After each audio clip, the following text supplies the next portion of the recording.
see how long this takes us. I mean, these are usually pretty long. 18? It's probably your usual 20, 21 chapters.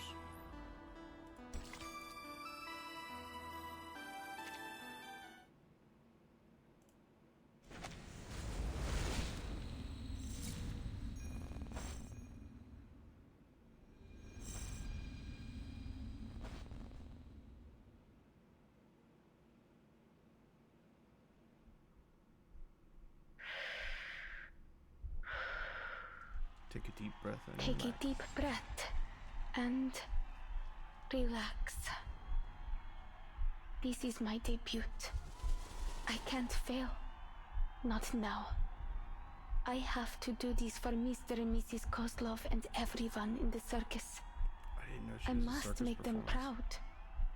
Mrs. Kozlov told me that I must guide the air through my body until it finds its balance. Left. Hear her Right. heartbeat. Good. Now, wave to the audience and say hello. Oh no. I can do this.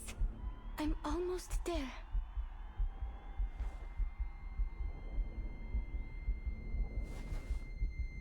Is it even there?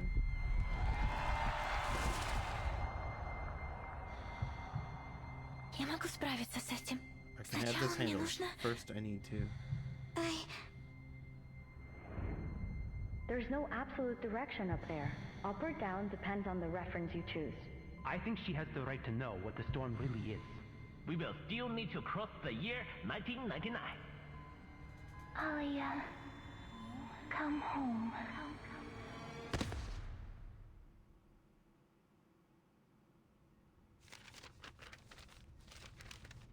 Kipperina. Vitals are stable. Biometrics returning to normal.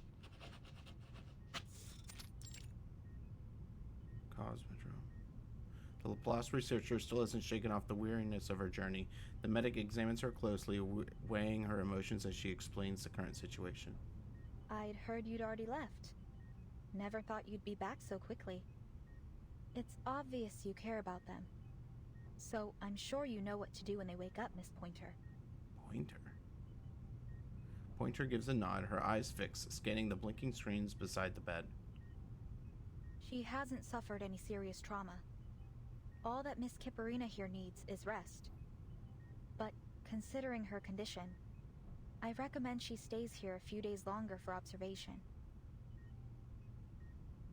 Pointer doesn't respond. After a long silence, she speaks. Thank you. What's the status of the others? Miss Hisabeth is fine. She was awake earlier. For a few minutes anyway. She signed a donor card. Managed to get all her other siblings to sign it too. Not sure what we'd even do with them. That gentleman and that little salamander guy did the same thing when they woke up. Anyway, it's no cause for concern. I've seen my share of lunatics just like them. The real problem is determining treatment. There are so many details to pay attention to when dealing with these special patients. The dosage, their drug resistance. And I'm not a vet, you know? I had to seek out some professional consultation. The snakes. No offense, but I'm glad you weren't part of this attempt. Otherwise, I might have had to face all of this by myself. Pointer faces away from the bed and looks at the staff member straight in the eye. I may not have approved of their taking on this project, but I'm still on the team. If only the Foundation could devise regulations sufficient to control our staff's recklessness with their own lives. Maybe they should consider controlling access to Pokrasma candy. Yeah. Ugh, forget that. Even I can't help exceeding the recommended dosage sometimes. I'll be reporting to the headquarters of the rehab center next month. I'll let you know their average dosage by then. Anyway, I need to write up a visitor schedule. We have to make sure our patients get enough rest. The second visitor proves just how necessary a proper schedule How's can she be. doing? I just left the other ward and thought I might drop by. I know that voice. The new voice is polite and warm, but still startles them. Hello, Miss Winsong. Windsong, that's right. I was like, I know that Her voice. vitals have stabilized. We're monitoring her recovery, but the initial results are positive. We can't say precisely when she'll wake up, but it shouldn't take more than a week. Good to hear. I'll be by to visit them from time to time, following the schedule, of course. Let me know if it's too much trouble. You're welcome to drop by here anytime. The isolation room is soundproof, but do keep it down when you visit the other wards. Of course. I'm just worried about them, you know. Besides, Vila and August have drowned me in letters asking about the project. More importantly, there's a bond between a teacher and her student. I understand. I'll check in on the others. If you need any help, press that button to call me. By the way, Miss Pointer, Godspeed to you and your team. A bunch of lunatics working together to reach space. Pretty damn cool, I'd say. It's an unexpected and unorthodox compliment. The surprise is written all over Pointer's face. Ditto. Are you being serious? Do you think it's possible we could succeed? Listen to yourself. We. Weren't you quitting the team? After a short silence, they decide not to answer either question. Winsong takes the first step, and Pointer follows her into the hallway, pulling the doors shut behind them.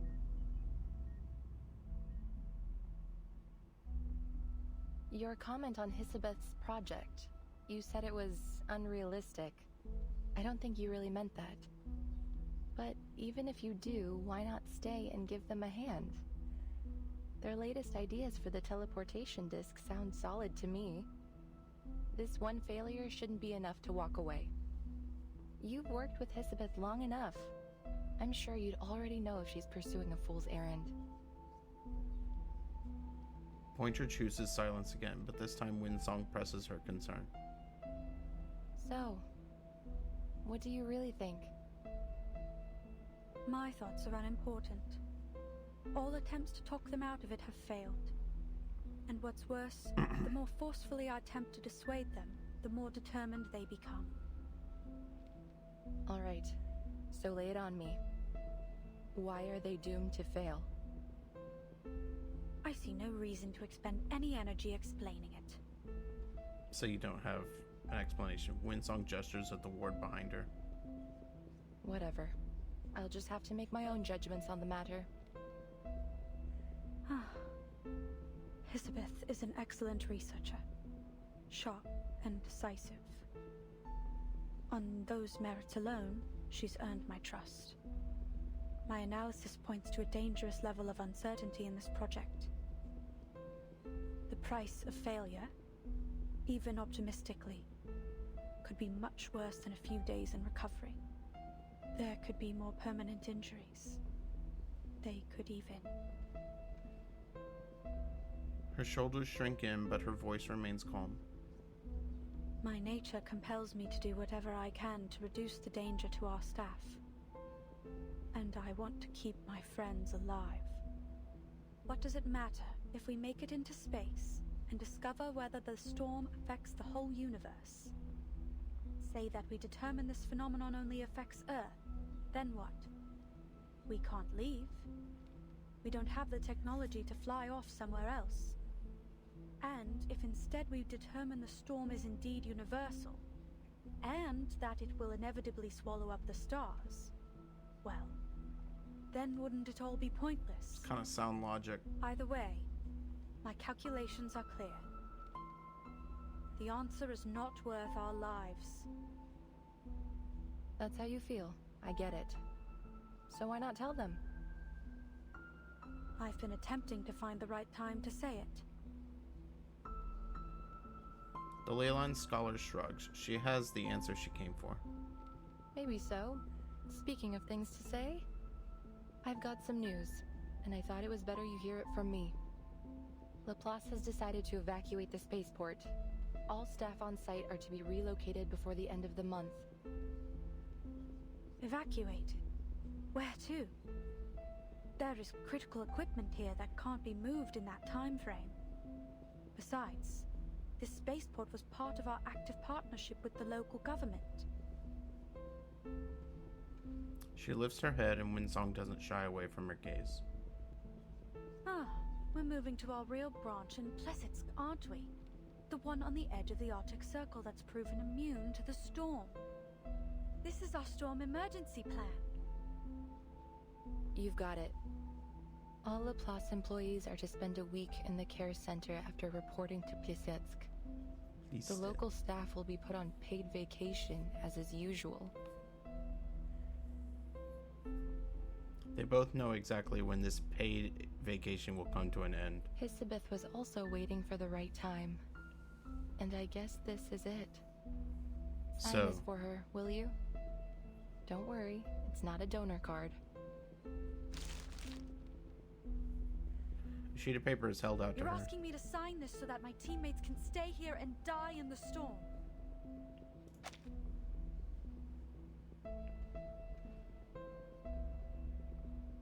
The gecko.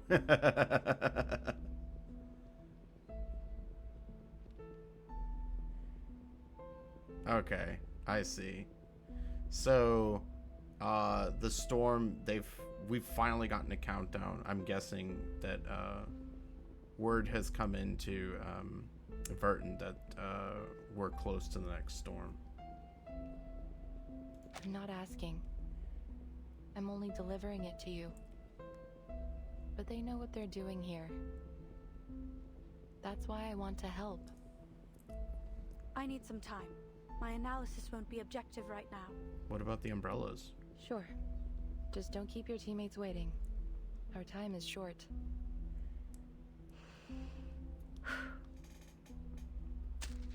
She places the paper neatly into her pocket, then returns to the glass to watch over the sleeping girl in the hospital bed. A few months ago, none of them could have imagined it would come to this. I figured that was after this whole story, or a majority of the story.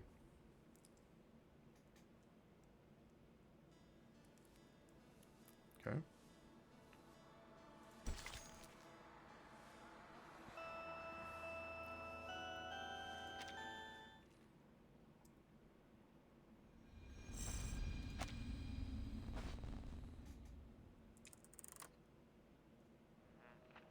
Not long ago, Voyager 2 successfully reached Uranus, marking the first ever exploration of this planet in human history. It conducted an examination of Uranus's ring system as planned. After a temporary orbital adjustment caused by its earlier visit to Titan, Voyager 1 continues its journey towards the edge of the solar system. Their future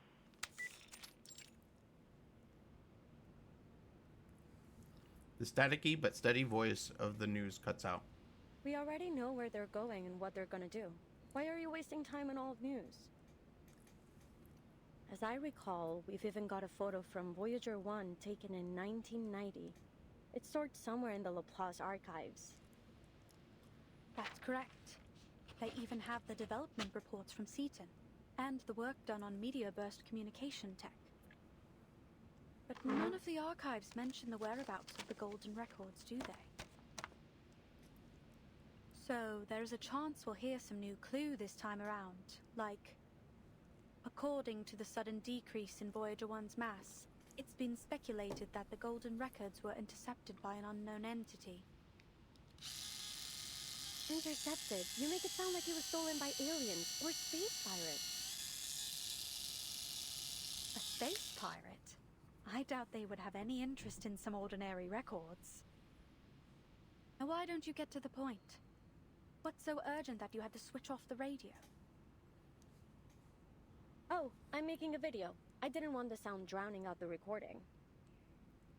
Should be quiet enough now.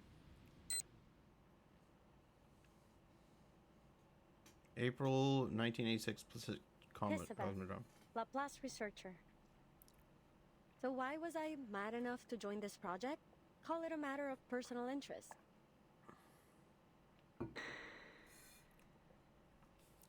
Let me introduce myself in a little more detail, in case you're shocked when you get your first look at me.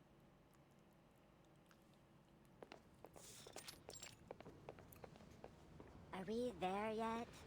Rats. This is no way to travel. Let me just slither, please.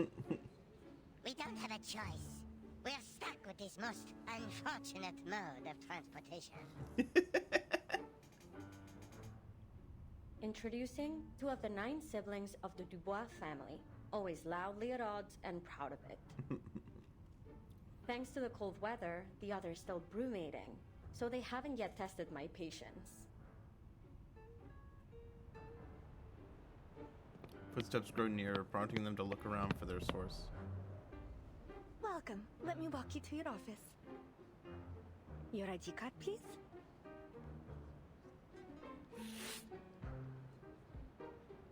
Oh, my apologies. My patience just run out.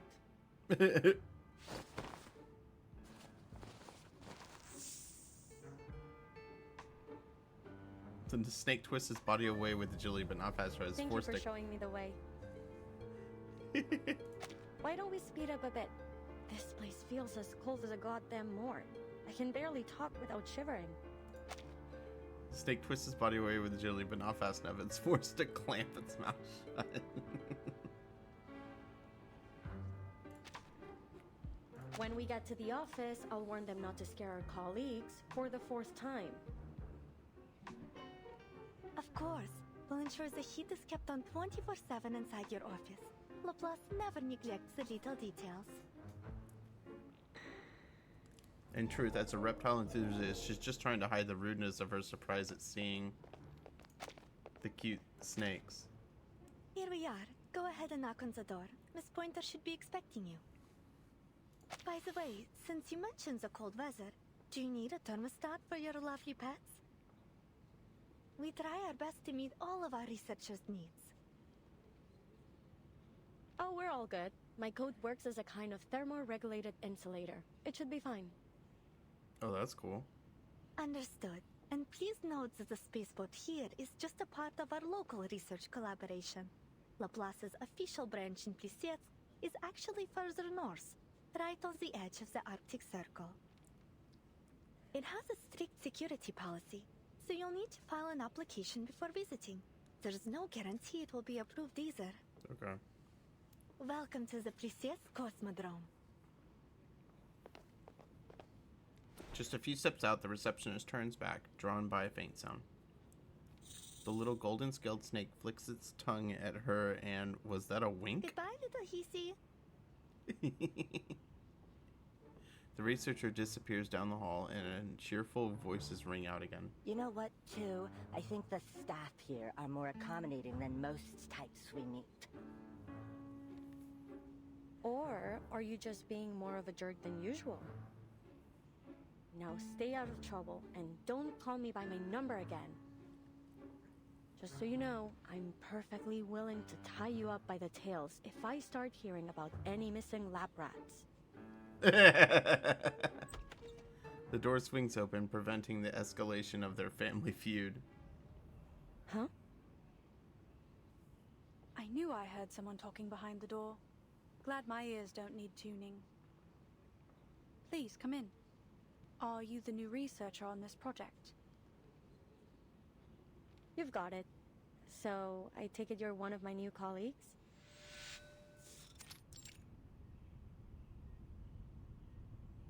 The new colleague's attitude seems cold to the touch. But once she steps inside and takes in the whole setup, she realizes that details like that won't matter too much. 2 devices, 2 chairs, and 2 standard issue desks. Is it just the 2 of us? I expected you to be more rigorous as a fellow Laplace researcher. According to official records, we have a 3rd researcher on the team. An attaché from the local government. In theory, anyway. No one has ever seen or heard of them. It's just a name on the notice board. However, if you insist on ignoring our esteemed co-worker, who I mention out of deep respect for our local partners, then correct. It's just the 2 of us. So, what do you think of our setup? It's not so bad. At least we're in full control of our budget. Although I recommend setting those budget expectations low. Cool. Everything's more or less as I expected. An undervalued project in extraordinary times.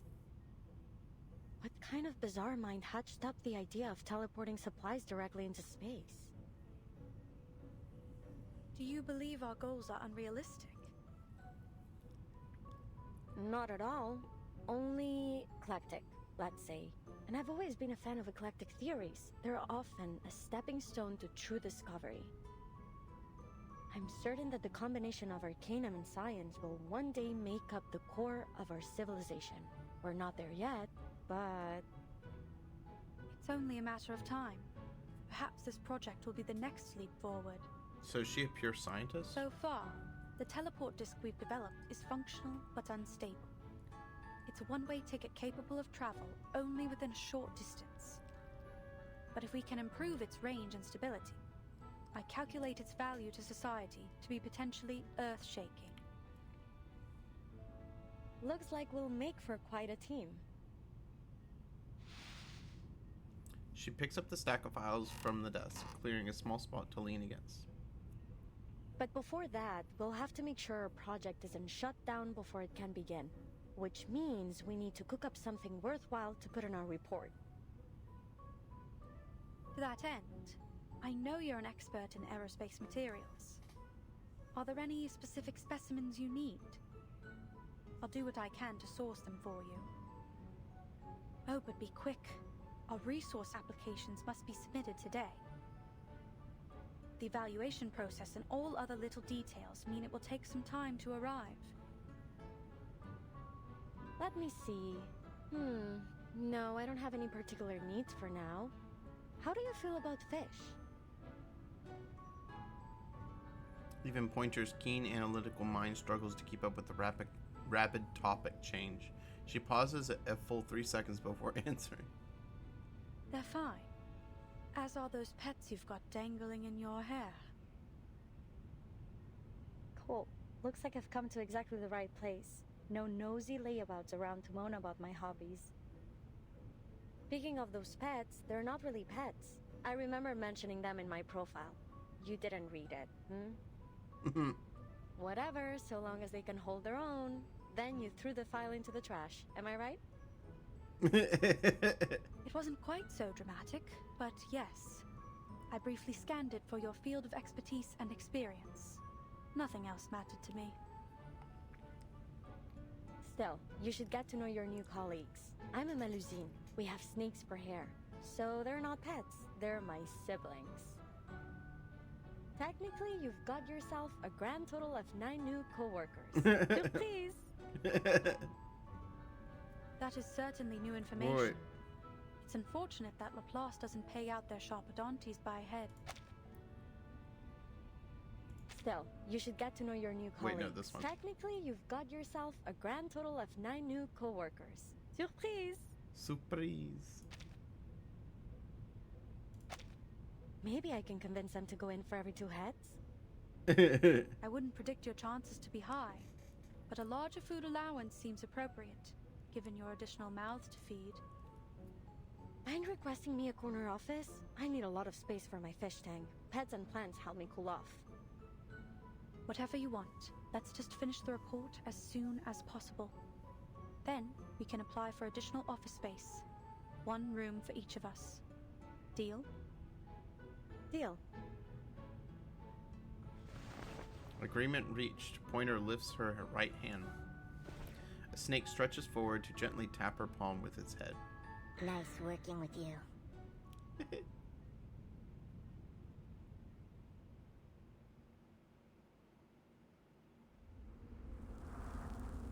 That was cute.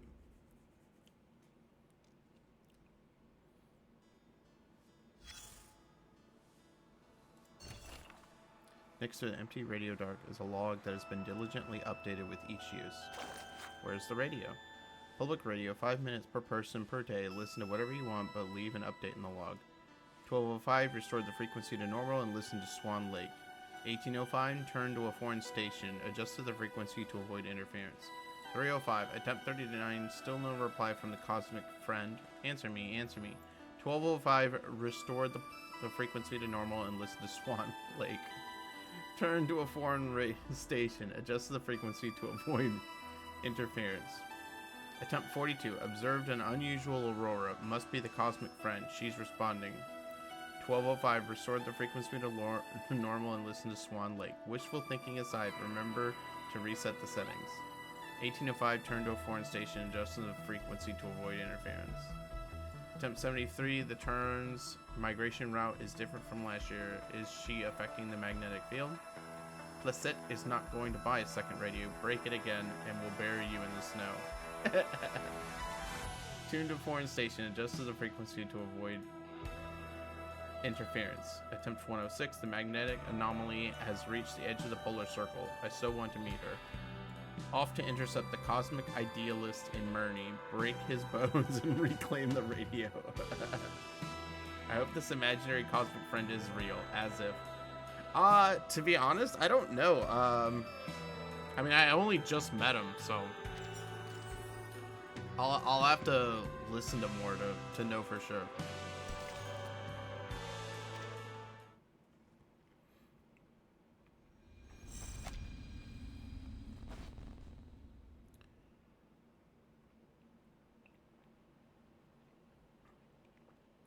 Everything from there on went smoothly and according to schedule. It was a genuine pleasure working with Pointer. Well, those first days at least. Uh-oh. Elizabeth, did you go to that ley lines lecture yesterday? I couldn't make it. I've been reviewing this data for the last 10 hours. The model is a mess. Something's off. I can't isolate the issue. It could be the system compiler, or the incantation. Or maybe we missed some characters when we transcoded it. Oh, the lecture? Yeah, Winsong mentioned it when we met her at the canteen a few days ago. Hold on. The chair swivels halfway and Hisabeth stands, stretching before setting her bread aside. A snake holding a data card slithers up to Pointer's feet. This is Elen. She woke up just a while ago. Elen, meet Pointer. We couldn't all attend the lecture, but I asked someone to take Elen there to observe. Here are the notes. I still haven't stopped being amazed by your siblings' telepathic connection. I That's wonder cool. if there's an arcane skill that might approximate the same effect. Imagine how much faster we'd be able to share information with it. It's got its advantages. If you're willing to accept 8 different voices oscillating between a party and a brawl every day in your mind. Oscillating between a party and a brawl. Hisabeth shrugs and scoops up the little snake. It shoots up her sleeve, vanishing into her blue hair to rejoin her siblings. Hope you don't mind. She's been a bit shy ever since we were little. That won't be a problem. I'll get it back to you in a few days. I just want to check if the study of ley lines can help with our aeroshell's force analysis. Is that all? You could have left a message. No need to go out of your way. Well, and I needed someone to unload a bit on. It's been months since I submitted our resupply application, and there doesn't appear to be any progress. This slow starvation for all of us is a waste of effort. They should just cut the cord and scrap all these projects they feel show no value in the short term. Look at the silver lining. We're sure to get our new offices. Office space. The one thing we have in abundance here. She waves her arms in irritation before slipping back into her usual tone. Anyway, how are things on your side? I'm free for the moment.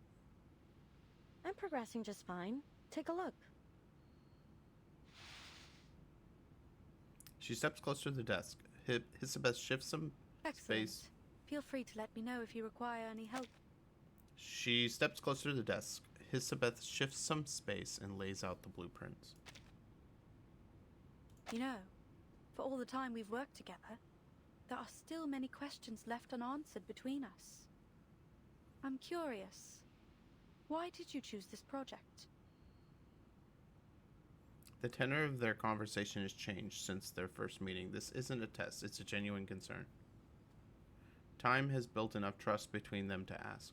There are many other teams pursuing the combination of arcanum and science. I think one of them is presently working on cleaning incantations and plant-related rituals. Why choose Plesetsk? Is it that you feel your expertise in material science will be of most benefit here? Or do you have a particular interest in the aerospace industry? Don't mistake my intentions. I'm happy you chose to join our little team. You've performed exceptionally well so far.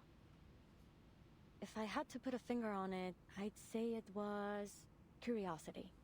I really want to know where those golden records will end up. She rolls up the blueprint before settling into a relaxed posture. Remember what I told you about my parents?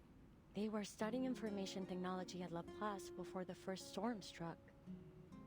Oh, did she lose her parents? Elizabeth's mind has always jumped around, but now Pointer can keep up. She knows to wait for the point to come back around. I can't wrap my head around that stuff. My whole life has been a constant stream of information. You wouldn't believe how distracting it is to have 8 voices in your brain, bothering you night and day. Still, all 9 of us enjoyed reading. Whenever we found a particularly compelling article, we'd divide it up and each focus on a different part. That's convenient. We'd always have a huge brainstorm after we finished. It was a lot of fun, actually. I miss those times. I still remember the day that meteor fell to Earth. Meteor? Nos derniers rapports indiquent que The latest Voyager 1 reports a are that officiellement Voyager 1 has parcouru officially la traveled the plus grande furthest distance through dans our le système solar solaire. system of any Les man-made autres sont spacecraft, fabriqués par l'homme. Dépassant surpassing Pioneer 10 by a Pioneer distance of approximately 69 astronomical units. I don't remember where I was or what I was doing, but I remember the broadcast was talking about Voyager 1. That's true. And that all 9 of us were staring at the twinkling dot on the screen. If the moon is almost 400,000 kilometers away from us, how much further away was this little rock from Earth when it started on its journey? Incroyable. Unbelievable. We never knew the stars above our heads could actually fall into our world. What was happening up there? For all our brainstorms, we never reached a solid conclusion.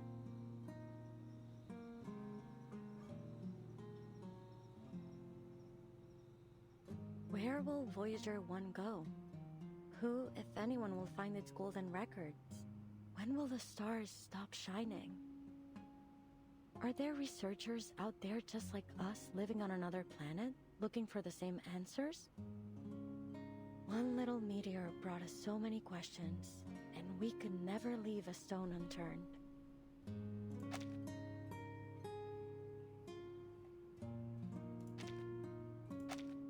I see. That's why you joined this project, despite its lack of immediate contributions to society.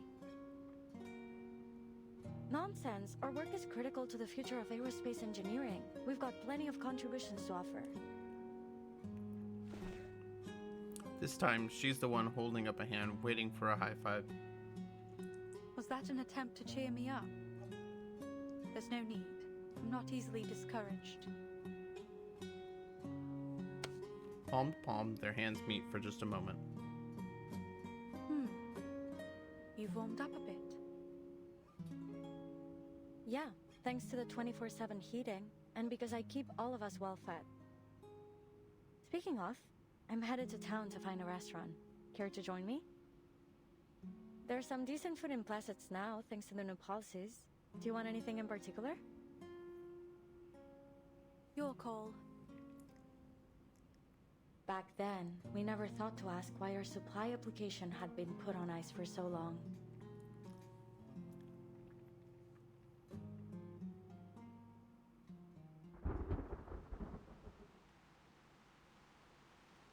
May 1987.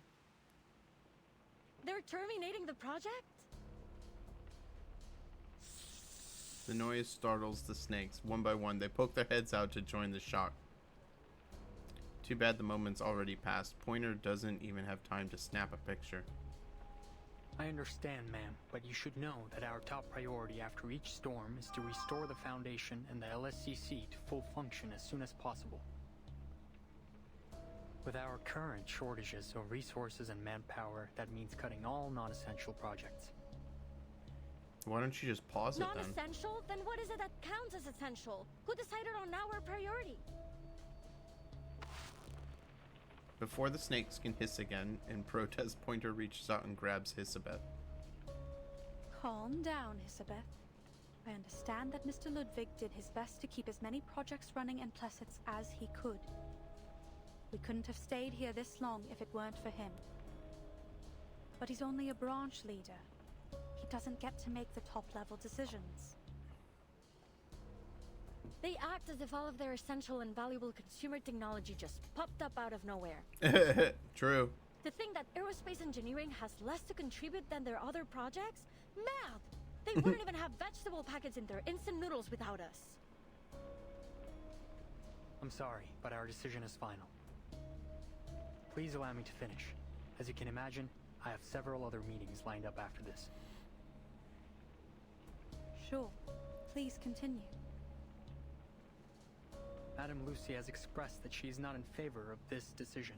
To that end, she asked me to deliver a lifeline for your work here. Love you, Lucy. As you know, our knowledge about the storm remains extremely limited. Madame Lucy believes we could better manage our circumstances if we could observe it in greater detail, particularly its extent. She's seeking volunteers from Plesetsk for a project, one that aims to send a monitor into space in order to collect data as the storm arrives.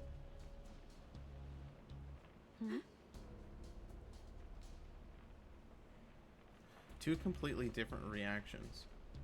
What about the other projects? Where will the researchers be assigned if their projects have all been terminated? Okay. I'm a little confused about the time period of this. I thought this took place after the storm where Arcana died. But then why is Madame Lucy back in charge? Did they bring her back in already? Is her vacation over?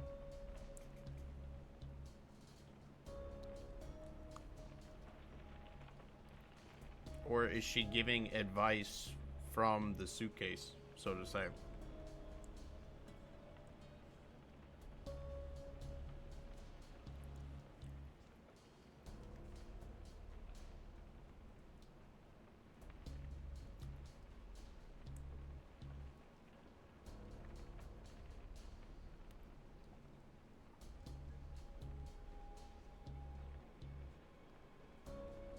Oh, okay, so maybe this is this like the real 1987? No, it's not.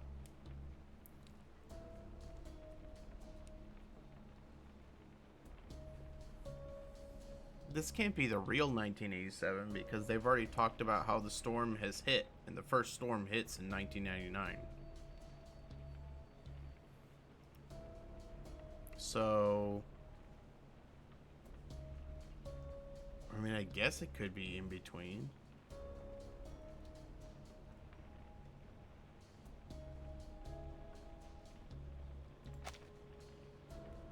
Pointer shoots her another look, trying to signal her, but Hisabeth either doesn't notice or doesn't care. Most will be reassigned to other teams.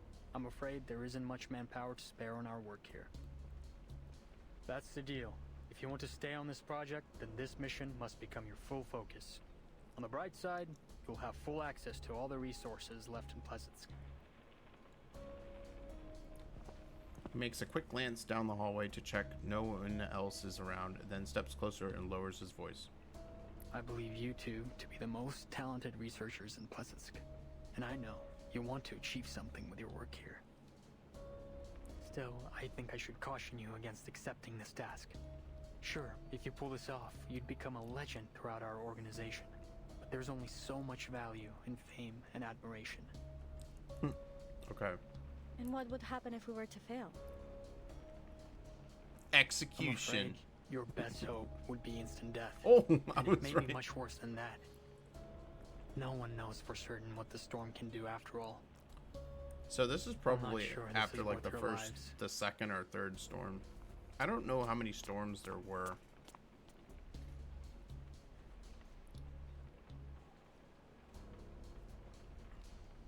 Alright, that's all.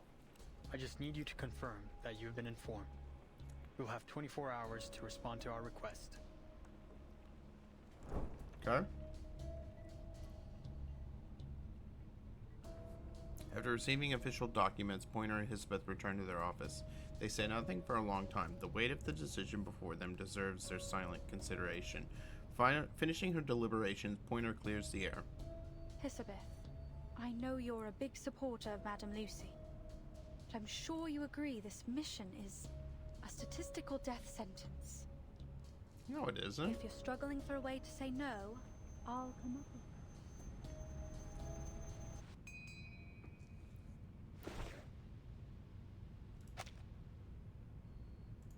Her words don't seem to have any purchase on her fellow researcher. Hisabeth looks up at her with a puzzled expression. Sorry, what? Never mind. I've got good news. I just talked to Winsong. She's got a solution to one of our major issues. Hisabeth waves a hand as she answers, continuing her work. Wait. Don't tell me you want to volunteer. Wait a minute. So just to... That's right, Winsong is here. Winsong was not a prominent researcher of Laplace until after Raichiki.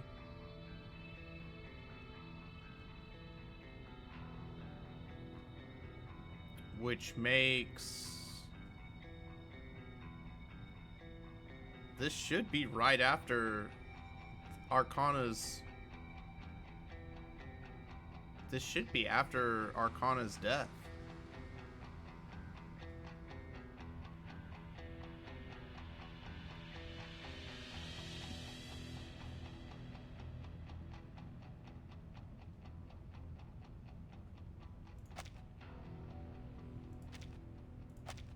Why shouldn't we? This is a once-in-a-lifetime opportunity. But have you even considered the risk we'd be taking? Like the liaison said. We'll have all the equipment we need, with a project that's progressing smoothly, working towards an achievable goal for the common good.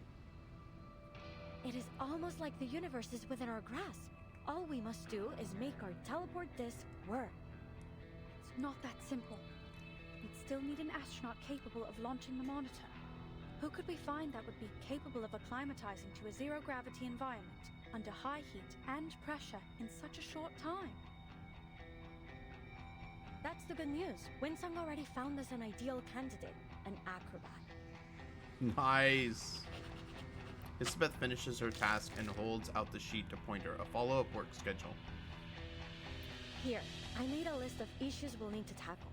Of course, that's only assuming you'll accept Madame Lucy's mission too. I remember we talked about space exploration when I first arrived in Plassets. You said you wanted to know what's going on up there too. So tell me, what price are you willing to pay for that answer?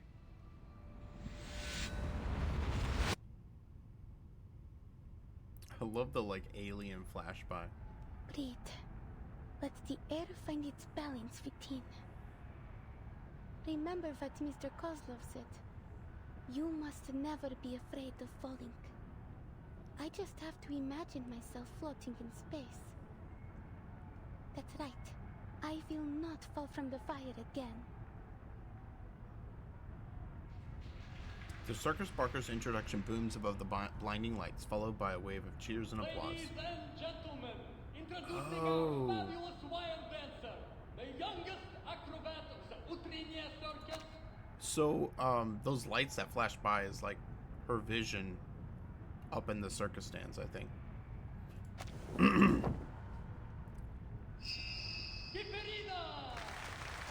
Kiperina. I always thought it was Capernia.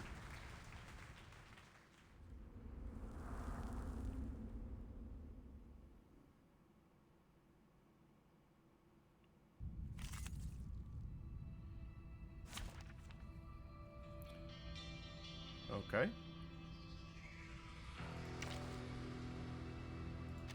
Marcus. Oh, were you looking for me? Here I am. Ha! I bet you've never had this many teammates before. We make an ideal team. Join with us, comrades.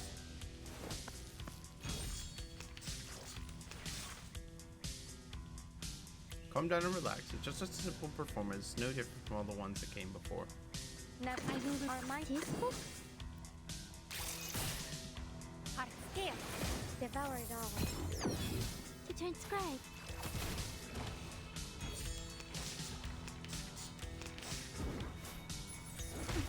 Cheer up. Never alone and rarely outnumbered.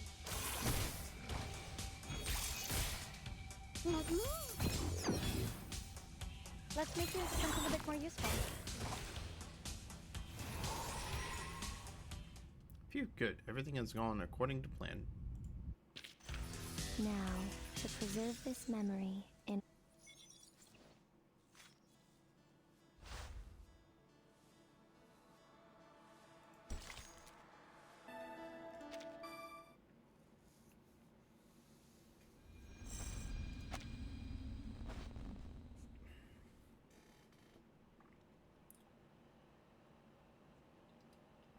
Uternaya Circus. Kiparina, star acrobat of the Utranyaya Circus. Why did I join this project? Well, I guess I'm trying to help in any way I can, like I always do.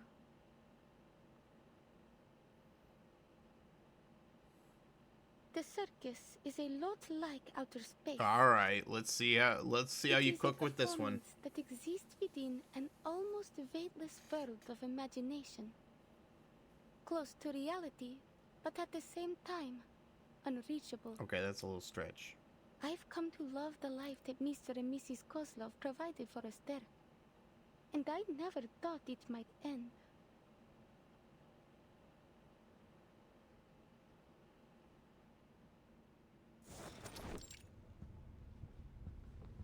Here I am, Ringmaster. How can I help you? Her outfit's pretty. Mr. Kozlov brushes a little ash off his seat, but when he hears Kiparina's voice, he bolts up immediately. Oh, hell yeah. No need to be so formal outside of work. Anyways, how is it you're feeling today? I don't want you to be overwhelmed. Take time for a little rest. Old Kozlov can manage things from here. Please, it was just a thoughtless accident, and I won't let it happen again, I promise. I fully recovered. I know you're worried about me, but just ask anyone and you'll know I'm not lying. Even Mrs. Kozlov agreed. See, I can even put on my fireworks show again. Light bursts out from her outstretched fingertip, briefly illuminating the space like it's midday. That's awesome! Like a plant drawing in sunlight, absorbing it, storing it, and then releasing it again. A beautiful, if useless, arcane skill. No, man, that's cool. More beautiful than ever. It seems you've mastered the techniques that Miss Winsong taught you. There's no doubt our Alia has a budding talent for these ley line things. Please don't start that again. I already told Miss Winsong that I had no plans to leave the circus. I know. Such a loyal star you are. Oh, but there's something I should tell you. You're bankrupt. He clears his throat, trying to smooth over the sudden topic shift.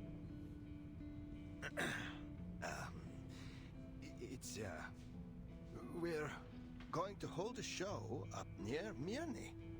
They say the night sky is beautiful that far north. Perhaps you might even see the aurora. All of a sudden, but it's so far from here. Are we in trouble? No, everything's fine. It's just Mr. Kozlov wrings his hands. Subtlety is not a strong suit. Actually, Alia, Miss Winsong called me. A friend of hers would like to meet you in Mirny. They work for an organization called Laplace. I made inquiries at the arcane market. They have a good reputation. Someone even told me that they were related to the St. Pavlov Foundation, that big organization that recruits all kinds of arcanists.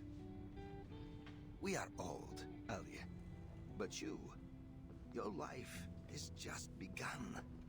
If you were to join Laplace or the Foundation, you'd live a much better life Aww. than any you could have in our little circus. I feel bad. He's just looking out for her. Do you want me to leave? No, Alia.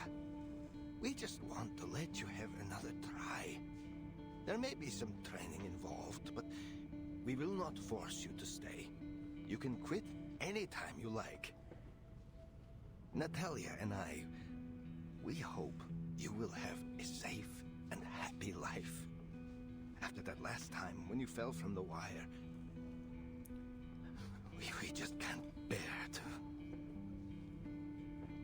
Then I'll go, Mr. Kozlov. If that's what you want for me. Oh, I feel bad. They're just looking out for her. Sensing the compromise in the girl's words, the man sighs and pats her head with a broad fatherly hand. We don't want you to leave, Alia, but this is an opportunity for you to live in comfort and safety. You're just 15. We don't want you to have That was to common what it in feels Russia like during to this time scrounge period. for food in the freezing wild. Oh, I thought Laplace always had a good reputation. He leaves it there. Some memories aren't worth retelling, not to a child. Let's just give it a try. What do you say? You will always be welcome to come back to the Utranyaya when you want. We will never turn you away. It's from Xena, the your one that's home. got kind of a sketchy reputation. I've always known that.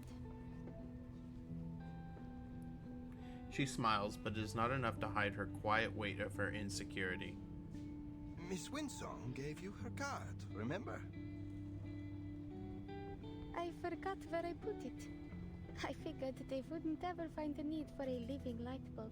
Oh, man! Alia. I like this girl. Then have you already planned a route, Mr. Kozlov? Are we traveling overland? When do we set off?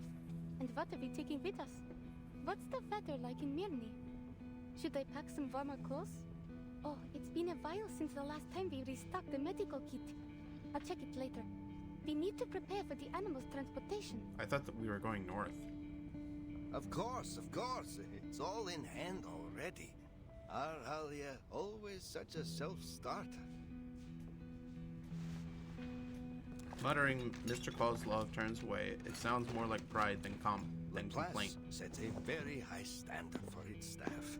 Our Alia could only have been chosen if she were very special. Just see how she pays attention to each little detail. The clever girl waits until Mr. Kozlov has disappeared. She rarely lies, so on the rare occasion she needs to, no one ever suspects. The card's still with her, tucked in the inside pocket of her coat. She isn't sure yet whether she really wants to chase after a faraway, wider world. Winsong. Ley line scholar. Winsong. That I looks still cool. don't get it. What even is the study of ley lines? Is it like arcanist engineering? Or math? It's like I've never arcanist seen or heard of architecture. anything like it. If I start to study these ley lines, does that mean I'll have to leave Utranyaya forever? That I won't be with Mr. and Mrs. Kozlov in the circus anymore? She's still waiting on an answer from her mind, her heart, somewhere. So for now, she'll go back to her room and sleep in it. Her circus's big top was decorated by Mrs. Kozlov. She said that she wanted to reflect the beauty of the stars and the weightlessness of outer space. Such a beautiful view. Will I ever be able to see it again if I leave here? Nope, because the storm will happen. I suppose I must meet these Laplace people. If that is what my family wants me to do, this way we'll all be able to live a better life, right? She lets her eyes close, picturing the tiny specks of light emerging from the velvet darkness behind her lids. 1 star, 2 stars, Ursa Major, the Great Bear, and the Little Bear. Это большая медведица и малая. Мирный. Не думаю, что мы I don't think когда-либо I've были ever там been there раньше. before, Кажется, but I feel like I что я already уже know знаю, what the как stars выглядят look like звезды from there. оттуда. How strange. Как странно. Интересно. I wonder if the stars ever Если wander звезды away from the sky, когда-нибудь will they исчезнут disappear с one неба? day? Will they all Исчезнут disappear ли они one day? все в один день? А на что похожи их What are their мечты? dreams like? She drifts to sleep. Soon she finds herself walking through Mirny, holding a sparkling star in her hand. Mirny is a place in the far north where you can see the aurora. She hopes it's as beautiful as it is in her dreams. Beautiful? Over there! Keep up! What the hell is that? Who's running? Damn! Is that a bear? But it's so fast! How did it get in here? I've never heard of any kind of critter around here that can pass through walls like that. I got it! Over here! Help! Quickly!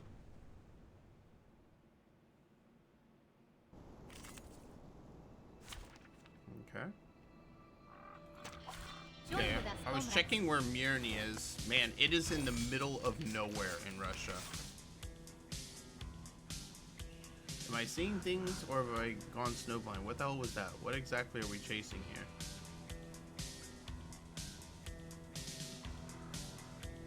Hello, hello. Damn it, our comms are shot. We can't reach anyone. Keep it tight, boys. Stay sharp. I will never. Or this one. Hot scale. Like me. Like a metaphor? Okay, Mirny is like literally in the middle of Russia. Useful?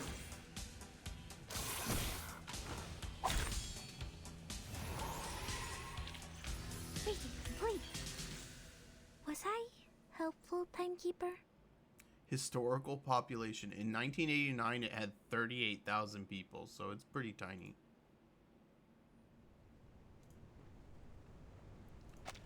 The sound of her pursuers fades into the distance. She must escape the darkness around her and move toward the light. Where there is light, there is life, and other voices.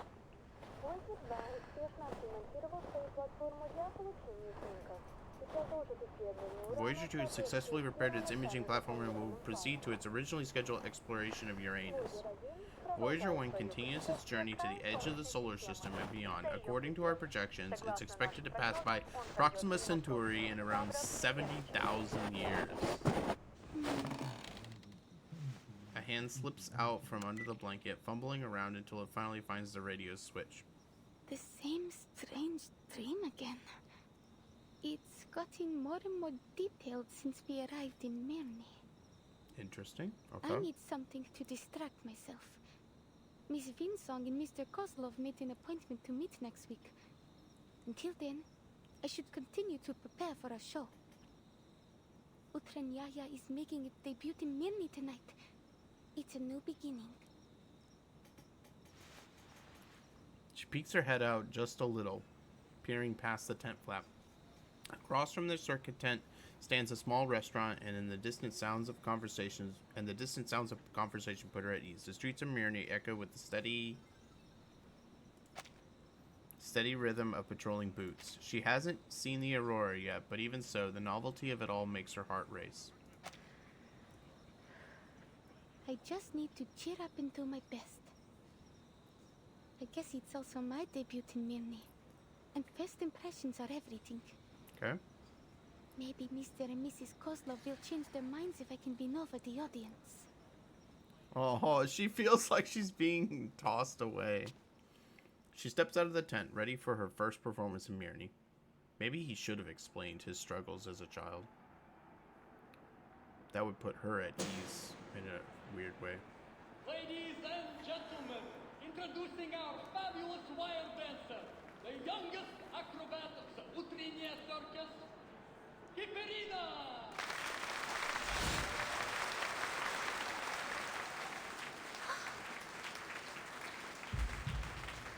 Right here.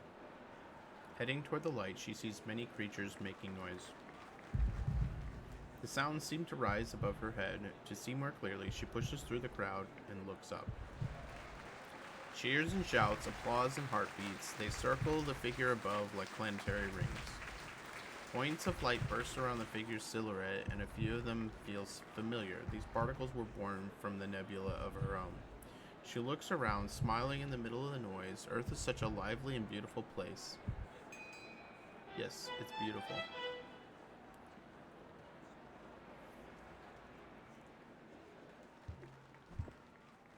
Breathe deep, leap onto the wire, twist, raise a hand in salute,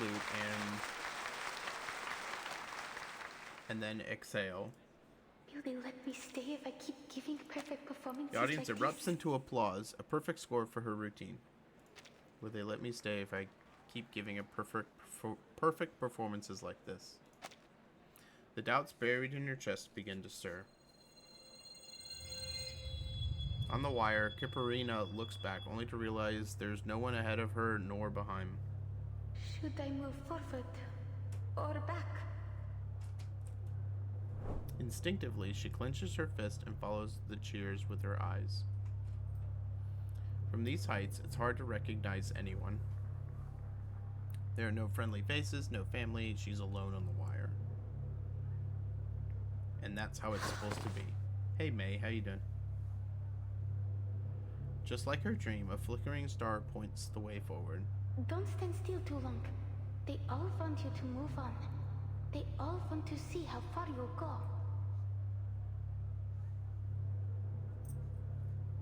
She steadies herself to take another step, move forward.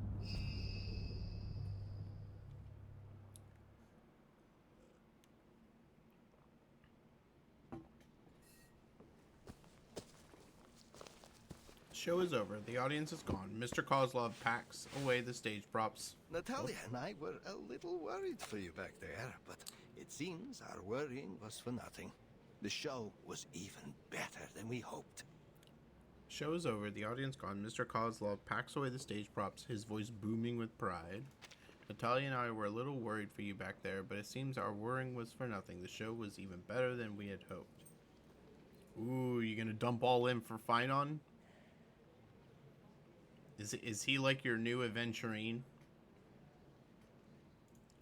You did such a good job, Alia. The audience was thrilled. I knew we came to the right place. I'll ask Natalia to prepare us a proper banquet tonight. Something to reward our darling Alia and celebrate your new job at Laplace. We still don't know about that yet, but I'll try my best. I know you can do anything once you make up your mind to do it. And now, I must go discuss tonight's food with Natalia. He's got a back arch, of course I'm going. He walks off still rambling with props in hands. Kipperina looks around. The massive tent now holds just two small figures. One is her and the other is the girl from before.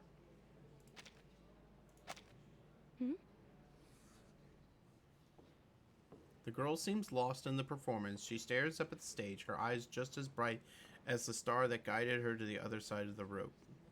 Perhaps she's taking a break, or waiting for someone. She knows that Uternaya never turns away lingering audience members, but talking to new people has never been her strength. Still, the show reminded her, sometimes it's worth taking that step forward, even if you don't know what comes next. She doesn't hesitate this time. Hello? Who is it?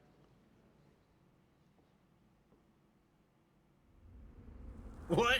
Why would you end there?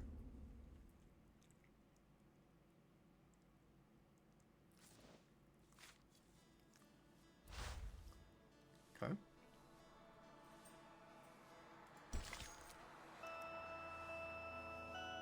It's Hisabeth. That was my first guess, is that it was Hisabeth.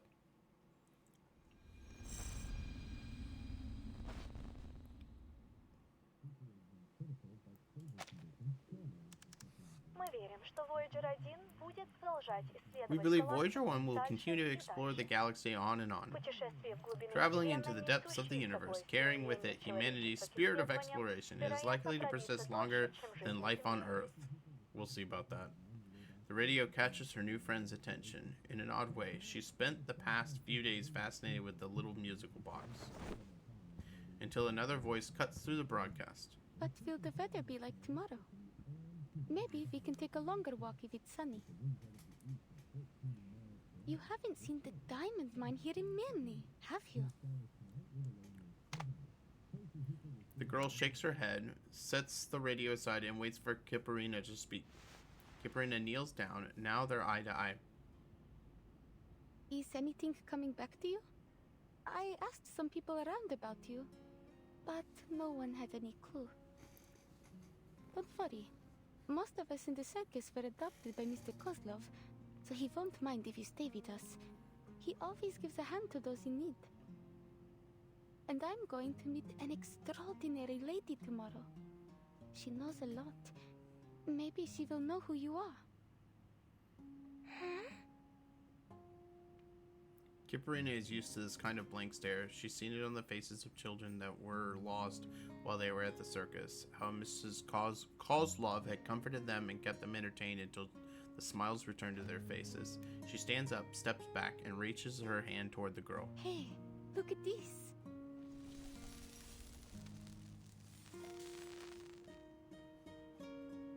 A soft glow blooms at her fingertip, warming the tent with its light. It's my arcane skill. It's not very useful, I know, but don't you think it's pretty? People say it looks like the stars.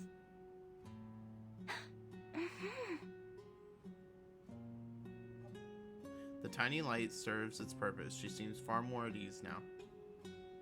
I could do it again if you like. Let's try something. Can you spell your name? The girl eyes the colorful crooked row of blocks placed in front of her. She doesn't know anything about the writing of this planet, so there's no way to share her name or where she's from. But this creature wants a name to communicate with her. She understands that much. The blocks form a messy, colorful path. A logic forms in her mind. Kiparina searches around for something familiar among the colors. Long journey. Traveler? Sounds like you just picked these words up from the radio.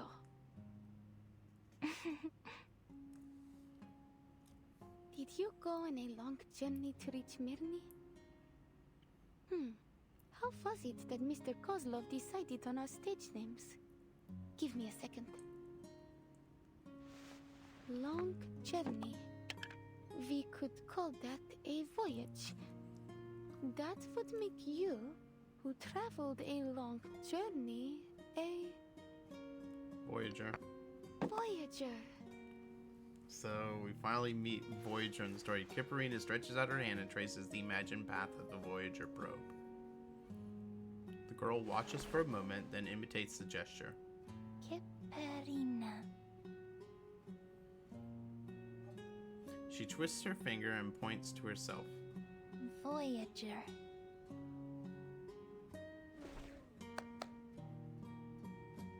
Now that you have a stage name, you are now an official member of the Utranaya Circus.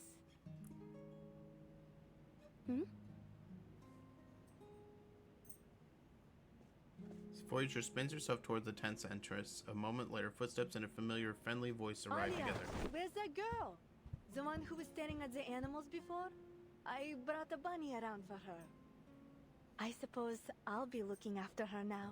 Because you're meeting those Laplace people tomorrow, right? You need a rest, Alia.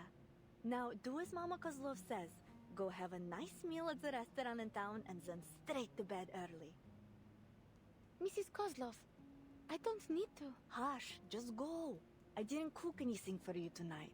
We've already paid the restaurant. Okay. Voyager's head twists, unsure of where to look between the door and her new friend, but in the end she chooses the fuzzy rabbit. The tent falls quiet again, leaving Kiparina alone, looking helpless. I'm just a little kid that you need to take care of. Fine. I'll go. And after that, I will train for another hour. Yes, that's for the best. Okay. That's all. Thanks. Ah, okay. She closes the menu and slides it across the counter. Sorry, it sometimes takes us a while to decide on an order. So, you were saying, you found a strange girl here in Mirny, and then?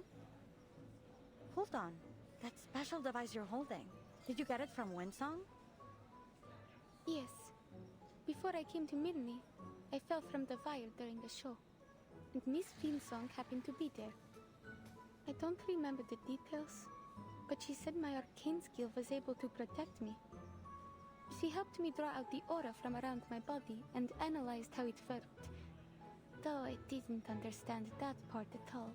But the name of her theory is still clear in my mind. The study of ley lines. She gave me this device before she left. She said it would make it easier to control my arcane skill. Mr. Kozlov wants me to give it a try again. So I've decided to go see her tomorrow. Cool. She's a great researcher. The study of ley lines is still highly theoretical. But as we say at Laplace, theory often lays the foundation for practice. If you do decide to join us, I'd be happy to write a reference letter for you. You're a Laplace researcher? You didn't already guess? My colleagues often say I dress, you know, like a mad scientist. I honestly, I don't think so. I never thought I would meet a scientist eating at a little restaurant like this. Oh, please. I'm sure you're aware that scientists are living things too. We need to eat just like everyone else. A few little snakes poke out from Hisbeth's hair, nodding along with her laughter. One tilts its head up, letting Kipperina stroke it. Its scales feel smooth and cold. Looks like you meant it when you said you're good with animals. I spend a lot of time with them at the circus. I even helped raise one of our bear cubs. Ooh, okay. Kipperina hadn't been in the restaurant long before Hisbeth walked in and sat right beside her. One of the snakes takes the lead in inspecting Kipperina, who greets it kindly in return. That's all it takes for the two to find common ground. You know, you haven't answered my question yet. Why do you choose to be an acrobat? Don't you find it scary to walk on a wire all the way up in the air? I suppose it is a really cool job, though. Yeah. Well, it is cool, I have to admit. But what I really like about being up on the wire is that when you look down, you get to see a view that no one else gets to in their daily life.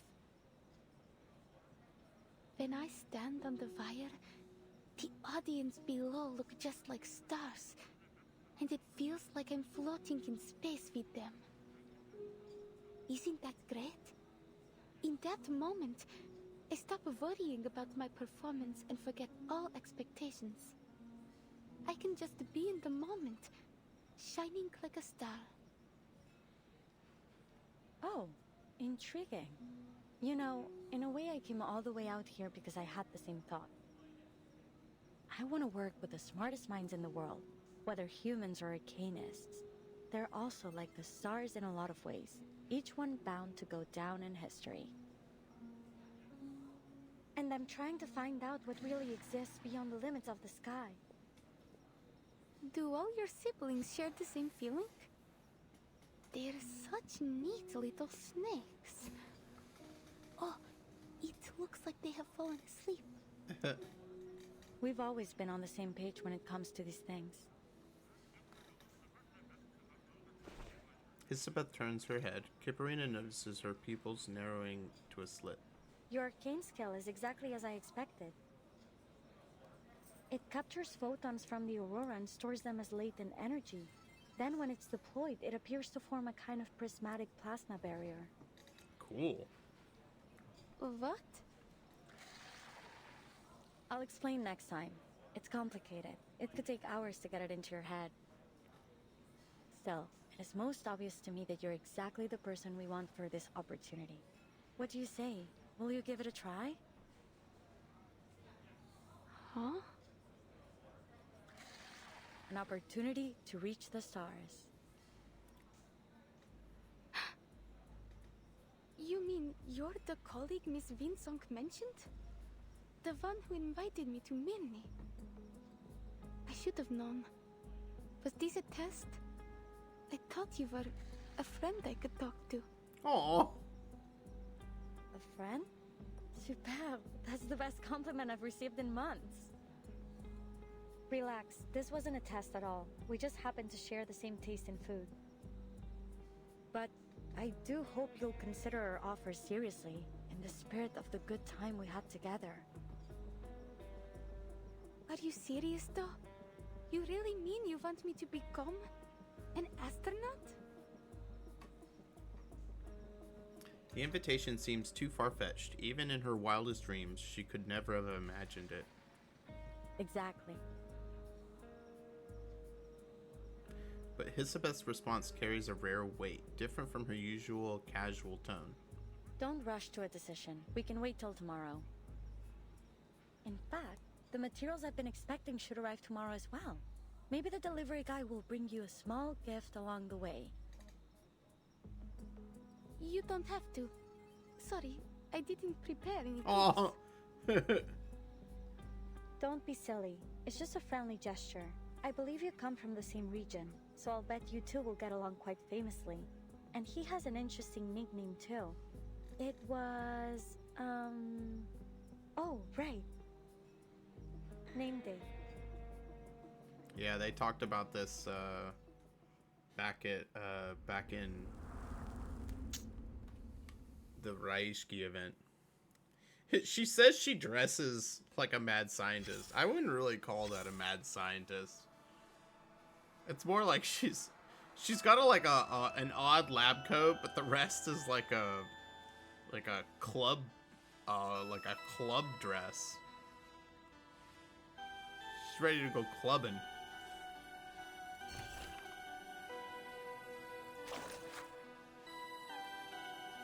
Okay, I'll read it. Unexpected encounter. Surrounded by the light but feeling no pain, the screams and footsteps around here are crystal clear. The first footsteps she hears are Kozlov and Natalia's. Their voices are more familiar than her own heartbeat. The clatter of goat hooves belong to Elijah, still midway through his writing performance. The particularly light, quick footsteps of Frasios, a habit left from his juggling practice. Everyone stay calm. Her arcanum has protected her very well, a strange voice. Must be an audience member stepping onto stage. Relax, girl. Try not to think too much. Just tell me, what do you see right now? This is unbelievable. I see a star. A shooting star is flying right towards me. The stranger crouches beside her. The light dims just a little. I'm going to use ley lines to dissolve your arcanum. Stay relaxed. Talk to me about anything. What hobbies do you have? Maybe they're not really hobbies, but I like to listen to the radio and weather reports. I also like exploring strange places. To keep from getting lost, I memorize all the unusual looking trees and rocks along the way. That star is still twinkling. That's not normal, right? Don't worry, maybe everything today happened just so you can meet that star. Let's keep talking. Would you like to study ley lines with me? You have real talent, I'm sure of it. Okay, so yeah, this is her first encounter with Winsong.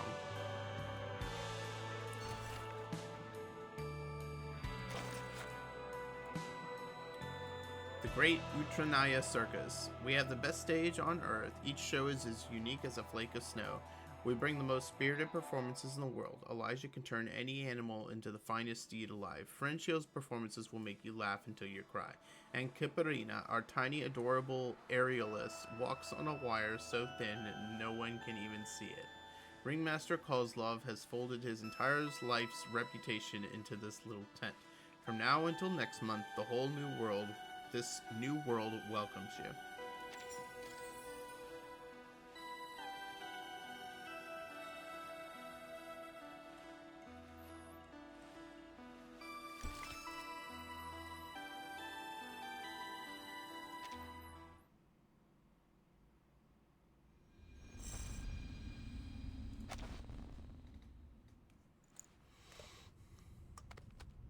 Ship models made of bone, delicate painted eggs, rusted parts, and yellowed scraps of draft paper. Old pieces hastily thrown together somehow form an unexpected harmony. Number 136 from near the Colima Mountains. Tells the tale of the Polar Star icebreaker. The crew suffered some kind of mass hysteria. The same thing happened later in the Kola Peninsula. He labels the notebook, writes down its number, and stores it away. Is close to the Arctic Circle. With any luck, we should get a great view of the aurora. June 1987, Far East Branch of the St. Pavlov Foundation. Name day. Investigator for St. Pavlov Foundation, currently serving for Far East Branch. Why did I join this project? Well, it is a job, and I like to do as I am told. Neva River, Lake Ladoga, Sphere River, then Lake Onega. It takes less time to travel by water. Maybe I can even buy a small gift along the way. What sort of specialties does Mirny have other than diamonds? Oh, maybe I can stop by Petrozabotsk on my way back. He examines the map, plotting out a workable route. Looks like I'll have to walk the rest of the way after landing. Oh, Plessisk, a place of boundless snow and not much else. Fortunately, endless white fields of snow are something with which he has a wealth of experience. Trying to reach the stars in order to monitor the storm from space, huh? Sounds like a good gig, even if it does mean being stationed at the northernmost frozen tip of the world. Maybe it will go nowhere, but what would it be without a little pioneering spirit? In legends, a meteor may signal incoming disasters or foreshadow good fortune. Like the eternal soul, it all depends on what the viewer chooses to believe. Eternal? Leningrad находится как раз по другую сторону Leningrad этого is just on the other снежного side of поля. the snowfield. Я позволю I'll этому let that meteor метеориту guide my way. указать мне путь. Let's see, Leningrad at this time I think was St. Petersburg. No, Leningrad was Moscow, I think. No, actually it was neither. The Foundation never gives me a break, which I guess makes me equal parts lucky and unlucky. Mr. Nende. Yep. Hold on. Okay, Leningrad was St. Petersburg. I heard you were leaving for the north on a new mission. As the door Is that opens, true? a bundle of energetic fluff appears, orbiting at his teacher's feet as expected. I heard you were leaving for the north on a new mission. Is that true? Just for an errand. The Far East Branch is short on staff right now, so I'm going all on my own. Miss Winson should be on a field trip there. Is there anything you'd like me to give her? Where is it? Is it north of Ryashki? Could I come visit there with Vila? Children speak more directly, but the mention of a familiar place brings a few seconds of silence. Well, so long as you finish all your classes and get good grades, I'm certain you'll be able to go anywhere with Miss Vila. As long as it is safe. But things could change. I can't promise anything. Except maybe a little souvenir when I get back. Now, August, do you have anything you want me to give Miss Winson? Yes, and Vila does too. I've written lots and lots of things. Comrade Winsong can read them when no one is there to tell her a bedtime story. And this, from my tallest and most spirited sunflower guards. He fumbles through his coat pocket and pulls out his most prized possession. You must not water them too much, and they should be placed somewhere under the sun. Vila passes an I'd envelope. like this to be delivered to Miss Winson. Vila passes an envelope over, placing it next to the seeds. When Vila family crumbs, yeah. She said in the last letter that she had started to teach again, and it was more difficult than she remembered. I wrote a little bit about my own experience teaching. Hope it helps. And please, talk to her if you have any ideas.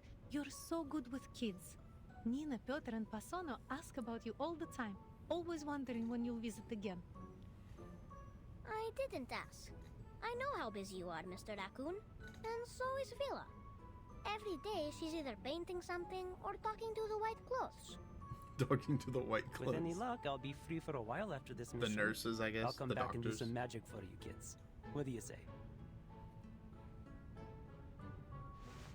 He crouches and hooks his finger around the leaf of the wobbling sunflower. Deal? A good comrade must always keep his word.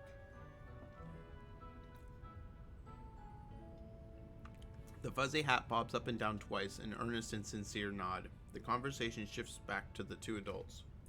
Sounds like you've been doing well recently. The Foundation's textbook is an easy read, but I really hadn't expected just how effortlessly you'd be able to make your lesson plans. Lesson plans are nothing compared to field missions. Just keep this in mind during your errand. Your safety is our first priority here. Of course. But the good news is I'm quite familiar with this era. Though in this era, the city hasn't yet reverted to its old name. Whoa. That was actually important. Though in this era, the city hasn't yet reverted to its old name, St. Petersburg. Talk like this always seemed to circle back to that little town swallowed in snow. But now is not the time for that. Anyway, I'll make sure Miss Winsong receives August seeds and your letter. Thanks a lot. I don't want to make our goodbyes here too long-winded. Just take care. Especially since you're going to be all on your own.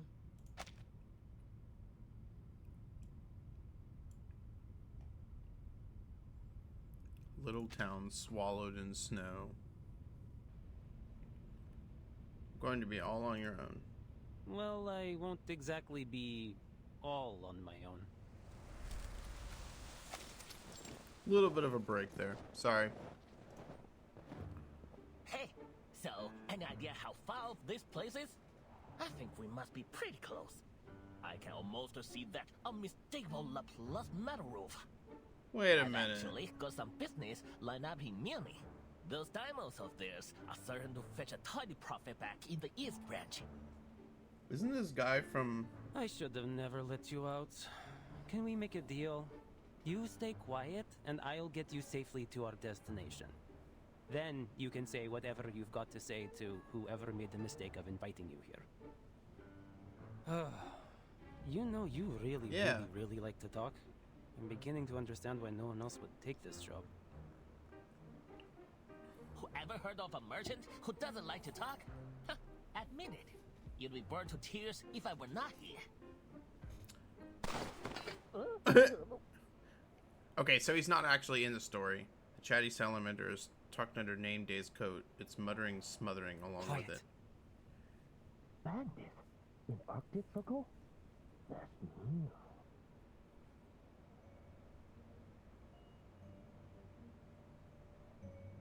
Where is he? I saw someone coming this way. Nearby snow banks serve perfectly as cover, shielding Name Day from view. Where is he? I saw someone coming this way. We can't let him get any further. There's some kind of military base up ahead, and it's heavily guarded. Think how Really? far we've gone. We can't go home empty-handed. That arcane item they've got is probably worth a few sharpadontes, don't you think? Item? Hey, I'm a living, breathing creature. You don't need to yell at me. Say it to them if you like. Branch heavy with snow snaps and is broken into a stick that fits his grip comfortably. Are you sure? Oh, never mind. What should I do? Anything. I just need you to draw their attention. I am not letting them anywhere near Plesetsk. This way! I hear something! Keep up! The dark shape juts out from the snow, and the odd appearance of the strange metal vessel draws every eye. 留下买路财。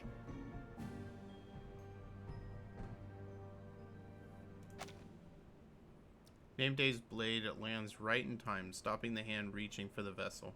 Sabia. Damn.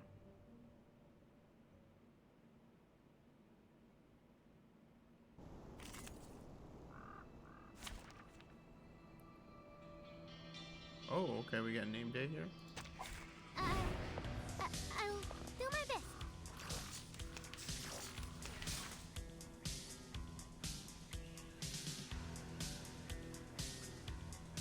Careful now, gentlemen. You might be biting off more than you can chew. Nice try. That little trick won't earn you a single coin in the hat, let alone a scare. Enough stalling. Hand over the talking pot. Pot, are you blind? You're out of your depth here, gentlemen. Don't say I didn't warn you. Never mind. Don't worry. Or this one. Devour it all. A snowflake with sharp edges.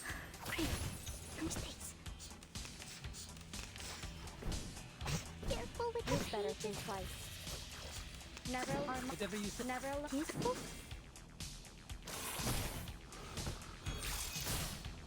It'll come back.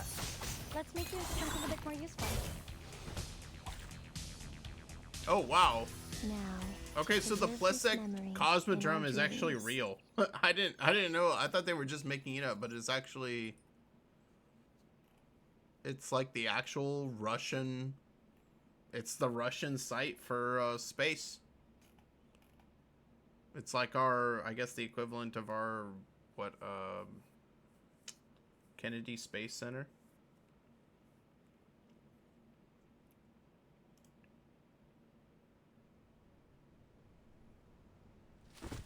Name Day tosses aside his stick and scoops up a handful of snow. The robbers' footprints trail away into the distance. If they had one redeeming trait, it was knowing when to cut their losses. What we waiting for with that knife? This thing's annoying. Well, it's more of a collectible than a weapon. But I guess you understand now why they sent me to escort you instead of hiding you in the back of some truck, huh? I didn't see a single truck heading for places called our origin here. By the way, was the knife thingy part of our kin skill? Why don't you just make a gun instead? Yeah. Times have changed, friend. Blades are out of date. You should give yourself an upgrade and start blasting. I like this thing. Nah, I'd probably be serving with Xeno if I was any good with guns. That's true. Have you ever heard of that legendary pilot from Xeno, the Baron Switch? If you were really important, then you would get a guard like that. All that being a noisy little salamander gets you is a guy that can turn trash into knives. That's nearly the most useless Akin skill I've ever heard of. This dude's so full of sass. Because it's still better than mine. So, I'm not in a position to criticize. What does your arcane skill do?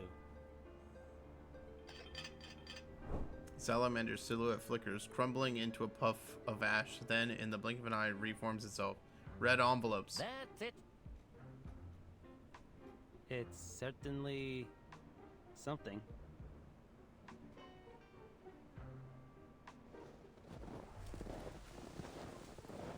The rest of the journey is at last blessedly quiet. Their destination draws near, the outlines of buildings take their shape, and someone is already waiting in the snow. Miss Winsong. The so-called Cosmodrome isn't nearly as grand as imagined. Surrounded by the vast expanse of white, people and buildings alike feel small. Hello, gentlemen. Welcome to Plisetsk.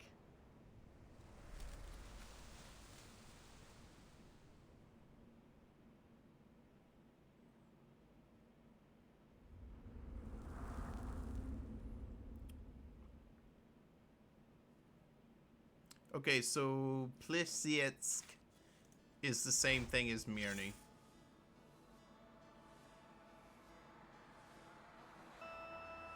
Okay, no, they're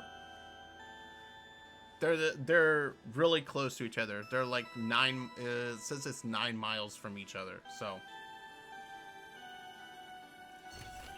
once breaks out of the Foundation, don't come.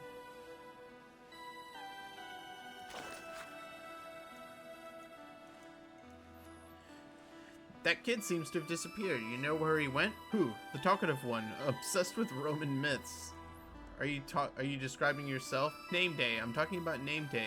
You were closer to him than I was. Why ask me? The only thing I ever talked about him was those myths, huh? Our conversations are usually limited to German folklore. He seems to always keep people at a distance. Nonsense. He hated German mythology. Stop projecting. As far as we talked, it seemed he loved German culture. We talked about it all the time. Two Foundation staff glared at each other in the cafeteria, on the verge of fighting over a man they thought they knew, until a third person sits down between them. You're talking about Name Day? He took 2 months off. I think he's on vacation. That workaholic actually went on vacation? I thought his life was nothing but work and collecting trinkets. Where'd he go? No idea. We only worked together on one mission, but he was a decent guy. Did he ever chat with you about anything else? We talked about folk legends. Roman? German? Gothic.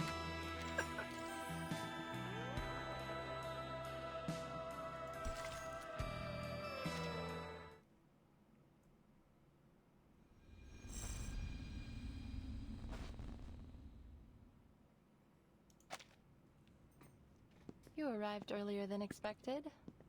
Pointer and Hisabeth will be happy to know you got here safely. Oh, FYI, Pointer was the researcher who introduced me to Laplace. You might have met her before, in Rayashki. She's occupied with a few important visitors right now. We'll talk to her later. Wait. As for Hisabeth, you can meet her in person and save me the trouble of an introduction.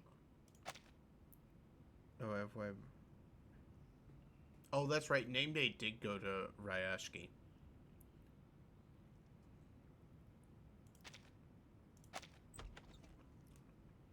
She pushes open the door.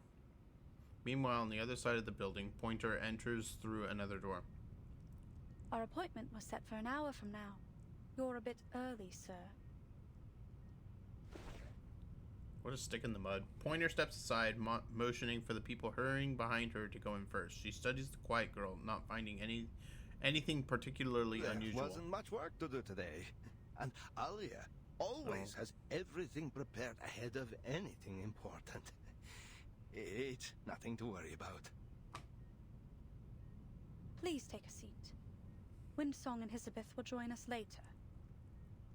If you have any questions, feel free to ask me. Thank you, ma'am. Please call me Kiparina. I have something to ask you. Kiparina is the first to speak, surprising Pointer. She adjusts her expression, adding a hint of warmth to her smile. That's fine with me, Miss Kiparina.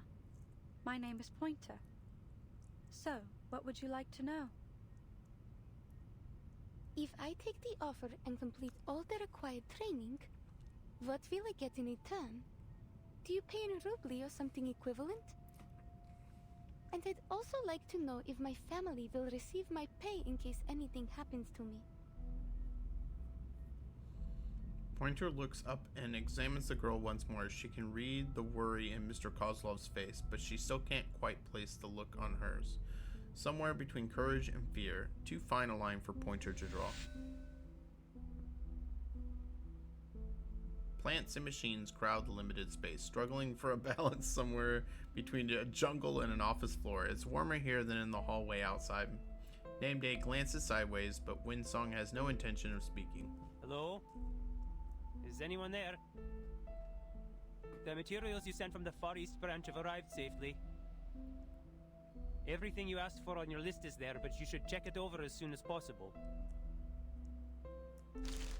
He scrounges around for a clear spot on the desk and pulls a metal vessel from his pocket, revealing a little sleeping salamander roused from its slumber by a tap on the head that sends a puff of ash into the air. Hey, wake up. You're at work. Isabeth emerges from behind the machinery and offers a brisk wave to Winsong. Winsong, back from the mine already? Are you going to throw a welcome party for our new colleagues? The mine can wait, but I can't. Those materials are top priority. Now Hisabeth turns her attention to the young man in front of her. Thanks. You might have heard of me. My name's Hisabeth. You've read our proposal, haven't you? It'd save me a lot of trouble if you had. I'll catch you up with Pointer as soon as she's available. Nanbei finds himself staring at the curious little snakes poking out, swearing he saw one flick its tongue. There's no time to hesitate. He decides to follow proper etiquette, handshake, and then introduction. Name Day, Foundation Investigator for the Far East Branch. Mind if I ask you a question?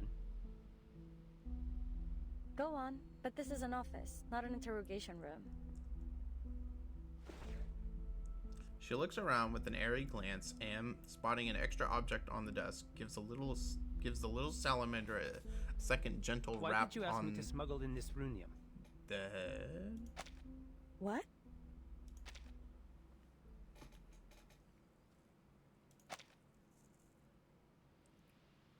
Second gentle rap on the head. Why did you ask me to smuggle in this runium?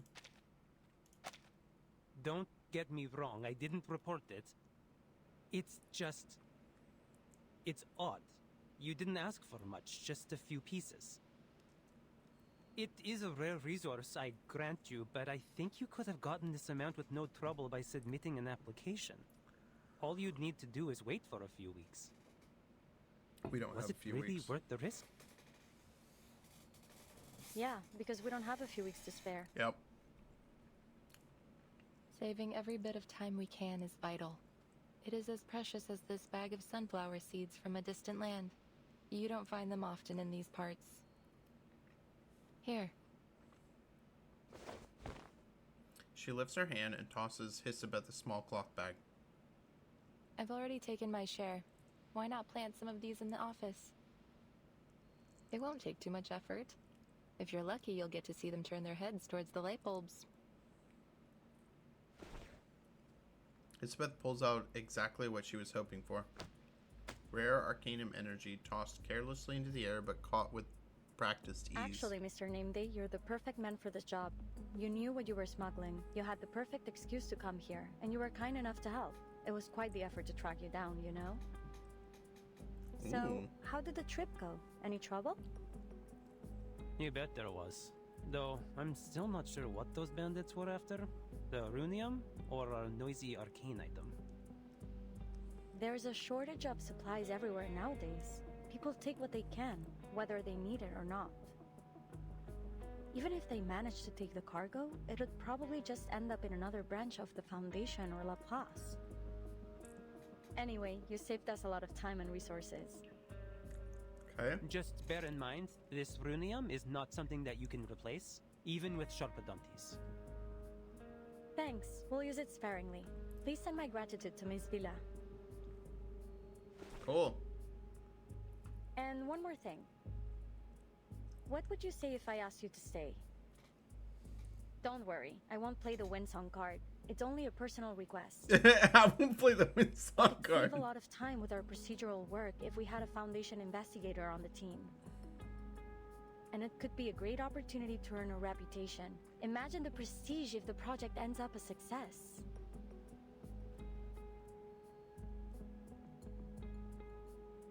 He swallows his words, not intending to explain his reason for being here. Hisabeth's version works just fine, easy to understand and not too personal. Are you making any progress? As much as we can, but we don't have a single Sharpadonti to our name, and this runium is the sum total of all the supplies we've received recently. They told us we could use all the resources left in Placids, but that amounts to jack all. Thankfully, we still have half a rocket, fuel, and a launch button. Still, to make up for the supply shortage, we need additional manpower. Oh, but there's some good news. We don't have to worry about finding our astronaut. We already have a perfect candidate. We are in dire need of an astronaut. There isn't enough time for anyone to finish the full training course. No one would be able to acclimate to a zero-gravity environment in such a short time, not to mention the high pressure and heat. But you may be the exception, Miss Kipperina. Your arcane skill may allow us to work a miracle. So, Okay.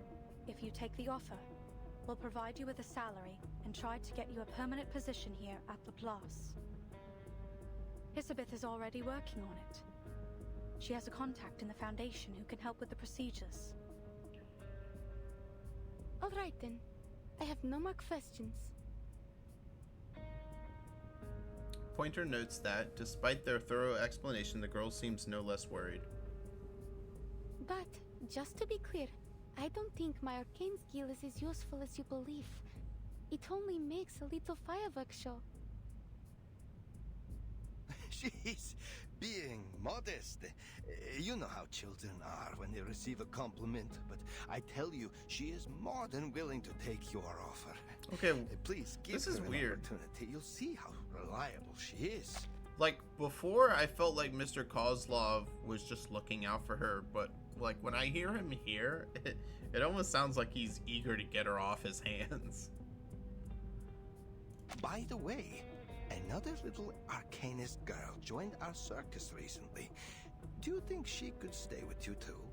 What? Yeah, what's going on, man? That's not really how this works. He's trying to... Not everyone's arcane skill works in the same manner. He's trying to offload everyone. But she would keep Alia company. Please, madam. Alia is still just a child who plays with dolls. Mr. Kozlov, stop! I haven't played with dolls in ages. I'm already grown up.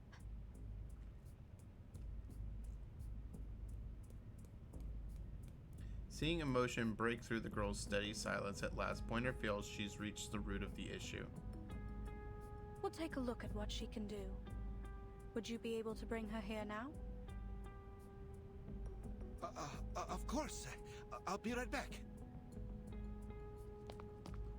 He bolts up and out of the office. In his wake, Kipperina hesitates, shifting in her seat until at last sitting up straighter. Pointer's smile fades. There's no need for social niceties in what comes next. All right. We're finally alone. Now, how about you tell me what you're actually thinking? Yeah. Our biggest issue remains unsolved, but I'm most certain we can resolve it. The entire project is a mixed bag right now, but I'd say more good than bad. If our little sleepyhead in that pod there can provide what we need, our situation should improve dramatically.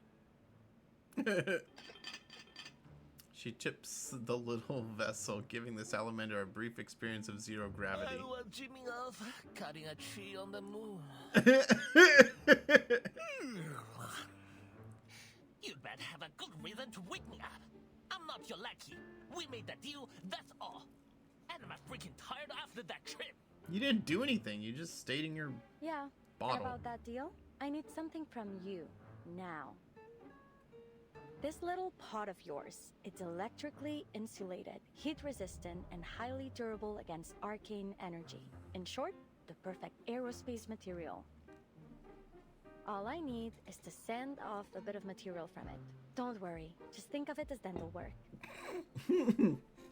Dental work. Wait, you haven't paid for that yet. A deal is a deal. She needs a moment to think, but eventually lands on a solution. She hooks a tiny badge the size of a fingernail onto the salamander's tail. Here's your ID card. Just to be clear, this is only for an internship. You'll need to actually work to earn yourself a permanent one. And don't do anything stupid.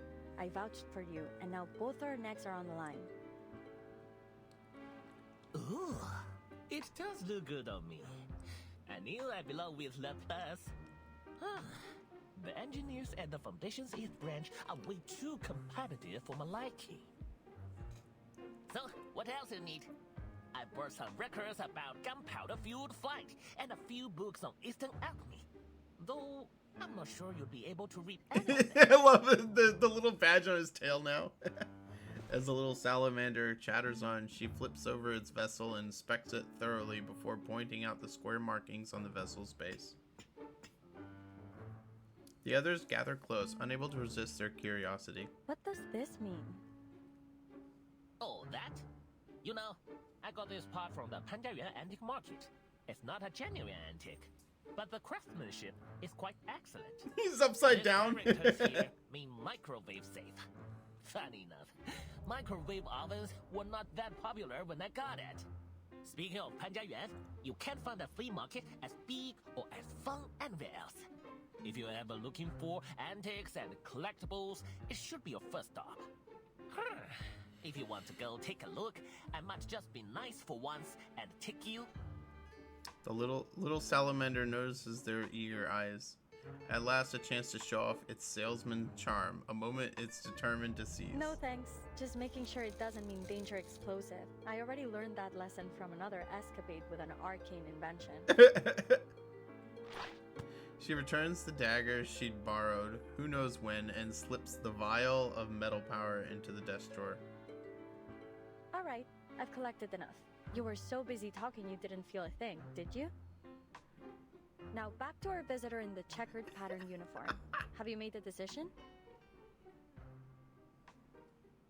After a brief pause, the question named Day asks switches the conversation to an entirely different track. What are you going to do with the little astronaut when the project's over? I'll submit her application to Laplace once she agrees to join us. It'd be great if you could help with her employment procedures. I mean, when are you going to tell her the real consequences of the storm? Same as always, as soon as she gets a permanent position with Laplace.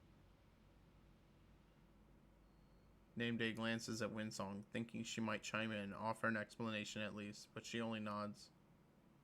That's just how it is. That little astronaut, whom they've never even met, will have to learn it too. That pale dome and those cold steel buildings can't protect everyone. Soon the rain will wash away all that's familiar to them again and again. All right. Then I'll stay. You mean you really want to stay with the circus? Kiparina doesn't have a straight answer. I meant that I'm willing to do whatever you need. But I don't think I want to do this permanently. Aww. Since you say that you need my arcane skill for this project, I'm happy to help. Though I don't really know if I can. I think you know why Mr. Kozlov brought you all this way. When was the last time you had a proper meal? Oh, okay. Well, we usually have stews. And sometimes Mr. Kozlov will find us some canned food if we're lucky. Her rebuttal is soft and utterly unconvincing. Okay. And you still want to spend the rest of your life in that circus? So he really does just want them to be well fed and taken care of. He doesn't want them to be like himself.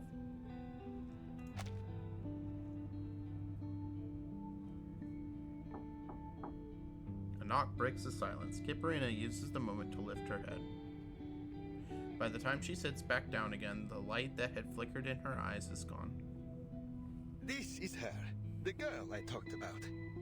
She doesn't speak much, but I feel that she has a good character.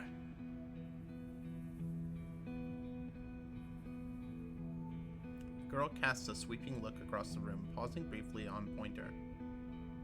Don't be shy. You can sit next to Alia. What were you talking about? I hope our Alia didn't cause any trouble, madam. He steps into the room, noticing immediately that Kiparina is fixated on the parcel in his hands. It's filled with the things he and Natalia packed, things they thought the girls Mr. might Kozlov. need. Some of the things he and Natalia packed, things they thought the girls might need. You know, I get the feeling that Voyager is a, oh, what do they call it? that thing that Lucy is. An awakened. I don't know what she awakened from, though.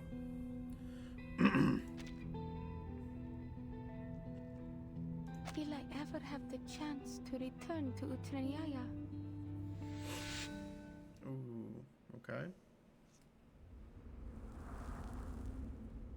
Ask the question that mattered right there.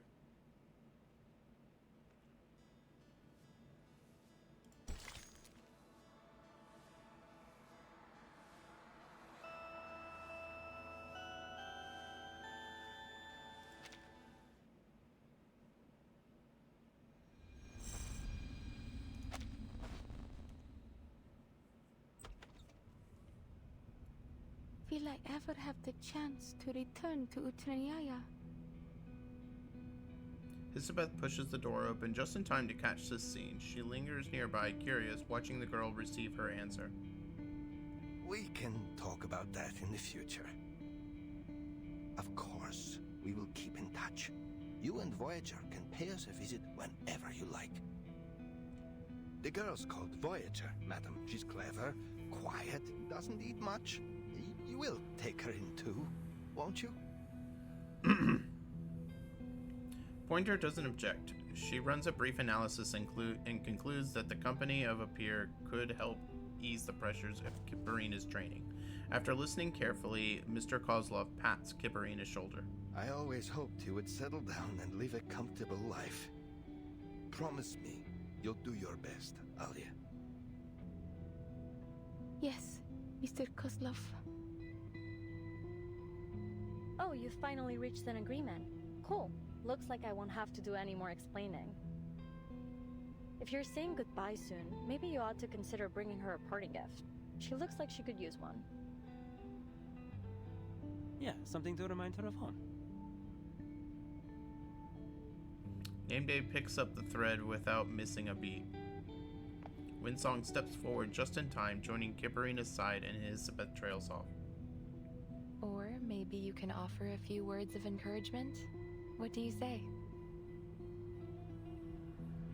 Mr. Kozlov spies Kipperina rubbing the device in her hands with her pinky, the one Winsong had lent her earlier. He knows her well enough to understand the meaning. Nervous. He has no idea about the device's exact value, but he's certain it's not something you'd easily find in a circus. Right, a gift. I'll need some time to prepare it. Let's make a deal, shall we? You'll get your gift next time you pay a visit to the Utraniaya. That way, you'll keep us in mind and come home again one day. I was worried you might not want to travel such a long way for us. No, she loves you guys. Mr. Kozlov. I'll find my way back to Utraniaya, even if you've moved to the other end of the world. She struggles to lift the parcel Mr. Kozlov gave her. Nameday quickly steps in to assist her in placing it on the table. Time flies. The thought pops into Mr. Kozlov's head, but what he says out loud has nothing to do with it. That's my girl. Remember what I said? Do the best that you can and have no regrets. Natalia and I don't have to worry about you, do we? No. I'll give my best performance here, like I always did with Utraniaya.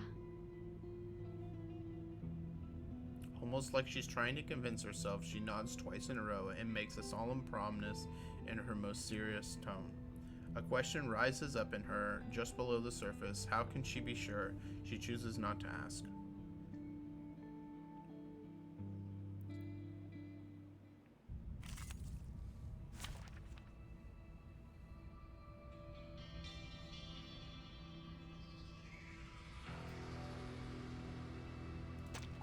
I'll do my best.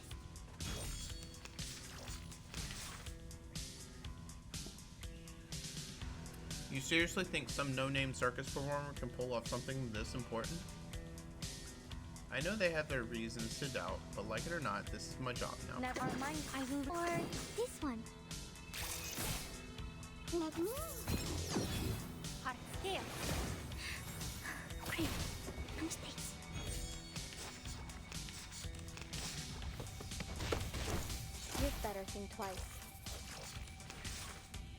Never alarm. Peaceful? Never. Our minds are as one.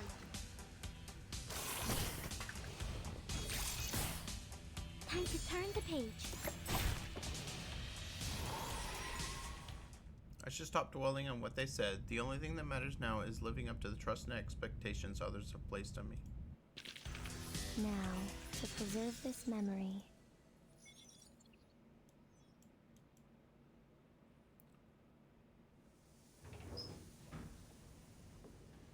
How do you feel? Intense nausea is common for the first few months of zero-G training.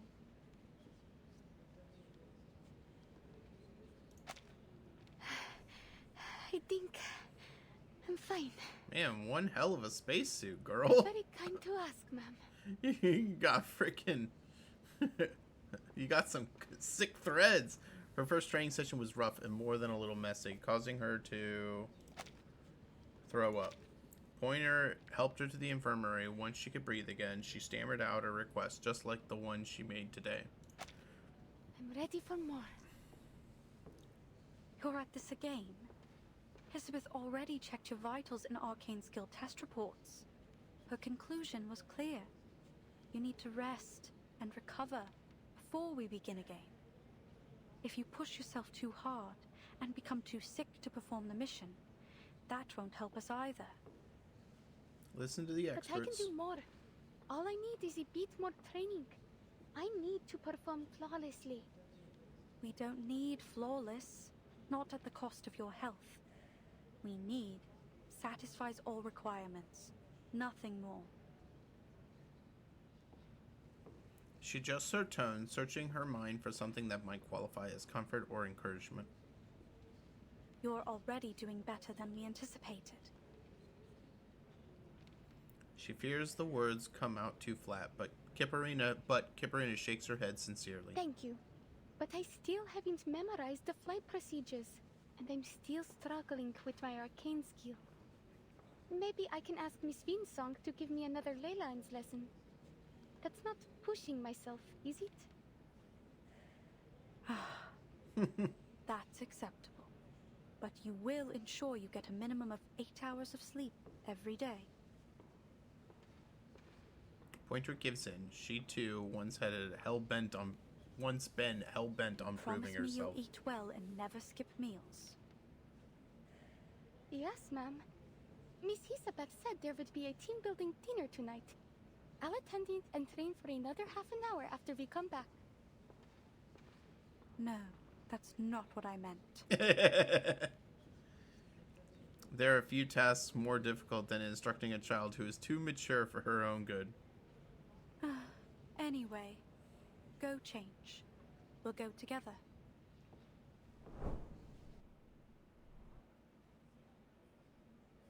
Of all the restaurants in Mirny, this one does the best business, thanks in no small part to Elizabeth.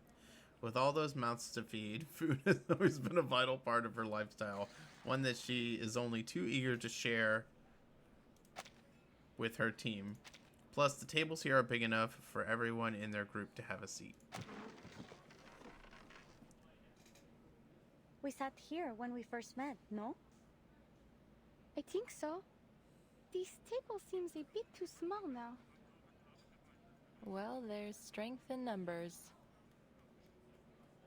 Yet everything now depends on our brave astronaut. How's your arcane skill training? Not bad, I guess. Miss Vinsong is a wise teacher. I'm glad I've learned something from my experience with Vila.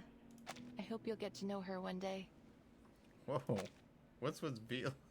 What's with Winsong's hand, girl? Her pinky is like...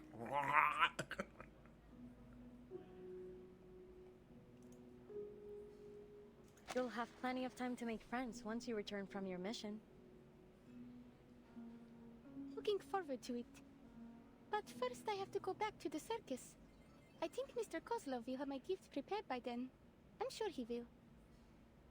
Though he didn't come to see me in Voyager this week. He has a whole circus to run, and you're busy with training. It's hard to find a good time when you are both free. Perhaps he didn't want to make you homesick, but I'm sure he misses you a lot. Mirny isn't far from here. You should go back and visit sometime. No one will blame you if you take a break for a few hours. I am able to drive you to town, if you need. Just submit your schedule 2 days in advance. I will set some time aside for a short trip. Thank you, but I think it will have to wait until the project's over. Mr. Kozlov said I would always be able to visit him in the future. Besides, he needs time to prepare the gift. Not everyone is interested in the still distant future. Kiparina's friend, at least, is more focused on what's right in front of her. She taps the edges of the small vessel, smiling at the crisp metallic sound it makes. Don't do that. The echo from that sound makes me dizzy. Huh? She pulls her hand back and watches until confirming the little creature is friendly. Then she reaches out again, trying to figure out how to get along with it. Voyager? Don't get distracted. They've almost finished the food. Nameday swaps the food around the table, pushing 2 still full plates to the middle. Cold scales press against Kiparina's wrist. Feel like a drink? Here, we've got some hot milk or warm apple cider. Pick one. Dragging the cup behind it, the snake leaves splotches of spilled drink all over the table. Milk will be fine. Thank you. Kiparina passes another cup to Voyager. She mixes the others by lifting the cup. First in both hands, then Let's just have one. a toast, friends, to our new team. Though no one knows for sure whether our project will succeed or is doomed to fail catastrophically, together we're working towards the future. Cheers! A friendly signal, a quiet promise of unity. A turning point in any story or relationship, from a stranger to a colleague and eventually friends. Comrade.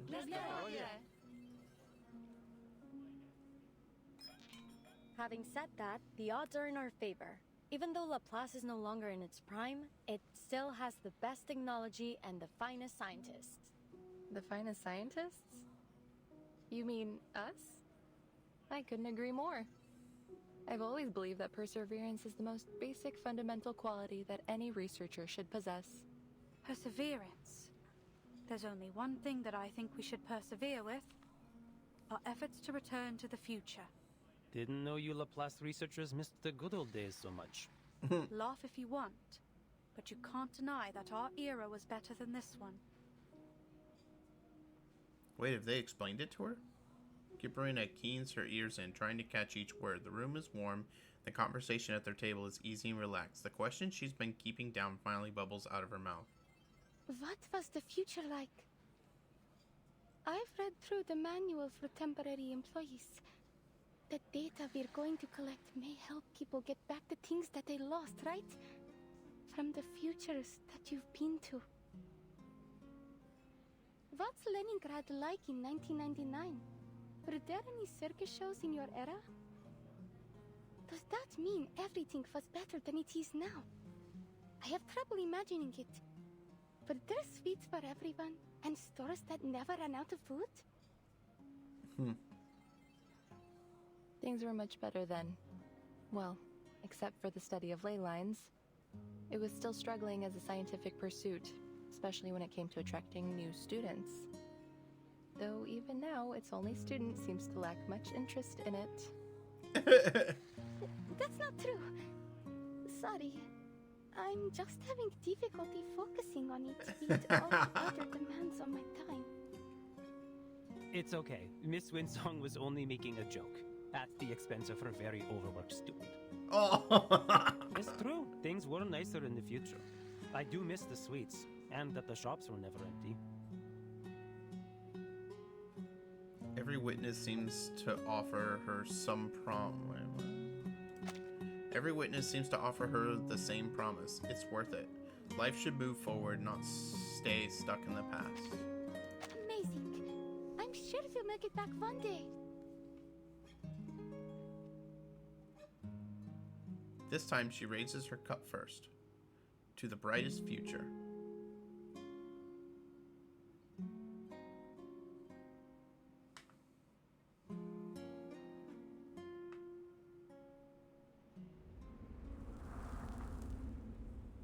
Okay.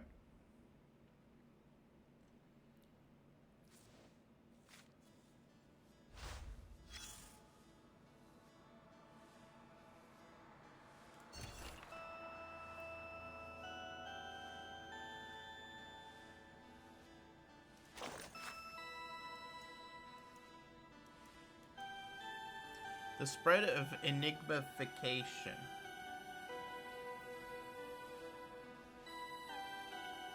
Just had a 2-year project canceled. Soon I too will be able to hide out in my room all day playing Sudoku. Not sad about this at all.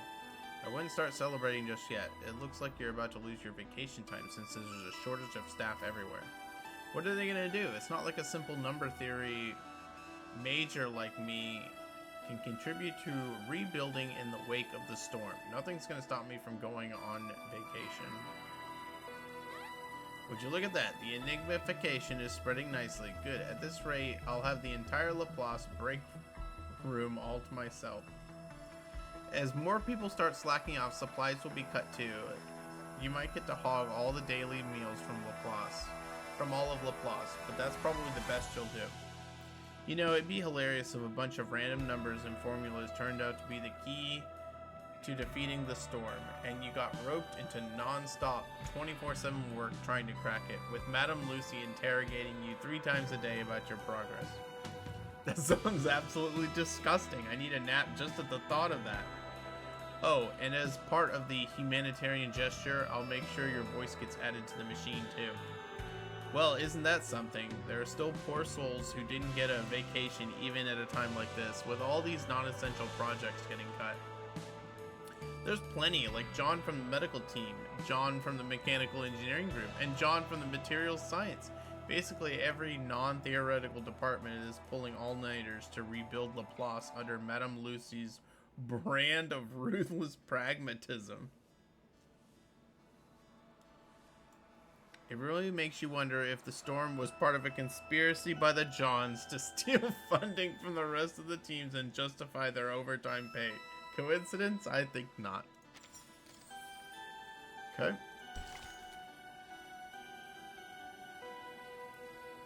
We're, what, almost halfway? About halfway?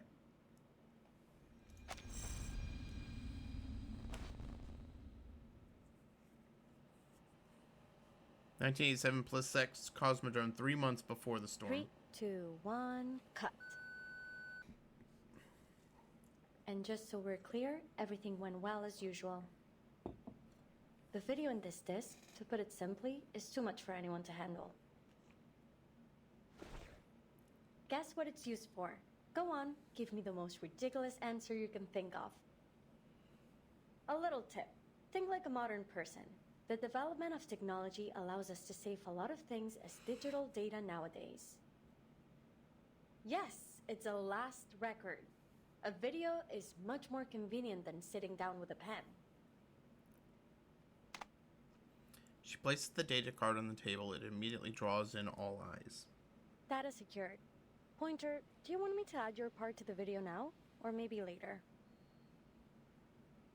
Preferably never.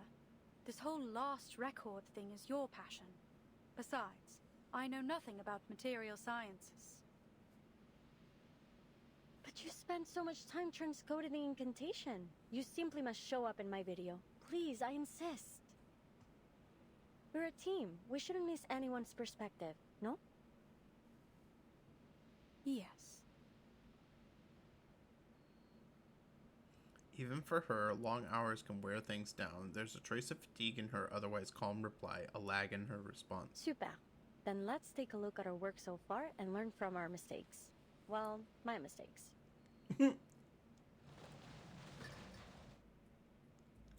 Pointer and I had been working on the teleport disc at the Placid's Cosmodrome. More specifically, our interim mission was to determine how to transport supplies to space stations and spacecraft using teleport incantations. The ultimate goal being to achieve stable, safe, and long-distance teleportation to outer space viable for living organisms. The project had been going smoothly until we received some bad news. Due to a policy change at Laplace, most projects in Placid were being suspended. Fortunately, the bad news was followed by a small amount of good. Madame Lucy said if we could send a monitor to space to collect data when the storm arrived, we'd be allowed to continue with our project. It was a vital opportunity to make our contribution to deciphering the storm. There were only 3 major issues to solve: manpower, energy supply, and determination. As you can see, the first 2 issues have been solved by our new members. Thank you all for your help. Especially our brave little astronaut. The plan is now simple. She'll fly into space, reach the required altitude, launch the monitor, and zero in on the correct coordinates. And then she'll contact ground control to come home. Her arcane skill will protect her from any possible danger caused by pressure or heat in the vacuum of space. Then finally, she will activate the teleport disc, and we will activate our receiver on the ground. Ta-da! Everyone will arrive in Laplace's Arctic branch safe and sound to acclaim and accolades from all around the scientific world. Well, that's a simple framework of the plan, but we still have tons of minor problems to tackle first. Our top priority is improving the long-distance positioning accuracy of the teleport disc. We've already begun testing our latest prototypes, though the last test didn't end well. Still searching for the cause of that particular catastrophic error, but we won't let it stop us. This was no more than an inevitable roadblock, a small accident on the way to technological progress. Elizabeth, if we are going to have any chance of learning from our mistakes, we can't run away from our problems. All right. That last test was a week ago.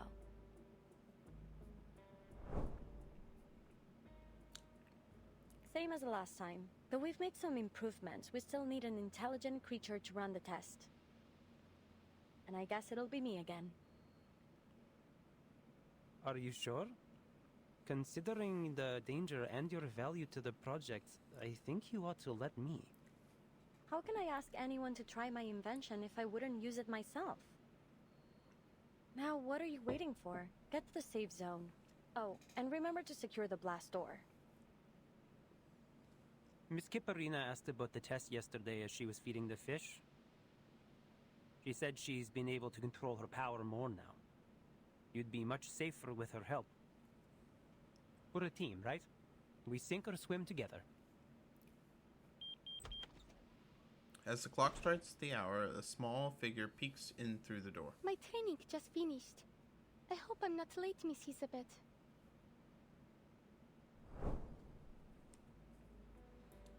Well, we did have a pretty bad accident, but thanks to Kipperina's arcane skill, no one was too badly hurt.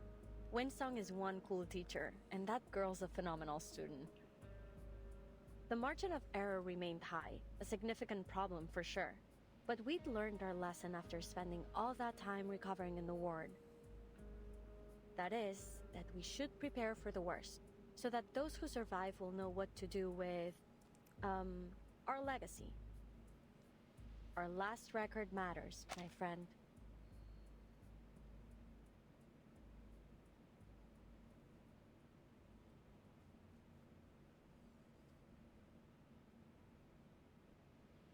Windsong is one cool teacher, and that girl's a phenomenal student. The margin of error remained high, a significant problem for sure. But we learned our lesson after expending all that time recovering in the ward. That is, we should prepare for the worst, so that those who survive will know what to do with our legacy. So, are we now after that opening sequence in the first chapter? Pooh, I don't think that's what Pointer meant when she told us to learn from our mistakes. Before Elizabeth can pinch its mouth shut, the little snake ducks back into her hair. Again, I emphasize that safety must come first in the lab. It is my first and most important protocol. Windsong and I left for all of 10 minutes, and by the time we got back, each and every one of you ended up on death's door. And now I find out you've even petitioned for a postponed evacuation. This is getting ridiculous. You know how tight the Okay, it schedule is is now after. that the storm emergency plan has been activated, don't you? The silver lining is that now we know that we have exactly 3 months. We can still optimize the procedure and improve the disk and... Enough, Sylvie! Pointer cuts her off. Her tone is serious. Oh, come on, friends. Can we just calm down and discuss our schedule over dinner? I believe Miss Pointer was only trying to suggest a better plan. I am.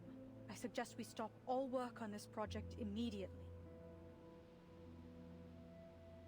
The young man is caught off balance, unable to find the words to ease the tension in the room. What? Why? The situation really isn't that dire. Miss Elizabeth is right. We shouldn't be discouraged over one accident, Miss Pointer. The damage wasn't too severe. Only 3 months left, yet our latest achievement was a total catastrophe. I know what you're all thinking. That the odds are still good, and it's more or less safe to continue. But all that is a weighted gamble. Nothing matters more than your lives. She knows this all too well. This is not her first time making bold gambles. Pointer, what do you think the odds are, really? Without diving into the calculations, it's around a 70% chance in theory. But my logic is screaming something else in my ear. You don't have to take that risk, Pointer. I know what I'm doing. Nothing's guaranteed in the world of science.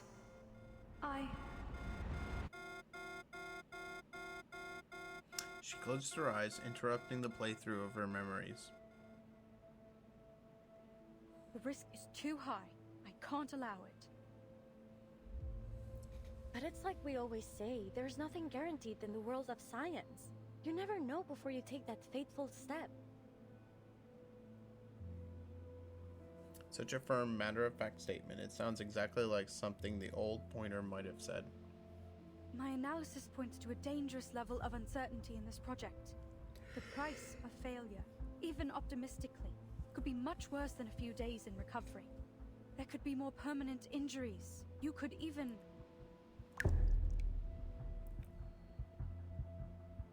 Pointer scans the room. None of them have known failure, not yet, and they shouldn't have to. You've seen how things, places, people just disappear in the storm. You need to stop this insanity before that happens to us. Don't you understand? I really don't. Why should we stop?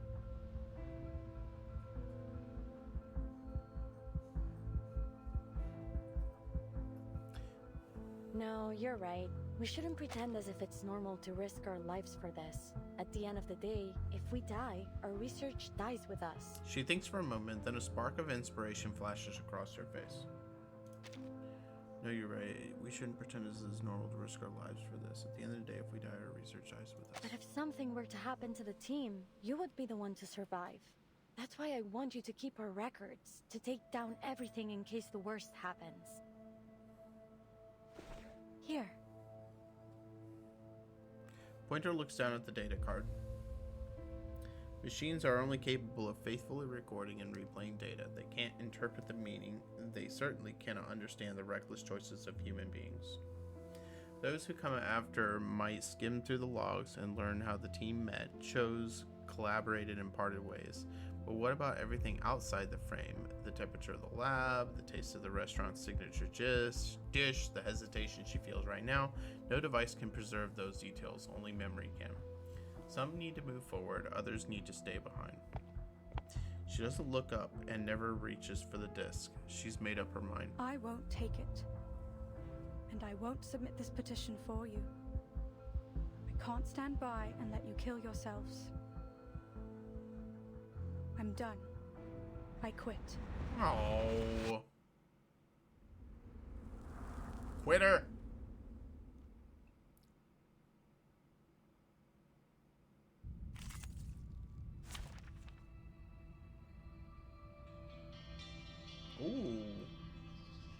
we get Kipperina?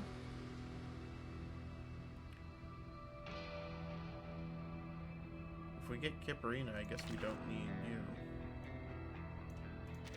Ha! I bet you've never had this many teammates before. Essaye donc de te cacher de nos pardieux.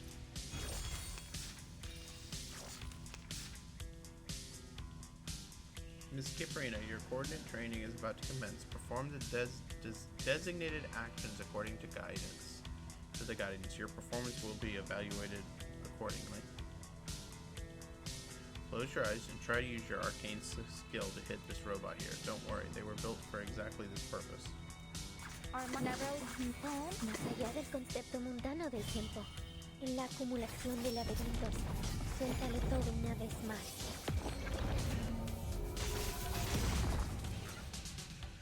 Devour it all. Takiarka, it's it one.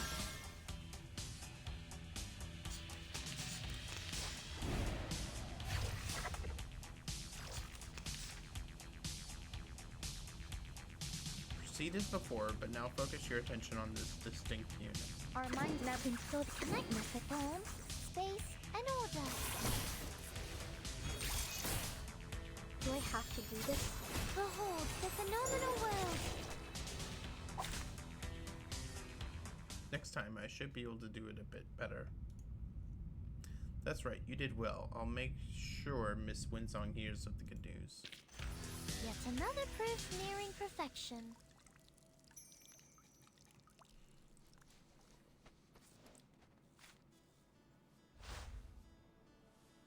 Okay.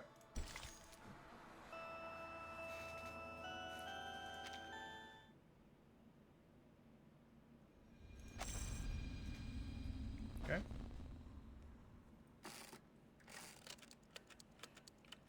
2 months before the storm. The name is Pointer, researcher in the LSCC Plesetsk branch. The reason I joined, the same reason I quit. Nothing matters more than people's lives. All the research I've done has been for one purpose, to make people's lives better.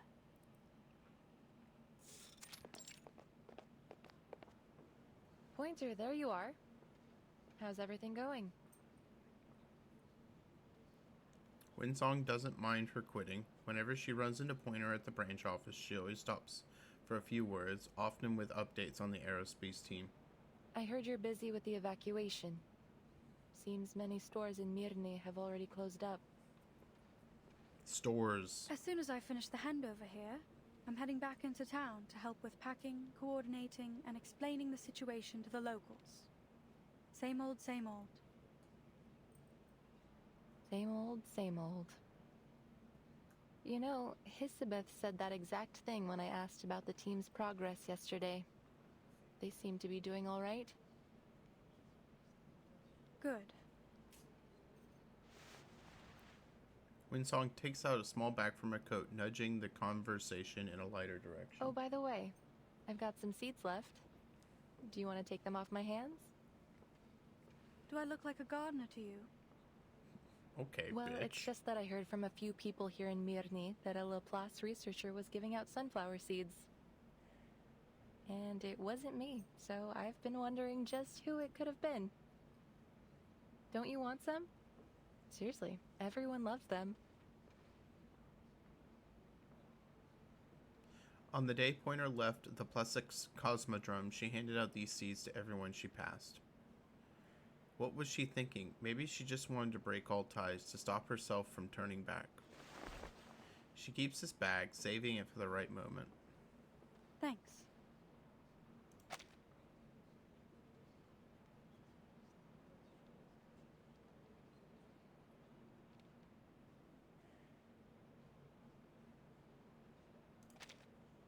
So, who ended up signing the application? Hisabeth will, when she goes to collect the monitor and report our research to Ludwig. She says it's more likely to get approval that way. They don't know when to stop, do they? They don't know the meaning. Stop. If the fish get startled, then they won't eat anything. I see, Miss Elizabeth. She sprinkles the fish food carefully over the water's surface, hoping these fragile little creatures might cling to some instinct to survive. I finished a full inventory check. There's more runium left than we thought. Now, where should I put these useless old files? I was thinking we could use them for draft paper. Maybe you can turn them into a knife or something. A knife would be more useful at this point. You know, to cut fruit or whatever. Actually, that card there on the table would work better for that. Why's that?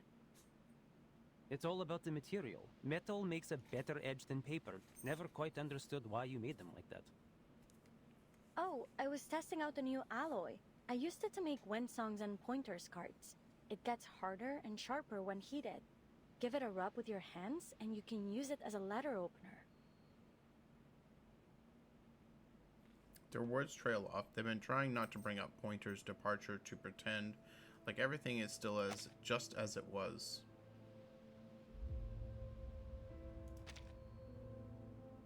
The ritual still isn't stable enough. We need a specific location or area to set as a destination in advance.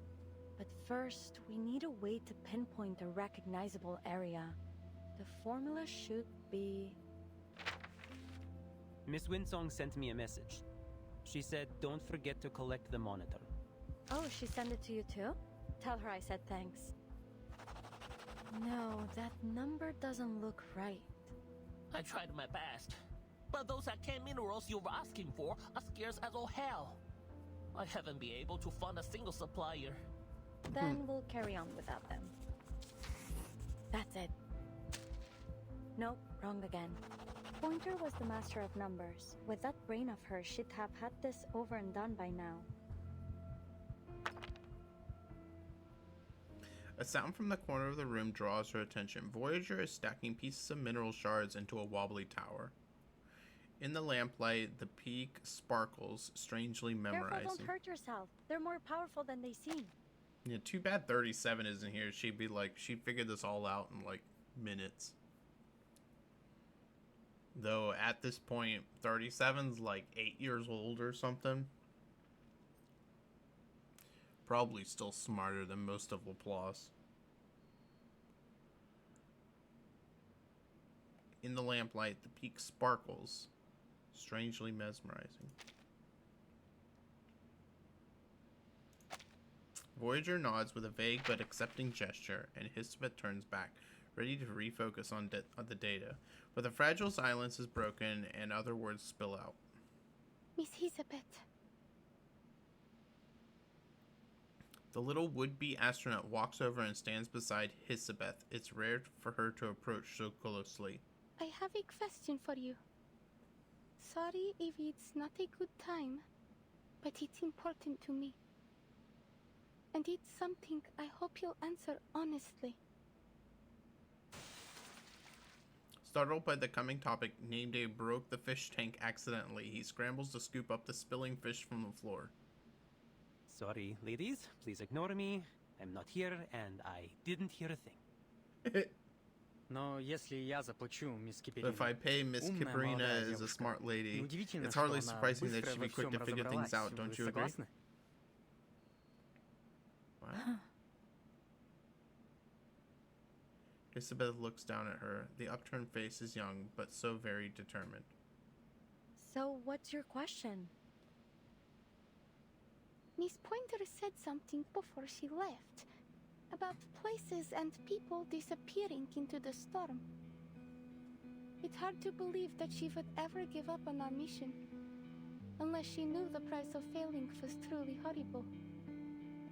Then the storm can't just be some normal kind of natural disaster. This storm will destroy everything, won't it? She doesn't even know how long that question has sat in her pot, in the pit of her chest. In her glass marble eyes, Elizabeth sees. In her glass marble eyes, Elizabeth sees a brightness welling up. She doesn't know how to respond, but silence can be an answer too, and the girl understands. All the people we know, all the bears, birds, these fish, everything. The lost future that you talk about. Was it the first to disappear? Or are there more that have been lost? Will the same thing happen to our time? Just explain it all. Things are much worse than you let on. What else has changed in the future? The light in her eyes never fades, not completely. Kipperina has long understood that tears won't change anything. Many things changed. Some things won't last nearly as long as people think they will. For you, the world might seem to have turned upside down, but life will go on. Pointer is gone. Winsong has her own geological surveys. Now everyone that's left... Now everyone that's left seems to be looking to Hisabeth for answers. She tries to choose her words deliberately, but she has hardly ever been comforted, so she doesn't know how to comfort others.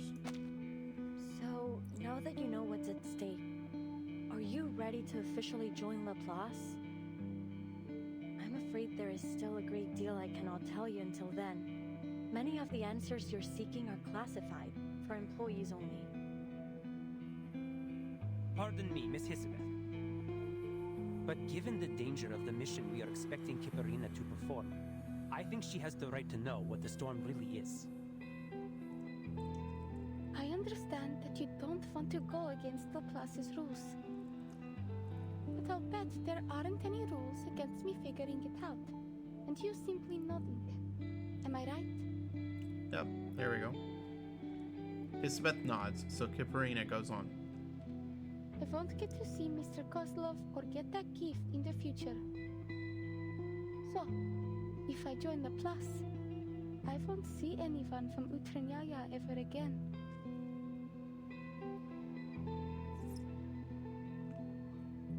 She hesitates, but at last nods again.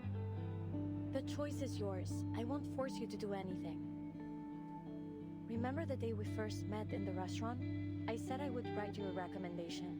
I was serious. I still am. In fact, it's already done. Winsong has signed on to it too. And our Foundation friend behind you is prepared to offer another guarantee, just in case. We will make a recommendation for your friend Voyager as well, but that's all we can do.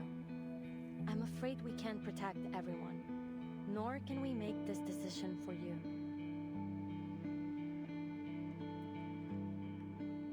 Do you want to keep going? The question isn't just for Kipperina. If they recover the data, if that data is any good, maybe someday no one will have to worry about the storm ever again. But what if they put their lives in jeopardy and gain nothing from it? If you don't, you'll be allowed to return and accept what's to come. But if you join us, there is a chance to change things. That is her answer, the only answer she needs to keep going.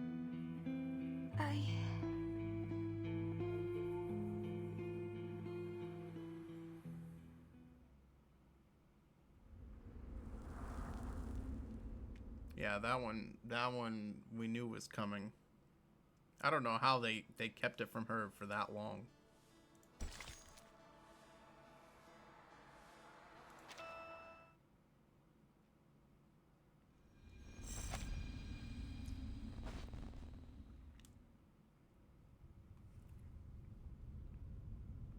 Silence has weight, like sand piling layer and layer on one's chest. Eventually it can suffocate. The sobs barely register, 2 or 3, snuffed out before they can burst. I will complete my mission. She speaks with clarity, as if making a solemn vow.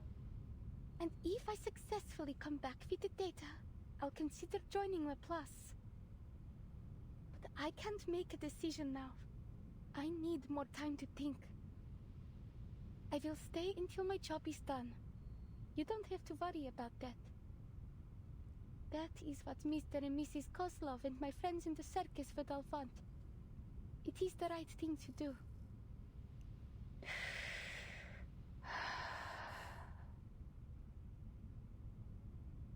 If you'll excuse me, I should return to my training.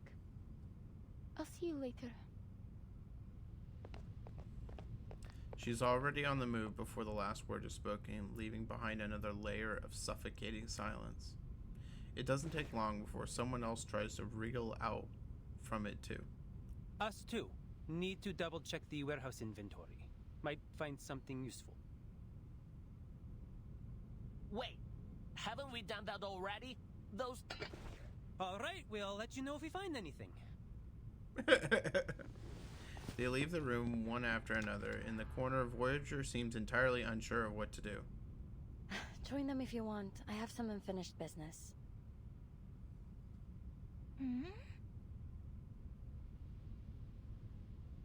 Moments later, the last light-footed silhouette exits the room.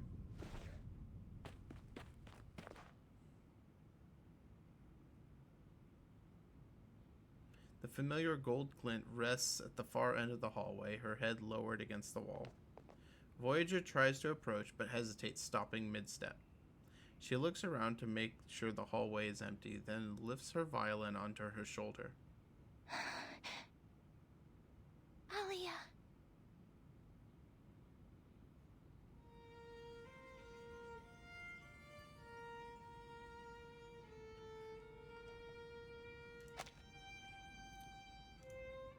Was that you?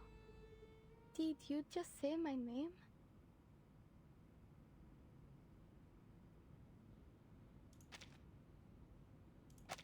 The music strings in her voice twist together like a trembling thread, calling her friend to turn around.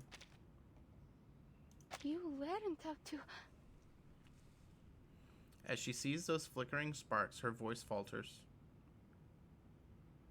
Then, in a heartbeat, Voyager resumes her usual appearance. Stars. Good. Alia. Happy.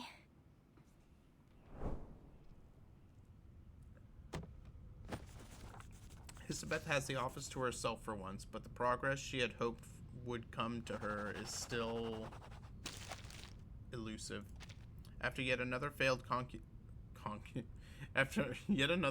calculation, she sets her pen down and reconsiders her goals.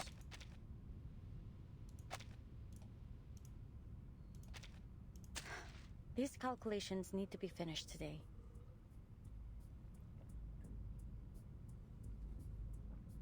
The teleport ritual requires the caster to recite the location. It could be understood as calibrating in a way. Let's continue with that thought. The destination must be preset, and the ritual casts through incantation. But the further the distance, the harder it is to stay on target. If only there were an arcane reaction strong enough and unique enough to calibrate to. It's only then that she notices the strangeness of the moment, which is abruptly broken by the arcane energy monitor as it lets out an ear-splitting alarm. The blinding light flashes across the entire screen, then cuts out. A blinding light. The instrument's detection radius is small, barely beyond the nearby hallway.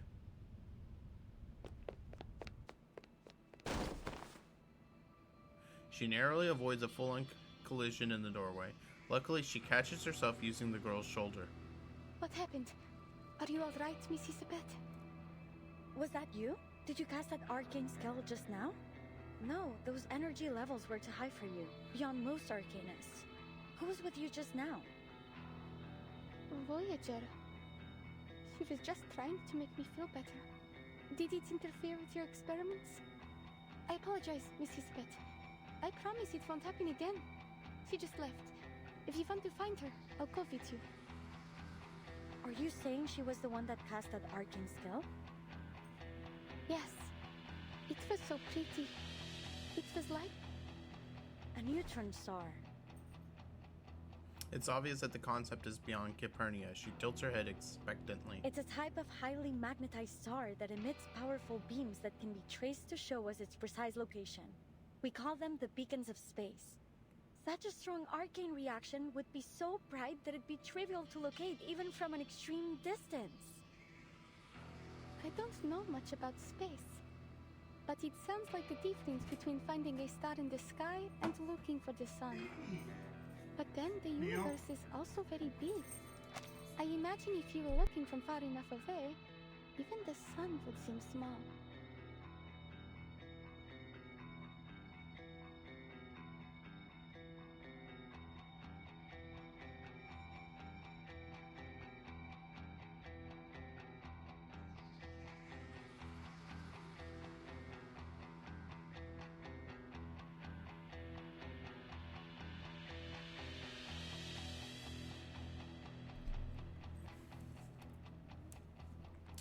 Alright, let's see.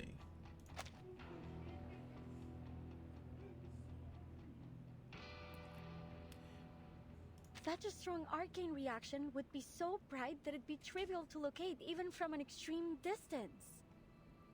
I don't know much about space, but it sounds like a difference between finding a star in the sky and looking for the sun. Okay. But the universe is also very big. I imagine that if you're looking from far enough away, even the sun would seem small. Mad, I'm afraid you're right. When comparing all the stars in the observable universe, our sun is far from the largest or brightest, only the closest. We can't assume proximity in our case. But then, there's still got to be a way, no? Capturing the fleeting aura, she propels a new train of thought forward. Before the storm arrives, the levels of arcane energy in all affected areas will be greatly amplified. But what about places that won't be affected? It's three strawberries top. Elizabeth gotta lay down to eat. Yeah, it's true. She is kind of small. Before the storm arrives, the level of arcane energy in all affected areas will be greatly amplified. But what about places that won't be affected? Perhaps then the trick will not be to look for the light in darkness, but for the darkness in the light. Like finding a dim bulb in a string of Christmas lights. Okay. Elizabeth places her hand on Calpurnia's shoulders and makes a promise. If that's the case, I can adjust the portion of runium in order to focus the disc precisely on Placets. If this works out, then I guarantee you will arrive home safe and sound. 2 months before the storm. I thought we were already at like 1 month before the storm. I guess maybe not. Understood. Take care. She ends the call and waves at the silhouette walking her away. What are you up to? I've been communicating with the garrison in Mirny. They've picked up some abnormal critter activity during their patrols. Another batch of residents is set to evacuate too. I'll head over to help them shortly. What about you?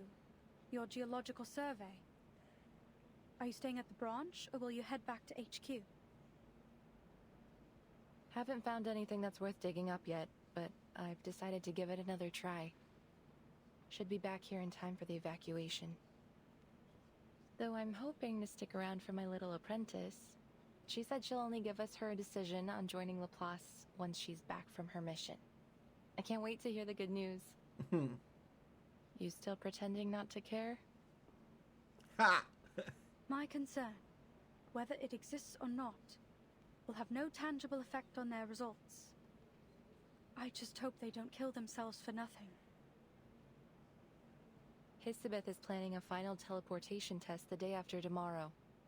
I'll be observing from the meeting room. You know, the one we always use upstairs? Early in the afternoon. I'll likely be in Mirny by then.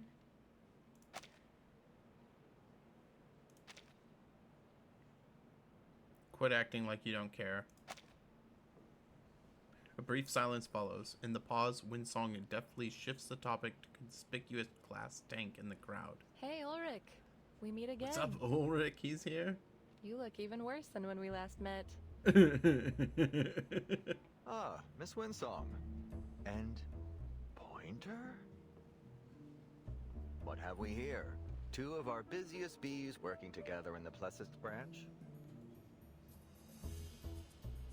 Pointer has no idea why Ulrich looks even worse. His expression, as ever, is nigh unreadable, so she simply nods to him. So when is this humanitarian vacation of yours over? Any interest in sparing a little time to watch something fun? If by something fun you mean Dimitri's party, then thanks, but no thanks. No, not that. I told you about it before. Hisabeth's teleport disc experiment. Ah, yes, that one. You know, word of it is already spreading through HQ and all the other branches. And? What's the impression? I wouldn't categorize it as good, but it has certainly become a contentious topic. Okay. At least one of the bigwigs is supportive, Madame Lucy. It seems she intends to keep our experiment going either way. She even invited a prominent string theory researcher to HQ. Who is that? As I said, even if we don't get the results we hoped for, the work itself can be illuminating. Silent researcher at last offers a wave to attract the attention of the room. Excuse me. I have obligations to attend to. Let's talk again later. Okay, Miss Stick in the Mud. She walks off, leaving Ulrich and Winsong to watch her as her figure passes into the hall and away. Several minutes pass, then Winsong gasps. I forgot my badge, and Pointer's gone. How am I supposed to get back to the lab?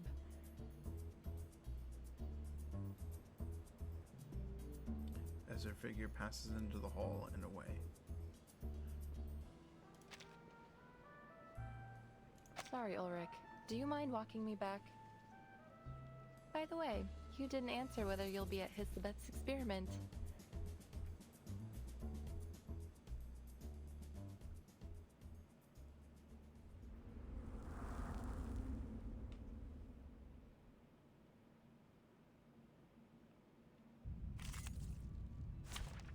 Okay. I'll do my best. Never mind, tired. Or this one. Let me. Keep up the pace. Three.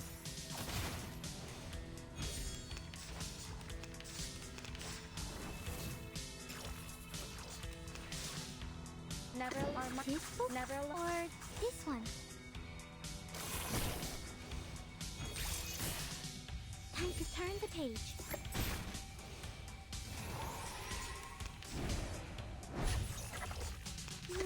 I will remember your sacrifice. And now it's easier to understand.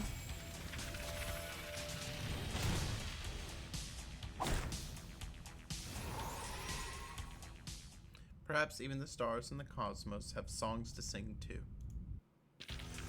Keep going. For our dream, comrade.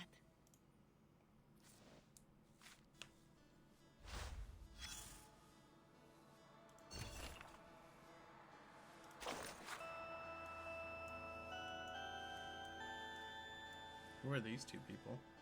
Dear Camille, how long has it been since we last spoke? A long tug of war with the cold drained all my energy. Only today did I manage to warm up enough to dip my tail in ink and write to you. Sylvie is doing well. Maxime and Alexandre always help her think in parallel, and Monique, as usual, keeps things under control at critical moments. Serpents have been showing more and more signs of thought lately. I think it's only a matter of time before he speaks. Helene is sleepier than ever, staying in heated rooms around the clock. As for Chantal and Pierre, they're the same as always. And me, I didn't just hibernate. The local literature has filled the gaps in my collection that Sylvie once ruthlessly discarded. The Melusines were deeply moved by these authors' vivid portrayals of suffering and death, yet even within the darkest themes, the author's exploration of new paths brimmed with vitality, dreams, and a defiant sense of romanticism. Whenever I read the literature to her, her memories become unusually vivid, and she recalls one line in particular with striking clarity from Pasternak's February.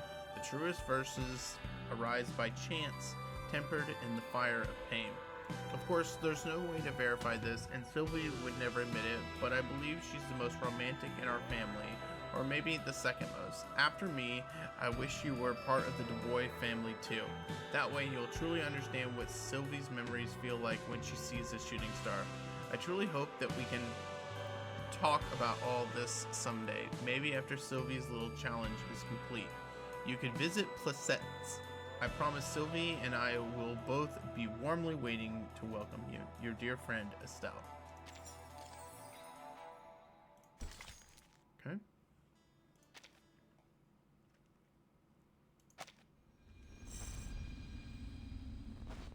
Concerto. Still 2 months before the storm. There's not much difference in the lab today. Even though the others had tried to tidy up the clutter, any attempts at organization are doomed to fail here. Elizabeth pushes the last stack of files to the corner of the table, then steps back to survey her work. I'm ready. Remember to stay within the safe zone. The medical team is helping with the evacuation, so we need to be extra careful this time. Miss, are you sure I shouldn't be the one doing this? I've mastered my arcane skill. I'll be able to protect myself. No. Look at all the files here. They might give you a paper cut. It's an unacceptable risk for our astronaut. Even the slightest abrasion could explode under the pressure of liftoff. No need for concern. We've done the simulations and cross-checked the data thoroughly. To aid in the disk's mental preparation, I even read Madame Lucy's speech and some Laplace essays on the scientification of arcane skills.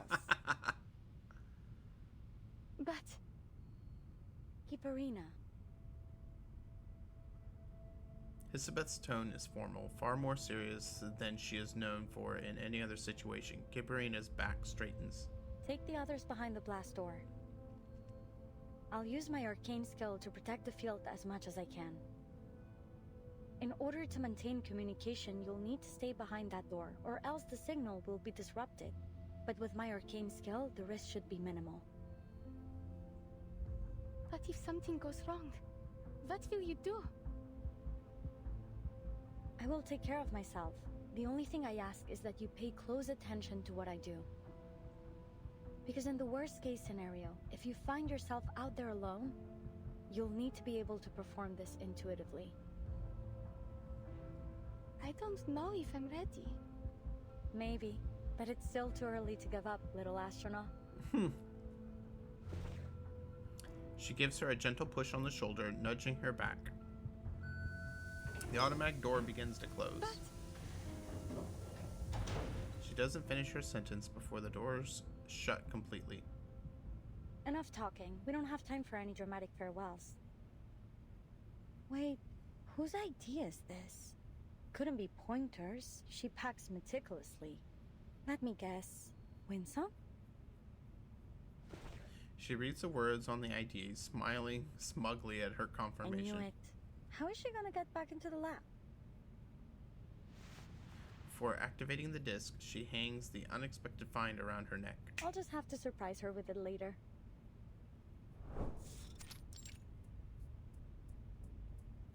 In the empty meeting room, Ulrich and Winsong take up space on opposite sides of the door. No one feels like sitting at the uncomfortable conference table without a good reason. Where would you place their odds? Perhaps more importantly, is there any guarantee the data they collect will elucidate meaningful truths behind the storm? You know as well as I do, Laplace hasn't mastered the art of prediction. We don't offer guarantees. Besides, maybe our demon already knows how this all ends, but I'd rather not.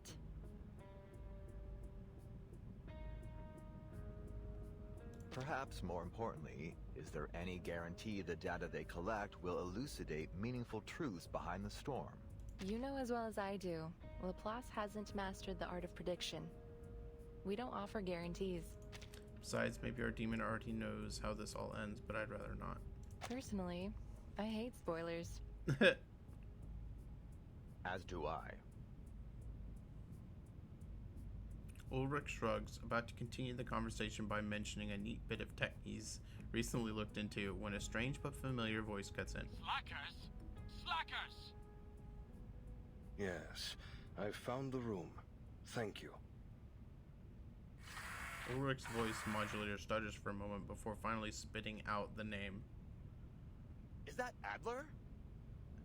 Mr. Ludwig? Winsong looks stunned. Ulrich, clearly confused, flashes a giant question mark. The raven perched on the monitor's head tilts in its own in curiosity. I'm glad to see you're so devoted to our research, and I thank you for your hard work. I'm here to deliver the storm monitor on behalf of Madame Lucy. Given our lack of resources and time, we were forced to modify an existing device to perform as our monitor. It was originally a robotic assistant, something to set daily schedules and work reminders. You already noticed Adler's voice. It's synthetic, of course. His colleagues originally developed this machine for him as a humanitarian gesture. It was trained to mimic his voice, an attempt to keep him social. It ultimately proved ineffective in that role, so now it will serve as our monitor. I understand. Given the circumstances, recycling resources is wise. Though I struggle to see how a robotic assistant could be a humanitarian gesture. Your appreciation is noted, and I supposed you might. In fact, this vacation Madame Lucy sent you on to Plesetsk is a kind of humanitarian gesture on her part. Perhaps she hopes you'll gain a deeper understanding of the term.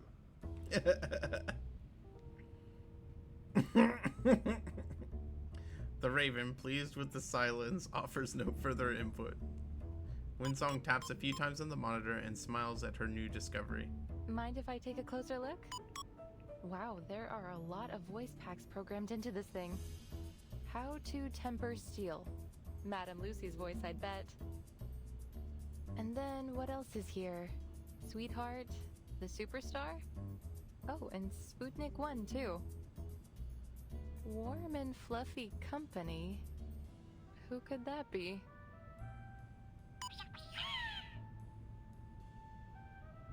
What a waste of time. Why would a monitor need a critter's voice in space? Maybe they just put it in for fun. It could be useful to relieve a little stress. Yeah. Oh, perfect timing. Hisabeth has entered the testing grounds. Field report. I activated the disk, but it's not working. There must be an error in its incantation. Oh, the indicator is red. So then it must still be accumulating arcane energy. It may be calibrating its position within the range I set. But what about all this excess energy? I worry it might not just transport me, but half the office. Any last words? If you explode, I call dibs on your fish. Have some patience. It's doing something. She shakes the disc once or twice, but when she stops, it continues to tremble. Violently.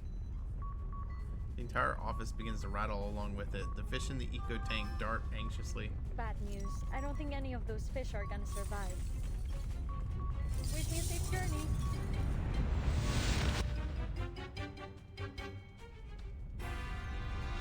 Before the floor starts to ripple, the monitor scoots itself out into the hallway for safety. Winsong slams her back against the wall to steady herself. Looking up, she sees Ulrich's glass tank vibrating, its contents scattering into tiny particles. Can hear you brainstorming, Ulrich. Oddly literal. The sound of the shattering glass immediately has Winsong turn to her colleague, confirming that Ulrich is still secure inside his case. The noise appears to have come instead from a fish tank falling and... You know, Hisabeth, there's gentler ways to make an entrance.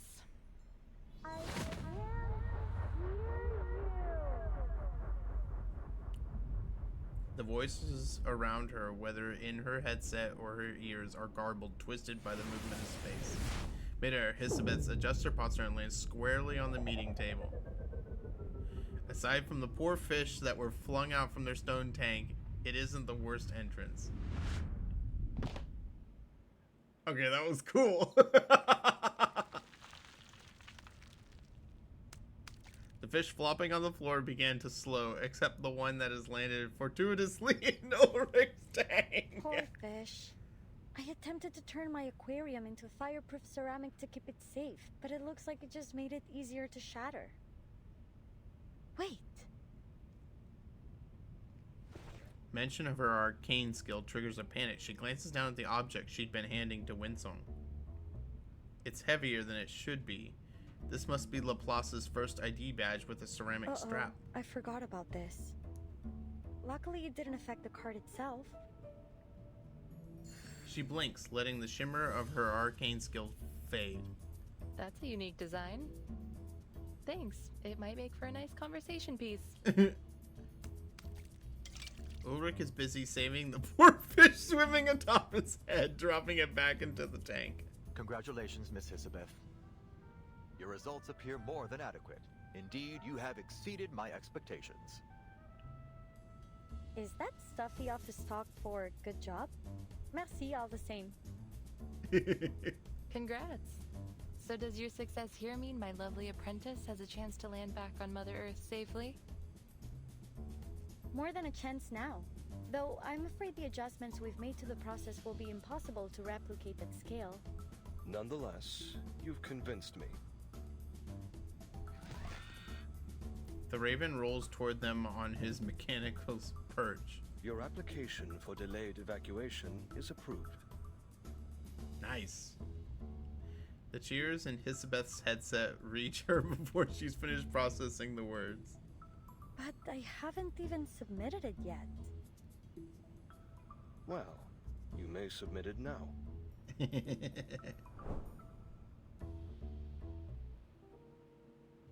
So, that's why you're back here with that torn-up application form? I gotta tell you, it's impressive you managed to piece it back together. Yeah. All eyes fall on the thin sheet of paper held together with tape and barely legible. At least I learned something from it. Don't teleport paper products without a protective sheet. They seem so close to success. I will keep training. I need to stay at my best for our lunch day. Voyager taps Capernia on the shoulder, doing her best to express her opinion. I know. I won't push myself too hard. Thanks, Voyager. We don't have much time left. Remember to rest too while you still can. You should take a day off. Consider it a celebration of our successful experiment. Actually, I believe Miss Hisabeth already has plans for me. We still have a lot of work to do. Capernia holds her stare on the pondering researcher, expectantly seeking her input. Plans? Yes, that we do. I need to train you to use the monitor. You will have to confirm the final coordinates on the disk and be able to perform the final safety checks before launching. Oh, I think it may be necessary to implement a particular procedure that Ludwig mentioned. A humanitarian vacation.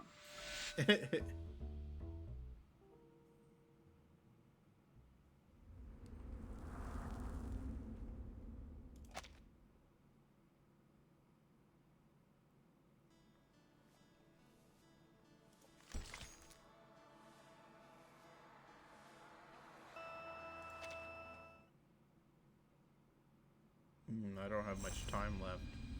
I don't think I'm going to be able to finish. 29 hours before the storm. Flitz, Gmurny, whatever the name, the towns surrounding the Cosmodrome look more or less the same. They were built to support the nearby research facilities and fall silent along with them. A single snowflake goes unnoticed in the vast white, melting into the hot breath. Allow me. These should be the lost boxes. Leave them, miss. Just tell us which ones should be moved and we'll take care of them. We all got our own jobs to do. The young soldier bends down ahead of Pointer, loading the boxes into the truck one by one with practiced speed. Pointer checks the lists in her hands and gives a nod. Correct quantity. The second to last batch of supplies is now loaded. Will you leave with the others tomorrow? Or are you staying on until the final evacuation? Our orders are to evacuate to Xeno's nearest base tomorrow. How about you? We were responsible for escorting the last staff members from the Placet's Cosmodrome. That place should be empty now, shouldn't it? An evacuation like this has to be for something big. I'm sure you know better than I do. If you can, miss, find somewhere safe. ASAP. I'm leaving Manny tonight, just as soon as I help finish with the evacuation. There are fewer troops around now. Have there been any further orders? Some were sent to clear the roads. There's been more critters blocking the way lately. I guess the others were assigned to an urgent support mission. So it's just the rookies like me left. Evacuations can be dangerous. A job like this shouldn't be left to new recruits. You think so? Honestly, I was hoping for a little challenge. But we're soldiers. We follow orders. Okay. The engine roars to life, sending up a small flurry of snow from its undercarriage. Do you need a lift? Thanks, but I'm going back to check on the evacuation. Be safe. The truck disappears down the slush-covered road carved through the snow. The pointer heads in the opposite direction, further into the town.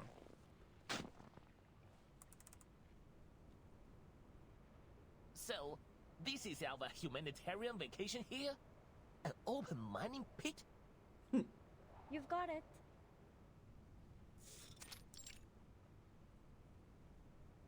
It's nearby and easy to reach. I can't see a reason why we shouldn't come check it out. The only problem is I got the timing a little off. But just you wait. It won't be long now before the Aurora shows up. Oh, cool. She tosses a pebble towards the pit. It vanishes into the dark. We've recruited a great team from Laplace and the Foundation and worked out the kinks of our teleport disk.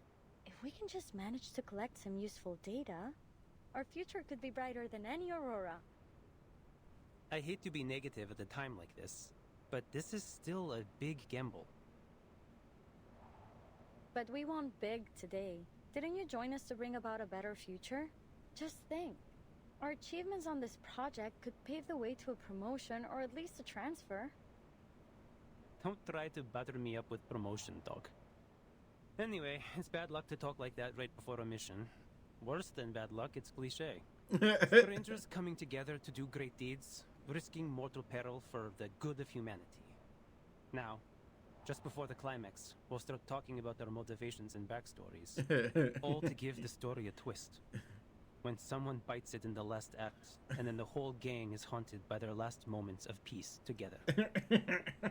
Oh, there's a theory about that. What is it called again? Right, quantum entanglement.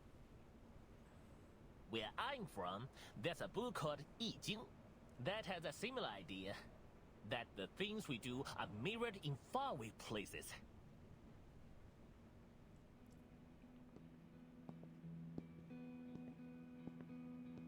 After turning several near identical corners, Pointer reaches her destination. A small group of people has gathered by the roadside. The moment they spot her, their wind-chapped faces break into a smile. How are things proceeding? I'm here to perform a final check on the evacuation. It's going well. We're all ready to leave. It's just these flowers. We thought about planting them somewhere just so we don't need to carry them, but with the soil frozen over. Flowers? Yes, you know, from the seeds you gave us. My daughter planted them just for fun, but they really thrived. I was just about to say, it's probably sunflowers. A little girl, bundled in thick winter clothes, hoists up her box of treasures to Pointer several tall potted sunflowers.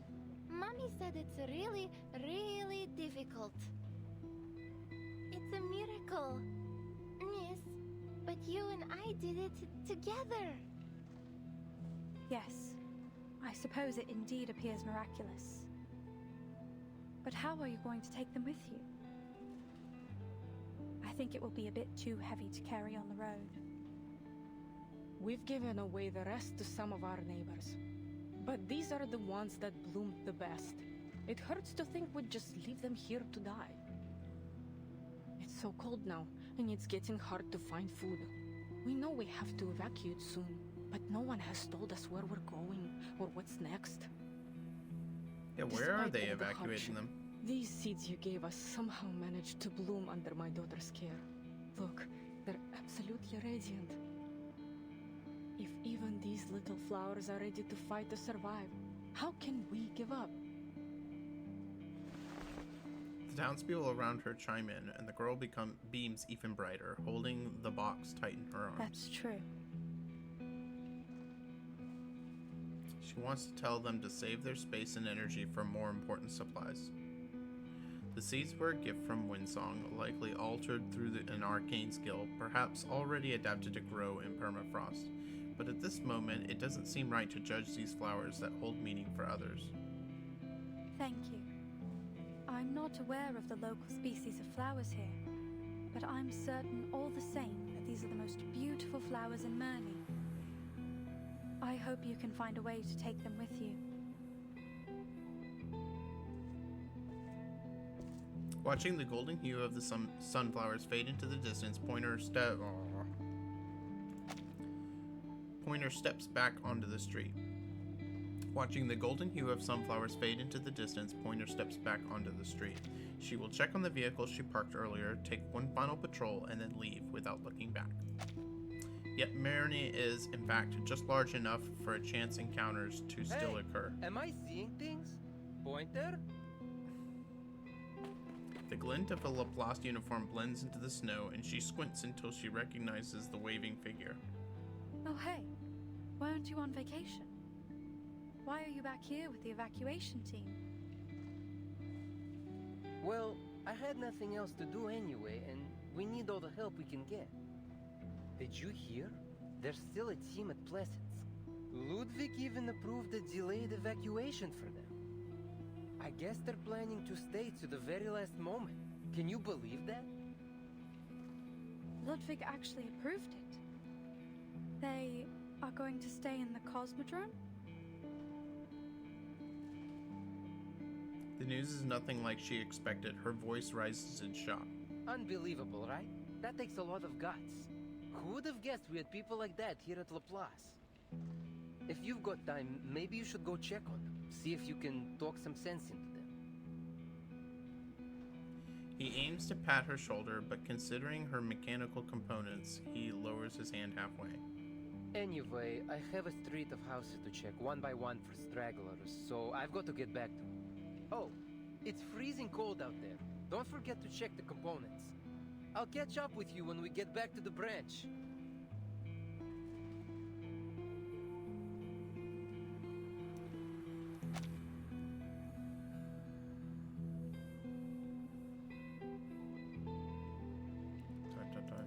She once hoped that Ludwig would shut down this absurd plan, a mission with far greater odds of failure than achieving any meaningful goal.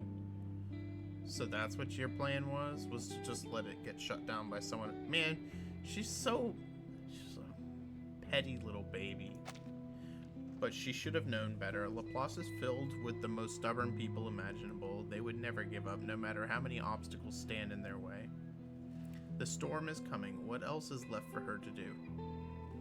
Pointer looks in the direction of the Cosmodrome. The buildings obscured by a swirling sheet of white, I think. Everything is made of atoms. From afar, Mount Taihang is like a grindstone. The Yellow River is like a belt. And all these things are but dust. Pointer looks in the direction of the Cosmodrome. The building's obscured by a swirling sheet of white. Everything is made of atoms from afar. Mount Taihang is like a grindstone, the Yellow River is like a belt, and all things are but dust. In other words, maybe the reason why we are here is only a complete coincidence. Hold it, hold it. Let's just get back to the topic at hand. I think I'm allergic to poetry. Aw, I want to hear the rest. Would you please let him finish? No way. I think I'd rather take a chance on that lethal backstory cliche. How about you start us off?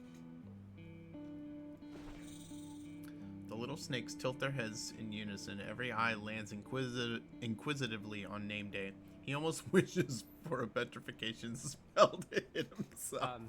Sure, what do you want to know? Are you curious about why I chose our loose yet ambitious team? Loose yet ambitious. That's a good description. You brought it up. Now spit it out. And make it simple.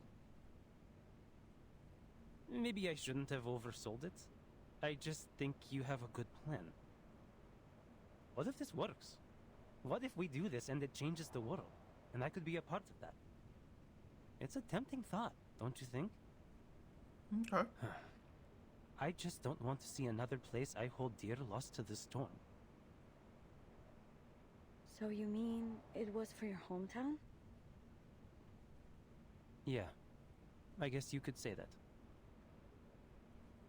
Isn't your homeland still here in this era? More often than not, Kipperina chooses to listen and wait. She seldom inserts herself into conversations.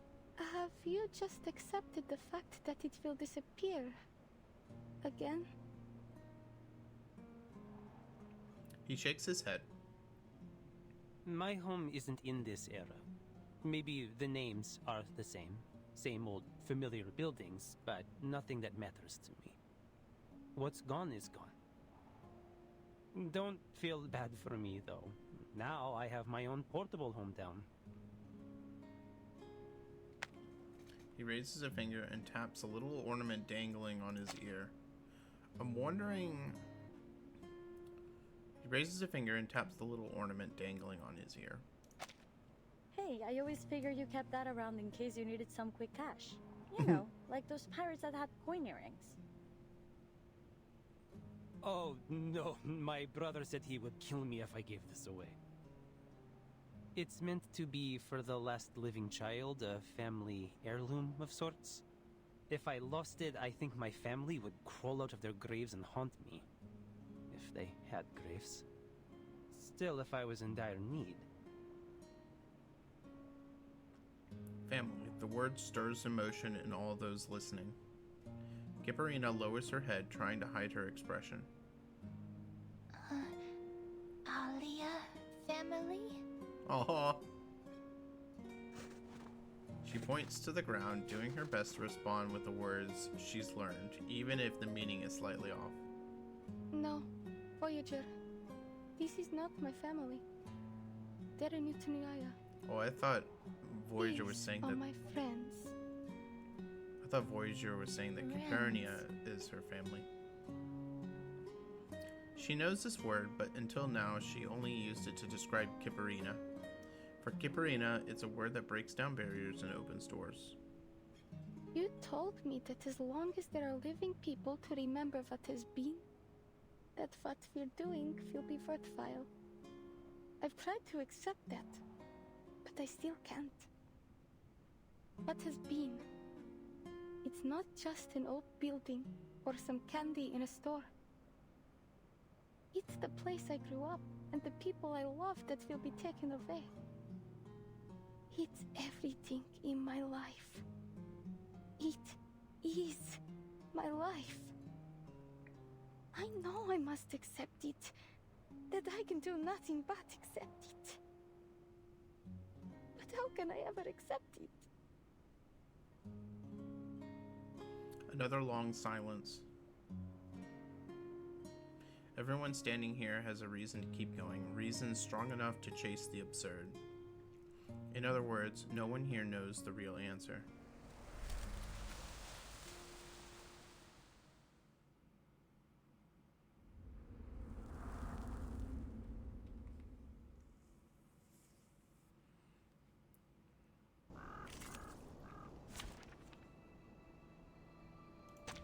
Essaye donc de te cacher de notre pardieu.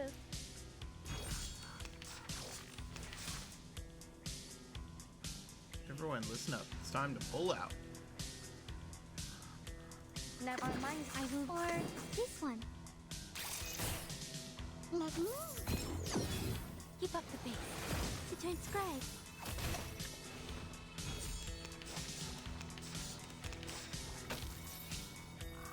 You'd better think Careful twice. with the pages.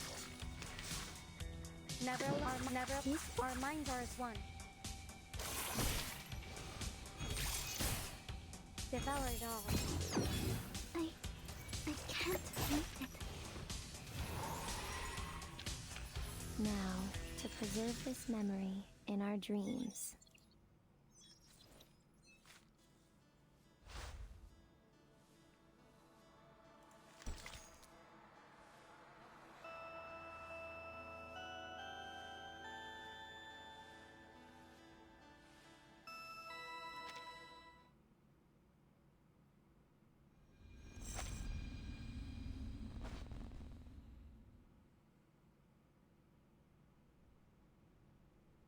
The hardest person to convince is often yourself.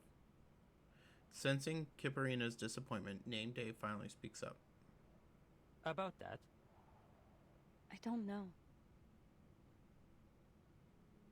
The blunt reply causes him to bite his tongue and listen. When I heard about my parents' death, I was just stepping onto the bus to Laplace. I felt like I had no time to even think about it. I guess I mistook that for acceptance. After all, there's nothing I could do to change it. Then about 3 months later, I broke my pen while writing a research log. I cried for 40 hours. 40 hours. And I'm not exaggerating. I'm grateful my roommate didn't have me committed. Was it your parents' pen? The very idea of Hisabeth crying seems almost impossible to imagine. She cuts off the thought before it turns impolite. Nah, just an ordinary Laplace office pen. They give them out by the boxload. But back home, when I broke something, my parents would tease me for being careless. And then we would find a new one together. You can't really accept a thing like this. The only thing you can do is put your pain aside and find something to do with yourself. Even if it's just making a ball of tape. Just wrap a ball round and round over and over until you've forgotten what it even looked like inside.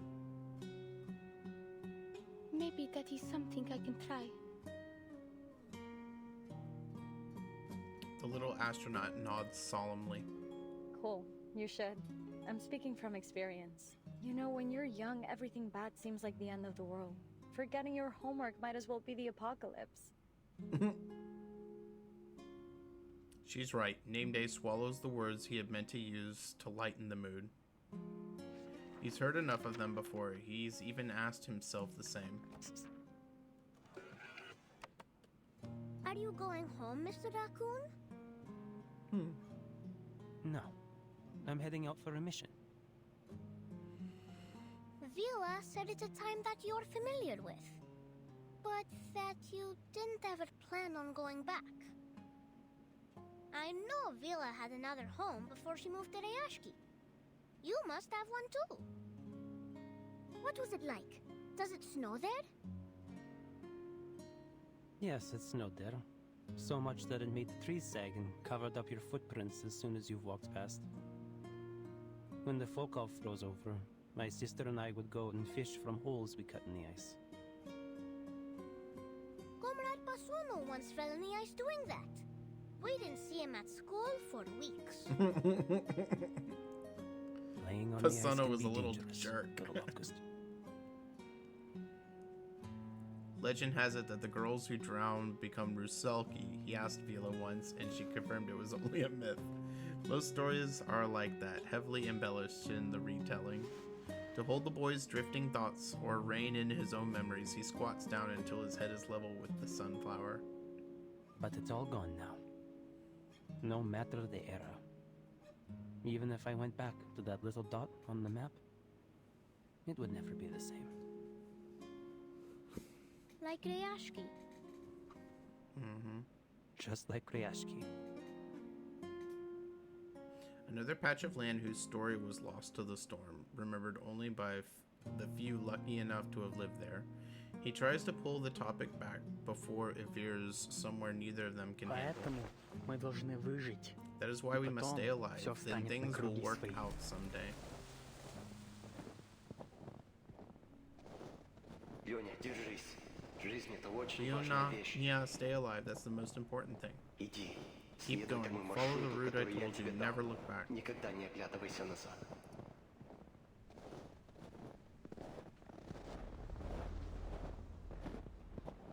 Being certified as capable for an independent field mission means you're an official Foundation member. Congrats in advance. Most people here use an alias, though it's all up to you. Just make sure you pick a good one. It's not easy to change once it's confirmed. I see. Thank you for telling me. Leonid is his real name. The day he left home came close to another date soon to be celebrated. That's it. He hands over his application Let form. me check.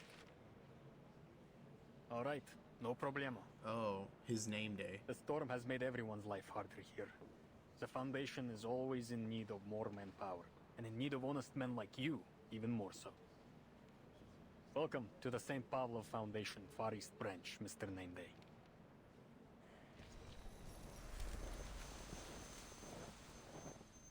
A name means existence. What is hard to accept, knowing that your city can't be found on any map, or that city still shares its name, but has changed entirely. He's tried before, but his arcane skill doesn't work on living beings. That fleeting glow he remembers is probably just an illusion.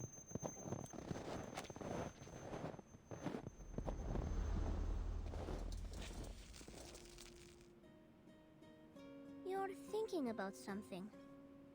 Missing your home again, yes? It's okay.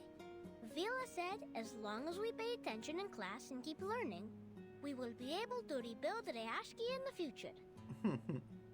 We will rebuild it as long as each and every comrade keeps that goal in their mind. And I will never forget. The sunflower tilts its head. The boy mimics it. Then he pats his friend's shoulder, offering a little encouragement. You can do it, Comrade Raccoon. Большое спасибо. Thank you very much, Comrade Ovgis. Thank you very, very much. Name Day is still lost in thought as the aurora begins to spill across the sky. It follows its own patterns, constant and resplendent, existing without the need for names. Nothing in nature is made for humanity. Come here, Alia. You can have the best seat. Oh, I think for now I'd prefer to be called Kibarina. Oh. She mutters something more under her breath, but still finds herself sitting in the offered spot. Hurry up. You don't get an aurora like this every night. You need those charged particles up there for your arcane skill. I thought we were here for a vacation. It can be more than one thing. You do need this, though. She finds a suitable rock to sit on and brushes the dust off the stones beside her. Stay calm. Walking in space is definitely going to be easier than walking a tightrope.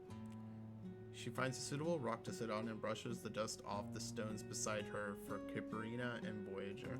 Stay calm. Walking in space is definitely going to be easier than walking a tightrope.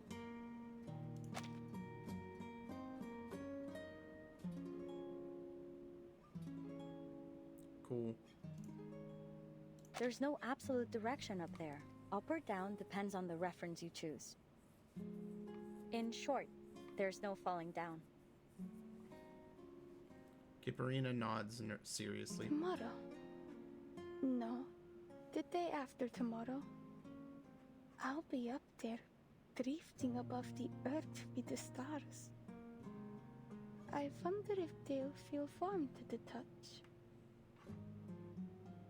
Whether from nerves or the night wind, she shivers. Hisbeth opens her arms wide to pull both girls into a The huddle. night is so cold. Back with the Utreniaya. On nights like this, I would sneak into the pens and sleep beside Masha, the Berka by Dukerov. She was so warm to cuddle. And now I'm here huddled with all of you. Oh, sorry. I'm not suggesting you remind me of bears. It just feels safe. There were times during the coldest winter nights that my siblings and I would cuddle up with the stray dogs to keep ourselves warm. Hold on. You people don't just hibernate through the winter? You're missing out.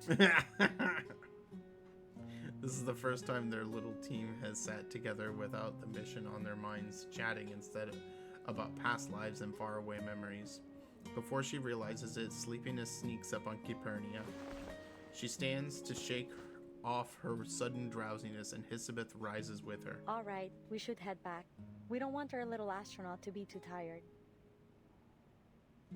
Hey, you think I don't see what you're doing? You haven't told us your story yet. It's been on my mind since I first got here. Why would you do all this? You don't strike me as the hopeless dreamer type. I don't? Well, I should make more of an effort to match the stereotype. She tilts her head just enough to catch the dozing little snake and nudge it back onto her shoulder. It's not so dreamy, though. I just want to know the answers. Where do we come from and how things will end? What, not convincing enough? Perhaps you want something more in depth? Way back when, before all this, Pointer and I were being driven mad by work. We would walk out here and there was something she would say to me. She narrows her eyes, watching the shifting curtains of light with interest. High-energy solar particles shaped by the Earth's magnetic field dance across the sky in colors visible to the naked eye. If you listen closely, you might even hear the faint crackling. Their faint crackling. Language is a tool that permits us to describe how the universe was created and how it will end. Through it, we reflect on our existence. In order to understand eternity, we must first understand death and impermanence. After a small shake of her head, she regains her usual casual tone. Good impression of her, no? Everyone says it's my best. The aurora hanging high above the sky shines down at the people below. Brilliant beams fall, blurring the edge between snow and sky and softening every expression into something unreadable. Hisabeth's voice feels like it's coming from very far away. From far away. Tomorrow might be our last free day before the storm. I guess it's fitting then to ask the age-old question. If tomorrow was the last day of your life, what would you do?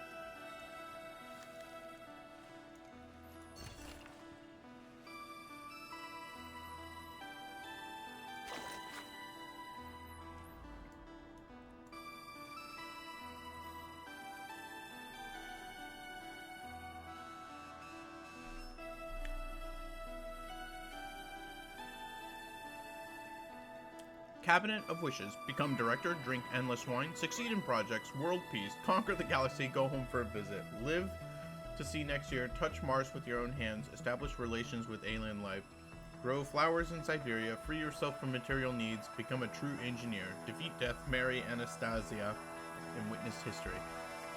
Okay.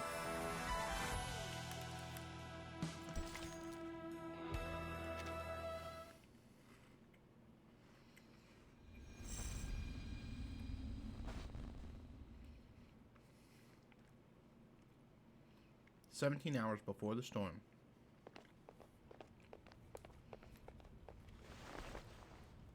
The little soon-to-be astronaut stands before the heavy blast door and presses her finger against the scanner. Just like several months before, she walks the quiet corridor on her way to her training. Do everything we can, and do my best. Leave no regrets. That's why I have to finish my training.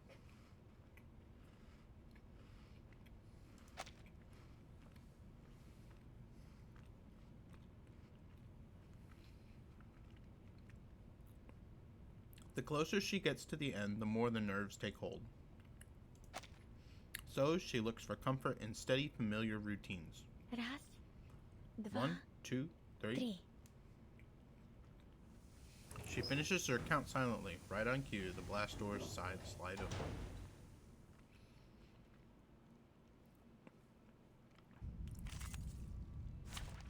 Okay. Stay behind me. I'll keep us safe.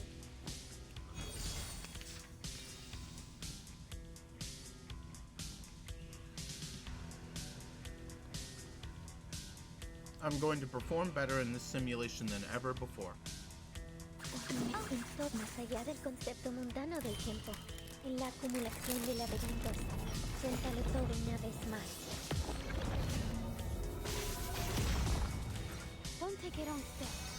We stand together.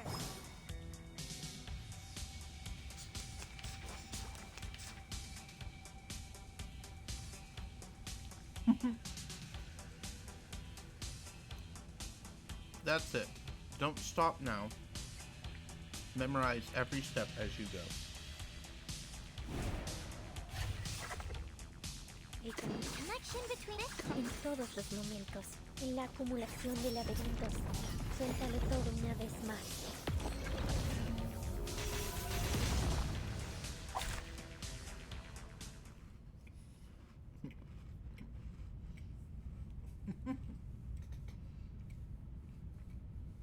Man, let me finish my crackers in peace.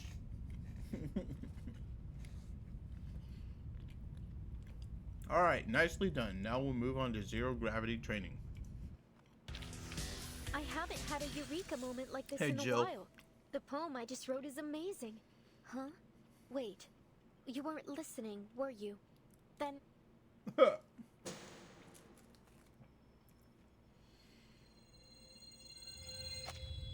Whoa!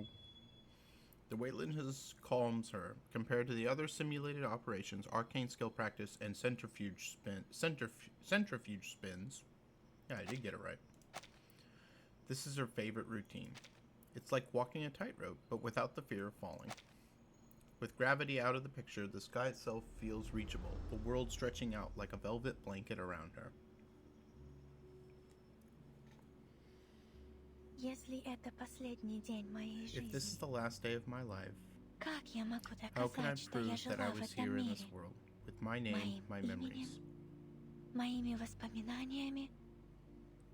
Я помню, I как remember меня what they звали. called me. Alina Medvedyeva, the girl like a bear. You must have a proper stage name for your performance. Kiparina. Aww. What do you think? Natalia and I decided on it together. She's a clever one, always reading the latest astrological lectures. It's from a place in the stars. Kuiper, she calls it. Some asteroid belt made of ice. That's so cute. This is because to us, you are a gift from the stars.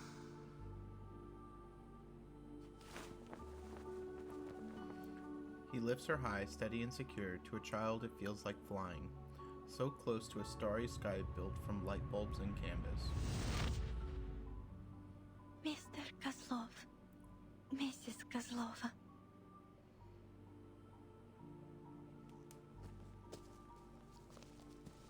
We're leaving tonight. Why all the rush? Let's wait one day later, or maybe two. Why don't we ask that Laplace lady to see Ali again? I am sure she's too busy. But look, everyone's leaving town. Something must be happening. He gestures to a place out in the distance, the dimly lit cosmodrome barely visible against the night sky. She'll be safe there. Didn't you hear them say that? Laplace's building will be the last to fall, even if the whole world comes to an end. What we must do then is keep ourselves safe. That way, someday in the future, we will have the chance to see her again. Sitting in the audience, clapping for us until her hands are red. My big bear wants to pretend he doesn't have a heart. I know you miss her as much as I do. Of course, but I must stay in control of myself. Maybe we can put something on the signboard. A circle, like her space helmet. You know that signboard hasn't been changed since my Tadushka was the ringmaster. What a change it will be. Natalia frowns as she struggles with the knots on her luggage, but straightens up when she hears the comment. Yes, and we will add some stars and spaceships. I'll paint them on once we're set up in Moscow. Oh, and don't forget to take down their address so we can send things to her. You think I didn't do that the minute we came here? Natalia, you're showing so much concern. What happened to my carefree circus Dude, wife? this hurts. Like, you It's know just that they're that- gonna die. There's nothing else I can do. She pats the package beside her, a few neatly wrapped dolls and a set of freshly cleaned costumes. We've always been there for her. Now she's alone and far from us. Who will care for her now? Verton. Soon. It is how it must be. We cannot be there for her forever. Though, I guess Verton's a few years younger than her. You can't do this your whole life. Audiences come to watch an acrobat fly, but they also come to see if they will fall. Most people would never dare to walk on a tightrope.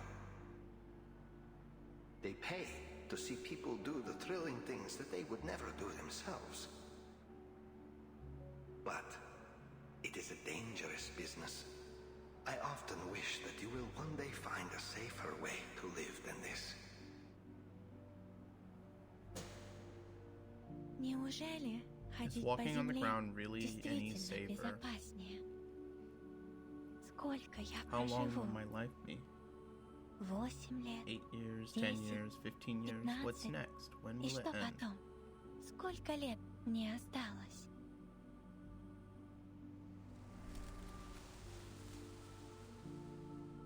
Time never ends. It's a concept, and there are many explanations for it. One suggests that since the whole world is made of particles, including our brains, then our minds too can be calculated, so that everything that's happening or about to happen can be predicted. Past, present, future, all that ever was and is, and ever will be, was destined from the moment the universe began. Each moment like a knot on a string that's already been tied.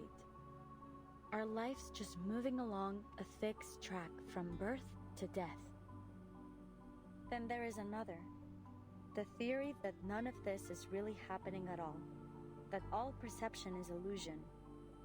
Only the present exists, and only for as long as we are experiencing it. If you ask me to choose, I prefer the first one. Yeah. Probably me It's too. not like a tightrope then. When I walk on the rope, I don't see past and future. I only feel what is happening right now. For example, these lights make my palms feel hot and warm, but the stones beneath me are cold.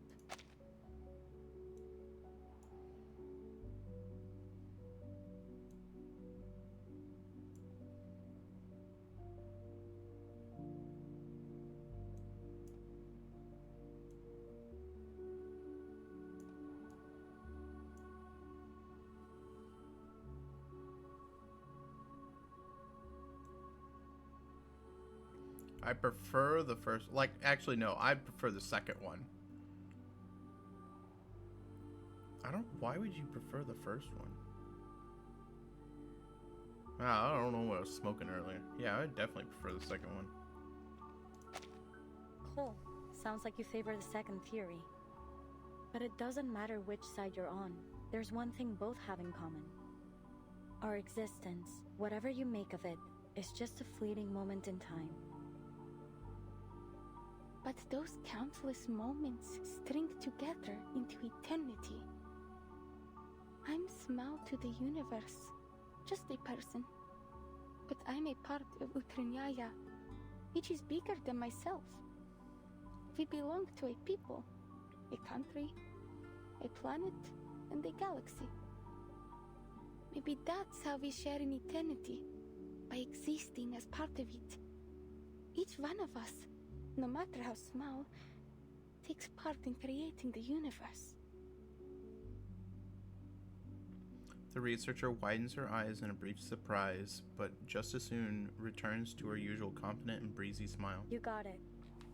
When we learn all the rules that govern our universe, we'll be able to predict all that is to come. We'll be able to survive without superstition and fear of the unknown.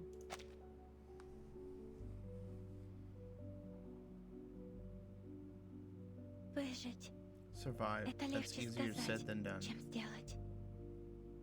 А что, если у нас If we завтра fail не tomorrow, получится? Шторм смоет the всё, storm что will мы wash здесь away all сделали. that we've done И here, всё, что я everything когда-нибудь I've ever могла known. бы знать. И всё, что останется, The only trace of it will be that запись, recording stuffed away in хранящаяся в some пыли в dusty кабинете cabinet in the Foundation. Foundation.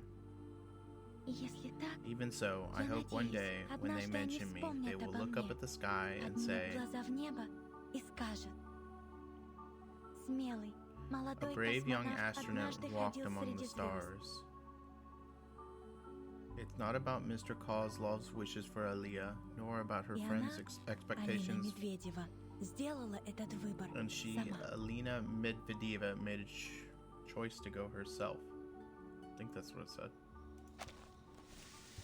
It's not about Mr. Kozlov's wishes for Aliyah, nor about her friends' expectations for Kiparina, and she, Alina Medvedeva, made a choice to go herself.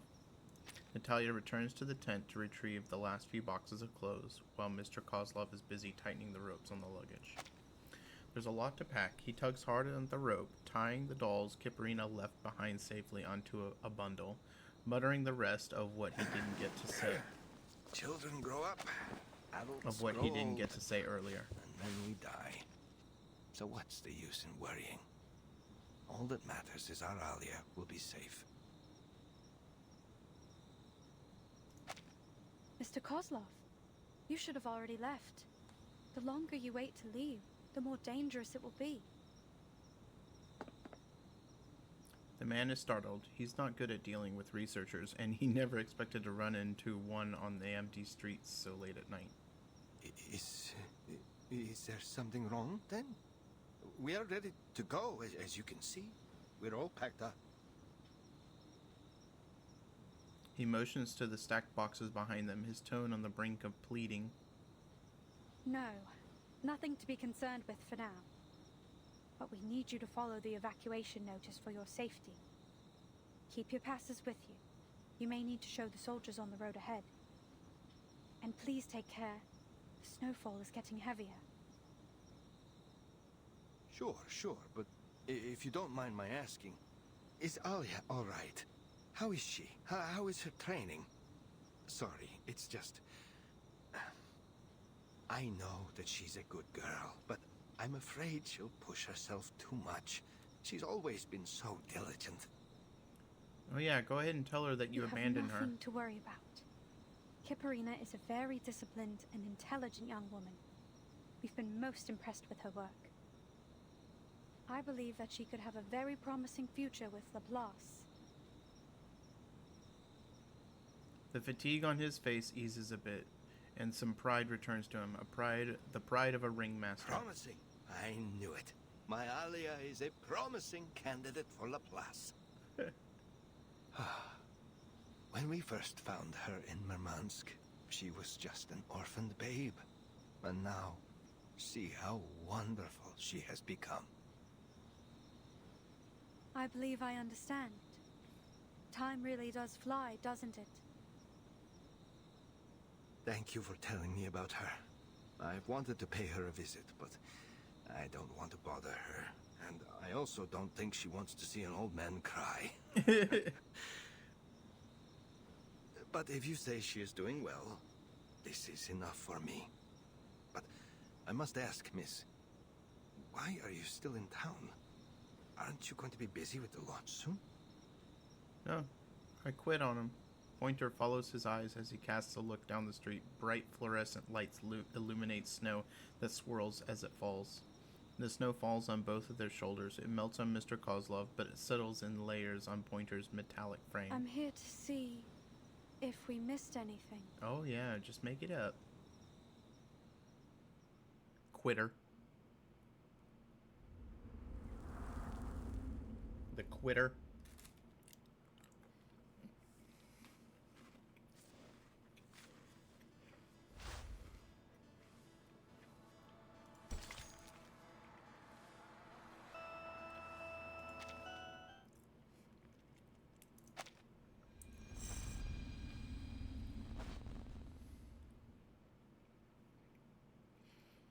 "14 hours before the storm. The lighting softens some of the chill, adding a touch of life to the empty tables and chairs. The owner reaches out from behind the counter, pushing over a steaming cup of and a small porcelain plate packed to the brim with gingerbread. Sorry, miss, but we've already packed everything away. I am leaving on the last truck tomorrow morning. There was still some fresh food around yesterday, but today I've got nothing. All I can offer you is a mug of boiled water and some gingerbread. That will be enough. Thanks. She got here a little late. This is the last place in town with a light on. The owner rummages around for a while and manages to find a bucket of instant noodles and some other homemade treats. She bites into a gingerbread cookie, the soothing spice and sweetness lingering on her sensors. Wow. This gingerbread tastes amazing. You bet. I'm originally from Novomoskovsk. We're famous for it. I think I told your friend the story last time she was here. I am no good with hammers or rocks, but I know food, and the miners always work up a healthy appetite. My friend, Raisa, makes much better gingerbread than I do. Sometimes I think the only reason people eat here is for the conversation. The winter chill keeps everyone huddled inside. So, what else can you do but talk the long nights away? Yeah. It is good to have someone to talk to. Still, I'm curious why you decided to stick around until the last minute. I'm in no rush. No one's bothered to explain why it is we have to evacuate, so I'll let all the young folks with something to live for get out first. Could I ask you a question as well? Sure. But I can't guarantee I'll have an answer. It's only that my friend lived in a town a lot like this. A mining town. They had their own big shots running things there too. In her last letter, she told me that those big shots were talking about evacuating them. Then, nothing. It's been years, and I haven't heard from her since. The description seemed eerily familiar. Before she can say the name of the town, the owner shakes his head. Forget it, miss. It's a small town. I doubt you or anyone knows what really happened here. I often wonder where she is now, or if she's even alive. But I hope that I will see her again someday. I'm guessing this is a typo. Before she can ask for the name of the town, the owner shakes his head. Sigh, I often wonder where she is now, or if she's even alive, but I hope that I will see her again someday. It's the kind of question that can't be answered. The town she's thinking of no longer exists. But she believes people need something to believe in. Sorry. I really don't know. Perhaps they did evacuate. But relocation can be complicated. It can take years. Maybe you'll hear from her again when she settles down. Yes, that's true. These things take time. Well, at least I can sleep at night. The owner turns back to his packing, leaving her alone. She takes a moment to examine the restaurant. In the vase atop the cabinet, a flower droops slightly, its color a bright golden yellow. Sunflowers. The seeds given away so casually, like they meant nothing, are now blooming in corners everywhere. There are still some ingredients on the shelves that haven't been packed, sealed bags and cans, each occupying a small space. Freeze-dried apples. And... She attempts to scan their descriptions, but in the poor lighting, it's a lost cause. I forgot to pack those. It's amazing, isn't it, when you think about it? Even here in the far north, we can get fresh fruit and vegetables. I guess this technology was invented to make food for cosmonauts, but now people in Mirny get to enjoy it too. The benefits of science. You can take some if you like. I have no room for them. Pointer stares at the freeze-dried food on the shelf, momentarily dazed. The research she once worked hard on, once thought meaningless, had found its way into daily life. Thank you. I'll be fine with just this. You've actually already helped me out a lot. She tears open the instant noodle packet. No veggie packets. Huh. Can my day get any worse?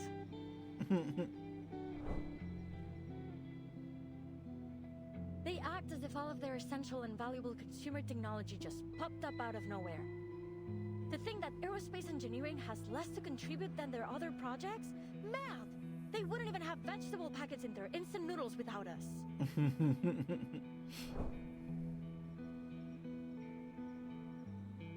Things close by, solid and clear in texture, undeniable proof of existence. She has always valued what can be felt and touched. Come on, pull yourself together, Pointer. We don't buy into karma. This is only another damn coincidence. What price are you willing to pay for that answer? This might be the most irrational decision she's ever made. Having made up her mind, she begins her battle with the bucket of noodles in front of her. Tastes awful. 13 hours before the storm.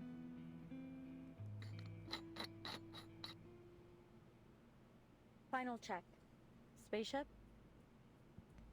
We've run a full diagnostic check. All components are operational. We are fully fueled, and we even installed that new installation you invented.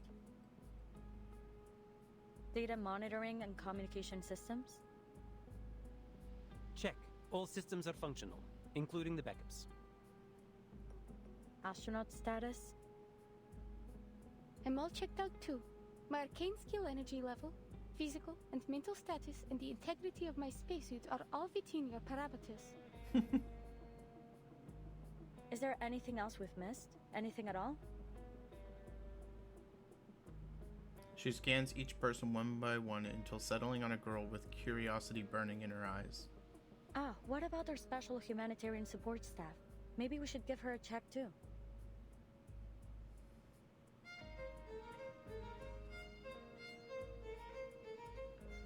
Alright, dismiss.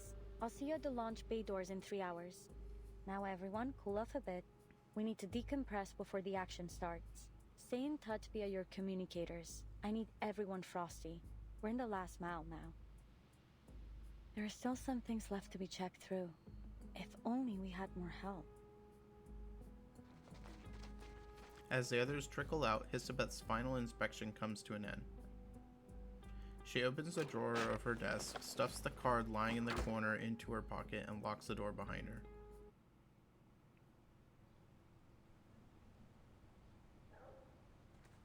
The snow is trampled into a muddy slush again and again, then flattened back into white. Pointer steps carefully, trying to follow footprints and tire tracks that haven't yet been covered. There are no more voices in the town. Stripped of its adornments, Mirny is now cold bricks, scarred wood, and stained signs. Boots and wheels once ground its days and nights into something solid. The circus lights, the scent of food from the restaurant, the silver of the researchers' uniforms, and the occasional flash of gray plaid all once decorated it and made it worth remembering.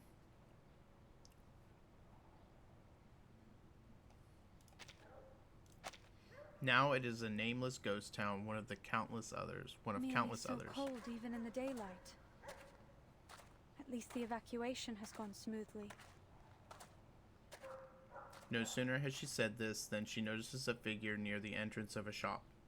Some flustered critter had wandered into town and met its end. The soldiers likely didn't have time to deal with it properly and left its body in the snow.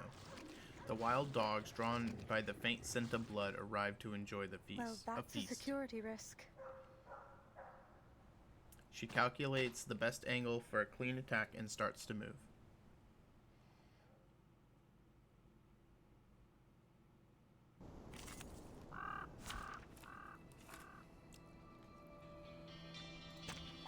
Essaye donc de te cacher de nos pardieux.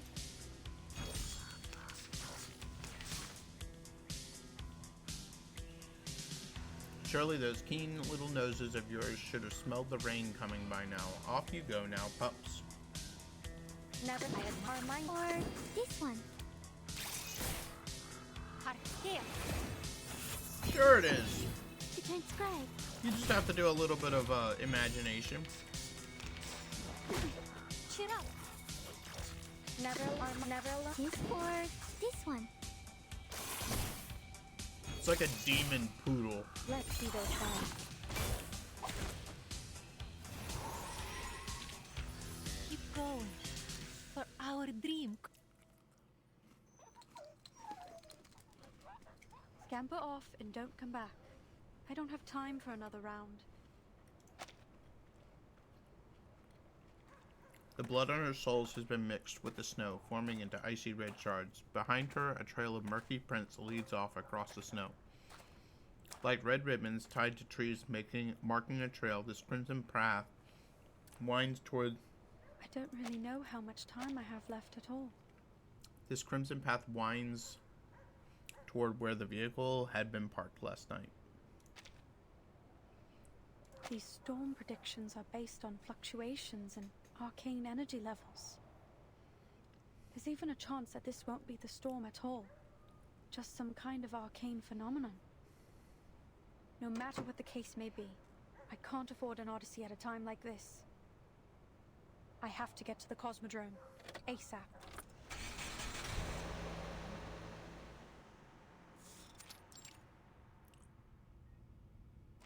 Hisabeth runs through delicate calibrations of all the equipment in the room. The snakes tilt their heads, thoroughly distracted by the many blinking prompts on the screen. To focus, she tries turning the noise in her head into spoken words. Arcane energy fluctuations aren't a perfect method of predicting the storm. What if all these fluctuations are something else? Something like that girl. Voyager, a mysterious girl with unbelievable power. I should let the Foundation handle this. I can't force her to join in and experiment against her will. There are too many redundant steps in the launching system. We need to streamline them if we're going to make our deadline. She presses down firmly on the fingerprint scanner, keeping her tones civil through gritted teeth. Aren't those steps important for safety? Yeah, probably. But the process is too complicated. I think Pointer was the only one that ever managed to remember each step in order. Oh, so now you are thinking of her again. Yeah, whatever. I could use another hand is all. She's probably still in the branch building, busy with her own stuff.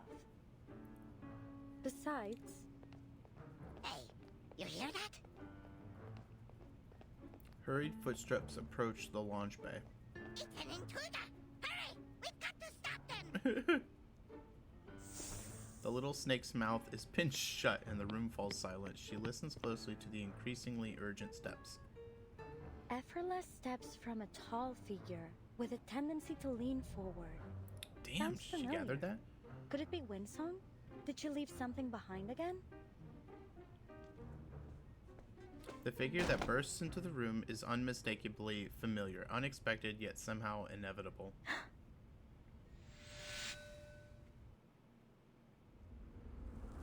Cliffhanger!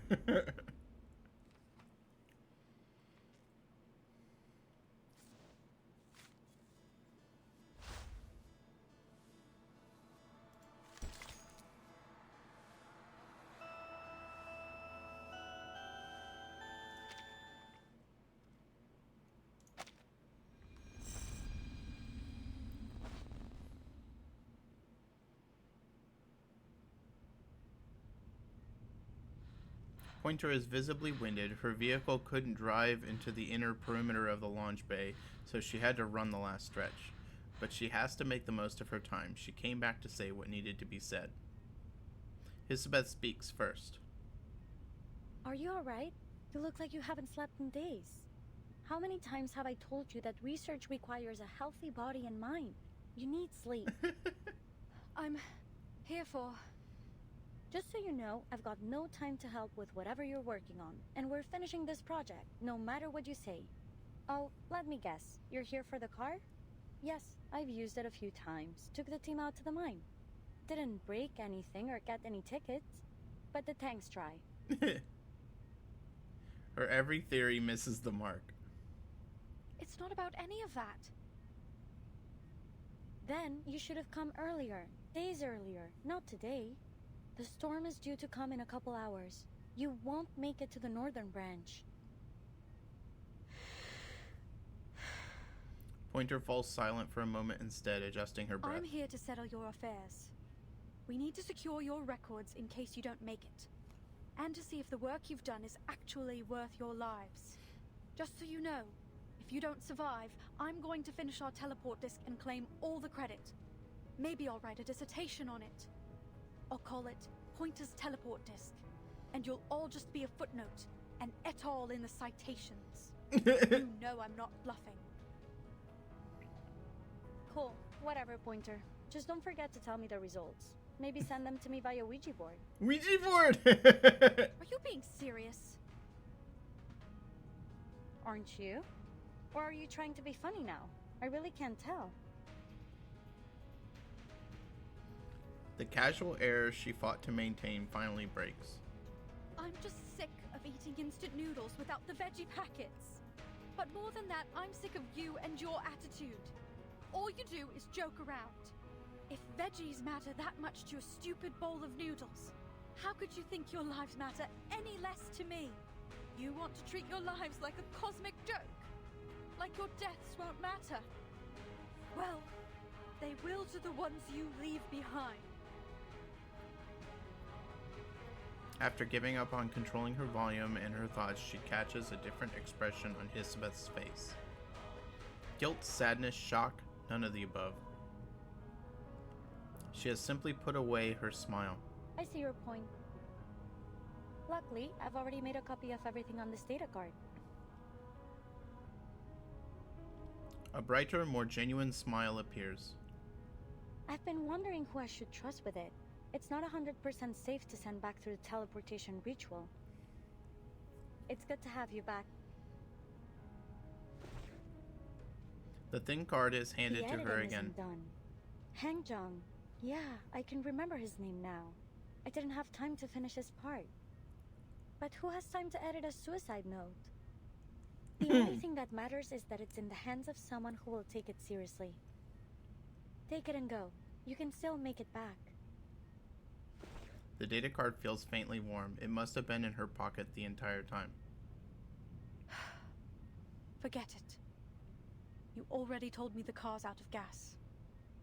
So, I'll be your witness. You sure you want to die with us, after all? Pointer doesn't respond. She just takes a step forward. Call it a fool's wish, but I'm hoping no one is ever going to need to see this. Catch me up to speed. What's the status of the project? We've Kinda managed late to coming refine the back. teleportation to pinpoint a fixed position, but there are still some serious side effects. Dizziness, nausea, like the world's worst case of car sickness. Worst case of car It'll sickness. have to suffice for now. I think I can work that out after I finish reading your progress. Cool. I'll look forward to that. She points to the door. Your office should be the same as you left it, besides a layer of dust. Be grateful though. You should see the state of mine. Oh, and don't activate the teleportation anywhere around here. If it takes out a single critical component, we'll be screwed completely. Like I don't know. You need a hand here? I can help. I thought we already figured out our roles. You need to stay at a safe distance to protect the data. She can't quite tell if there's mockery in her words, but she doesn't need to get to the bottom of it. Language is vague and fleeting. Words lose meaning the moment they're spoken. That's it. Before turning around, she pauses and tucks her hair behind her ear. Her data ports and mechanical components reflect in the sterile light of the lab. I always thought I wasn't able to act against my safety programming. Yet here we are. Another rare expression on Hisabeth's face. Pointer's database logs it as a surprise, but the emotion doesn't linger long. Do you have a sense of taste? Pointer once thought her facial expression metrics could no longer be thrown off by strange inputs, yet her smile is off its index by 0.35 degrees. I was designed to simulate all aspects of life. Vraiment? But whose life? Who decided whether it should be a human's or arcanist's life? I suppose you were probably another awakened arcanist, like Ulrich and Madame Lucy. Not exactly, but the details can wait. I thought she would be more encouraging at such a vital moment.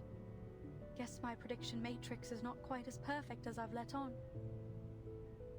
I am encouraging you. I'm trying to prove your existence matters. Faced with Hisabeth tilting her head in confusion, Pointer's smile registers even higher. Since leaving the Cosmodrome, this is the lightest she's felt. Well, I should go. Take care. Time for another double check. Everything needs to be flawless.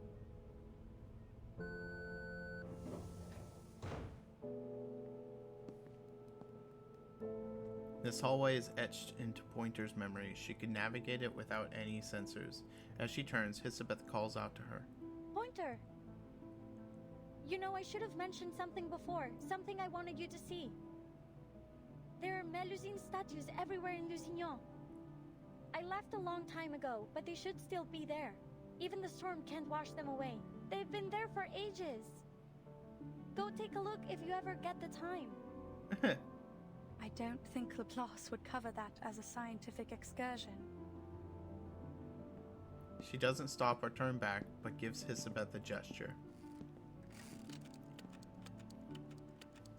The name is Pointer, researcher in the LSCC Plesetsk branch, former team member on the Space Monitor project. The reason I quit?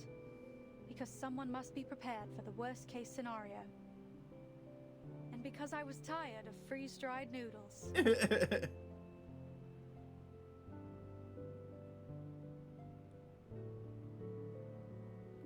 Two other friends have come to say a quiet goodbye. Though they can't quite exchange wishes through speech, they still try. Voyager struggles to control the marker, but she writes, and Kipperina waits patiently. The markings on her palm form a complex, indecipherable pattern, precise in geometry, yet unreadable in meaning. Come home. Aww. The little astronaut pulls her focus away from the pattern. She takes a few deep breaths just to be sure she heard it right. That was 3 whole words. Maybe once you learn a few more, you can tell me where you're really from. There's a shift of weight on her shoe. Kipperina lowers her head. A familiar little snake looks back up at her. My sister sent me to tell you it's time. And that you shouldn't be afraid. You'll make one cool astronaut. Ask any of us. I'm not afraid. When I return, remind me to show you Natalia's famous jam recipe. Maybe the pattern really does hold some kind of magic, or maybe it's just the feeling of looking forward to the future. But either way, her steps feel lighter.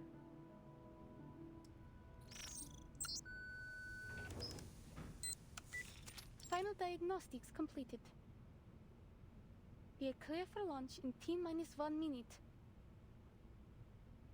Is there anything else I have to remember? Yes, keep breathing. Really? A joke now? Or are you serious? It can be both things. Now get ready and have a safe flight. The transmission ends. Hisabeth scans each face in the launch bay, the confidence in her teammates putting her at ease. She knows that everyone here is committed to the end. She places her hand on the button. 3, 2, 1. Ignition.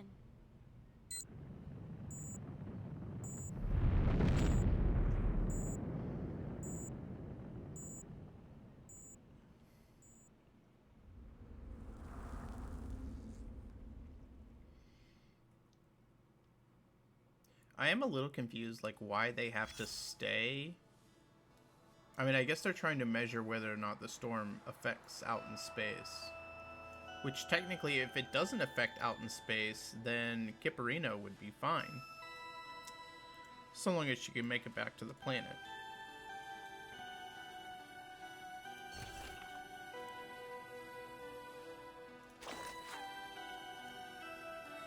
The story of Cephas. Cephas learned a wonderful way to live. Always keep your eyes on the future. Keep walking forward. It believed that was the right thing to do. Cephas moved quickly, and so it fell hard. After that, it donned a metal shell. Inside that metal shell, the ghost of Cephas witnessed countless beautiful moments. A near eternal hearth being lit, man-made stars launched into the sky, Earth's songs reaching beyond the solar system. But it all vanished in the rain, its dreams ended, and Cephas felt regret for the first time. It realized perhaps that it didn't really know how to live after all. Cephas believed itself to be a guiding pointer for millennia to come, leading the way for 10,000 years, but in truth it realized it didn't even understand the road to the next 100 years. It couldn't even light the paths of the southern hemisphere. What happened to Cephas afterwards? It returned to the space and continued its research for the sake of those still living. Yes, I am Cephas. Okay. This is,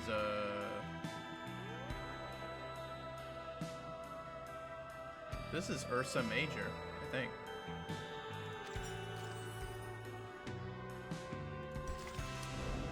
Ooh. Oh, that's cool. Okay, wait, what the hell is this? Oh, it's the rocket.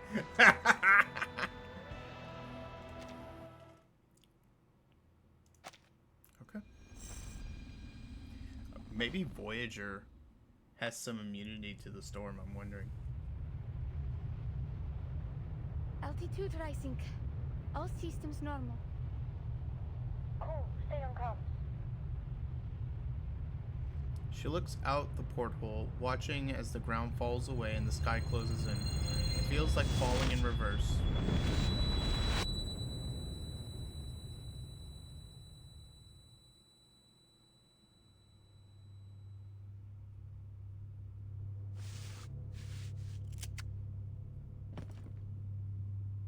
The little astronaut stands up and opens the storage box, following the procedures she has rehearsed countless times. The monitor's camera lights up. Welcome to Laplace. Error. New coordinates detected. Correction. Welcome to... Location coordinates not found. Be confirming. Scheiße. Location not found. Scheiße. Cancel the location process. Load preset program. Activate the storm surveillance system. Voice authorization approved. Iris recognition recognized. Operator identified. Operation access granted. Good luck. Special warning. Mind all liquids in the vicinity of machinery, especially alcohol. The humorous warning gathers no reply. Left on the floor of the cabin, the monitor sensibly begins a diagnostic check on itself. And when the little astronaut fastens its safety tether, it remembers to say thanks to her. We've reached our target altitude. Now, I will open the hatch, adjust the celestial coordinates, and deploy the monitor as planned. Copy that. Oxygen levels sufficient. Countdown at 15 minutes. Entschuldigung. Please handle me with care. She steadies the monitor beside her, pulls the lever, and takes a deep breath before the hatch opens.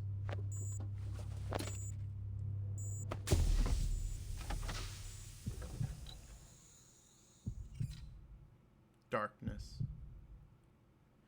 No forward or backward, no up or down, no sound or light, only the solid touch that seeps through her spacecraft. Spacecraft or spacesuit? Spacesuit. When she blinks again, the universe unfolds before her like a toy box. Report. The effects of the storm are now being observed. No response. She has no way of knowing if her signal got through. Oh man, so it is affecting everything around the universe.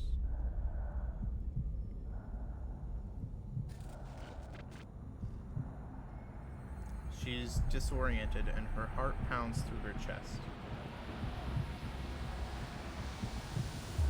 These planets repay her courage with a terrifying kind of beauty.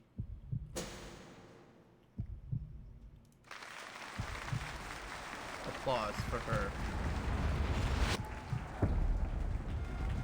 Warning! Warning! Arcane energy fluctuations approaching safety thresholds. Extreme light warning. Close the blinds. Remember to wear your safety goggles when arc melting. Scheiße! Arc. Her consciousness drifts. Her body feels heavy, then lifts again, light as a breath.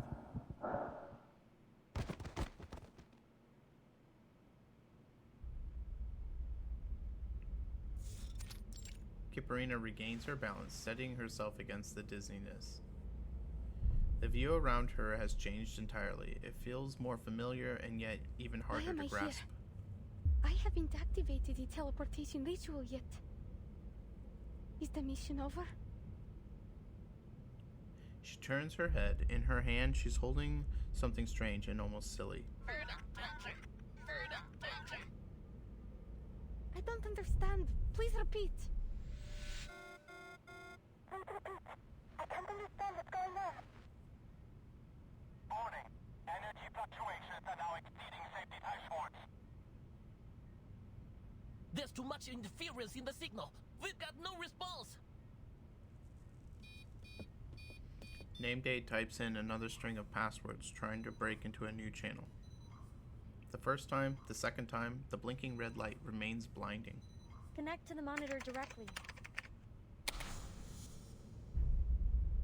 She notices a rope between her and the doll. It's a familiar style, like the one she used to practice on. She tries to orient herself, only for a flash of brightness to grab her attention first. This is a planet. I can see the rise and fall of the landscape. It's so strange here.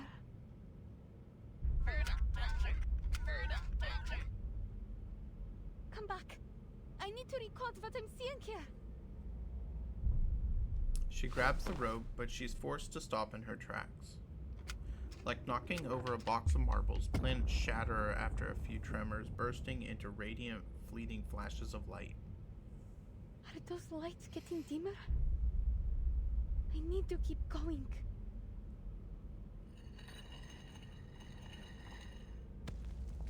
She kicks something. A figurine? It's heavy and rough, embedded in the darkness of the ground. Bringing it along would only slow her down. I think I need to take this with me. She reaches out, trying to snatch the figurine from whatever darkness it's caught in. The lights are fading out. I need to move faster.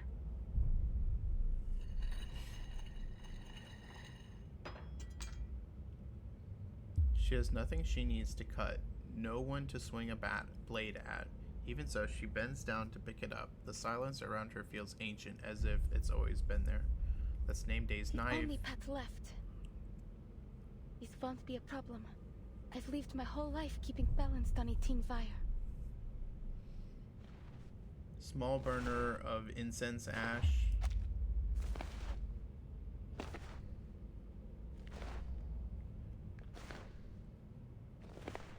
Yeah, she's picking up things that represent her colleagues.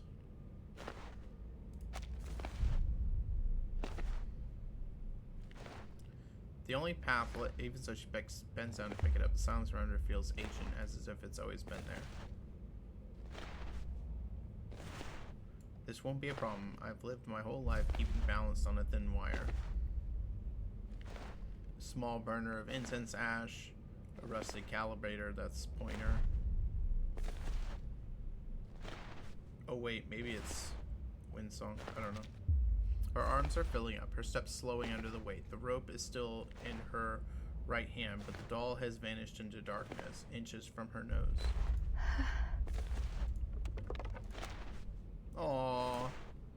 She has no free hand left, barely able to pinch the circus figurines' hats, trying to take them along too. 7 minutes left. The connection to the monitor is stable. This is the most she can manage.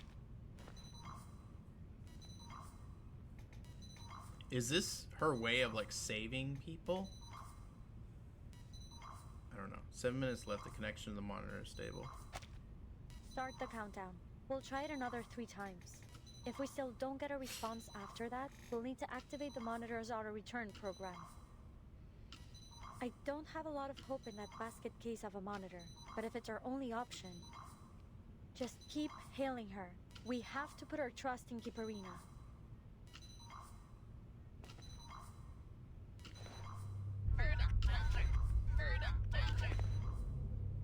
Where are you going? It's dangerous there! The rope goes taut, yanking her backwards. She has to use every ounce of strength hauling the strange doll back with both hands. Trying to hold on to everything at once is impossible. No! Not like this! The objects in her arms scatter outwards, drifting like mist before vanishing into the sea.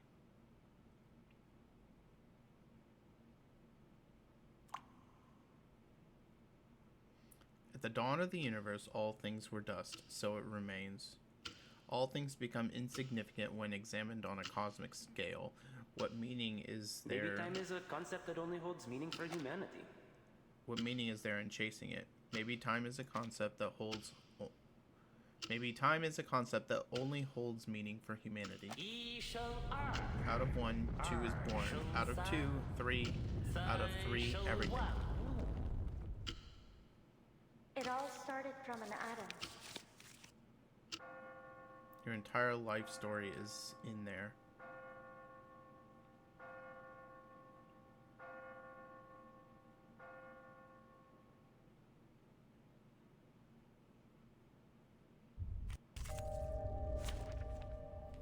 Okay.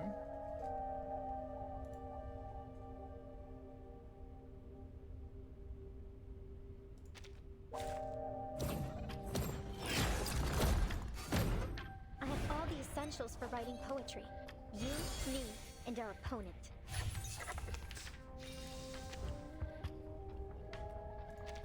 Warning! Unknown danger. Please contact ground control. Please contact ground control.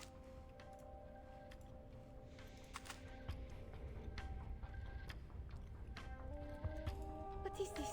It feels like something's pulling me in every direction. A giant melting clock. I don't believe this was mentioned in the training manual. Yeah, I wouldn't think so.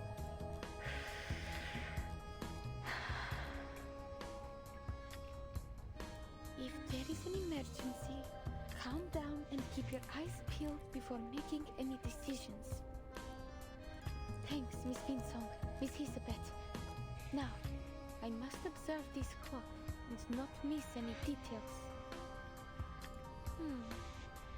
It distorts any light that passes through it. Wait, light? Maybe I can do something with my arcane skill. Give it a try, Alia. We're all on our own this time. Hold your breath. Oh look, here's another one.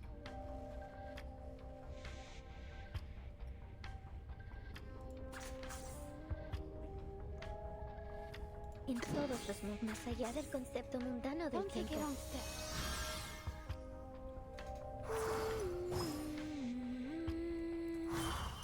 En la acumulación de laberintos, suéltalo todo una vez más. Nuestro adversario es el tiempo. Cosmología, filosofía clásica, el fundamento del mundo.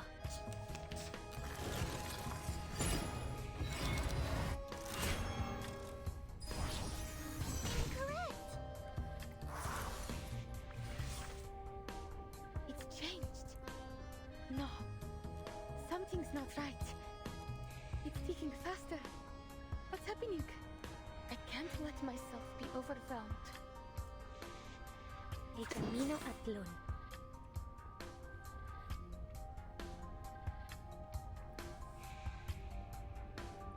This part should do. The connection between numbers. I can always find peace upon the fire. La acumulación de laberintos. Suéltalo todo una vez más. It's broken. Warning! Warning! Warning! Oh, No. Oh, that was cool. It's even more powerful now. Did it just reset? But its attack pattern is the same. I just need to give a perfect performance. I will complete my mission. We're not afraid of you.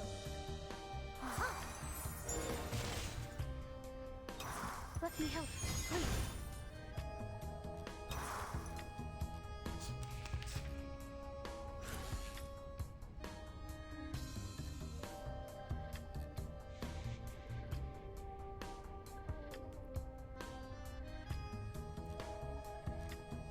Oh look, here's another one.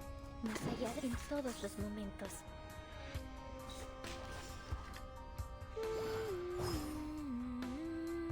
Do I have to do this? Idealismo, vuelos de fantasía, patrones ocultos.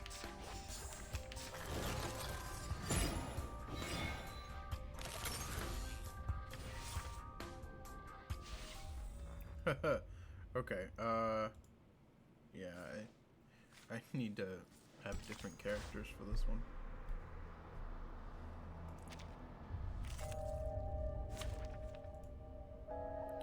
Okay. Kipperine is fine, but I need like Hisabeth. Ha! I bet you've never had this many teammates before. I need Melania Wait, give me 10 more minutes. and maybe Marcus. Oh, were you looking for me? Here I am.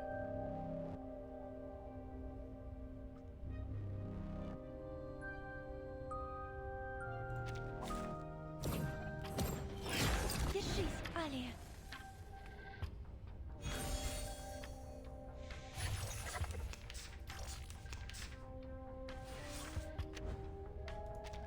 warning! What is this? A giant. If the tank. It's this. If. Our minds are as one. Or maybe take a deep breath. The show's on. Never alone and rarely outnumbered. Our minds are as one. Devour it all. I've got your back. Time waits for no one, even for a great good.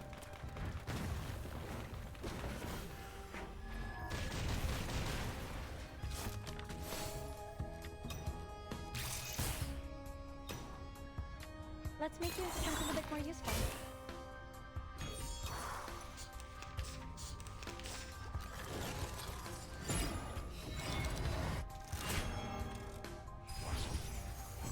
Careful with the pages. It's changed. No. Something's not right. It's the. I can't. Or this one. This book? Never alone, our minds are as one.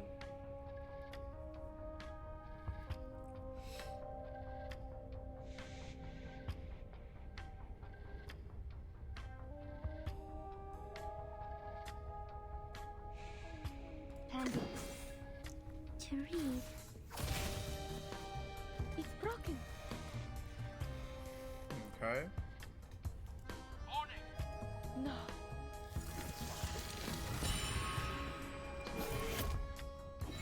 It's even more powerful, but it's I feel. Great. No mistakes.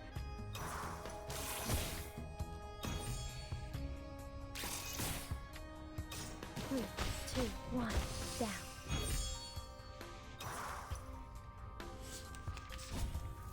Let's agree to disagree.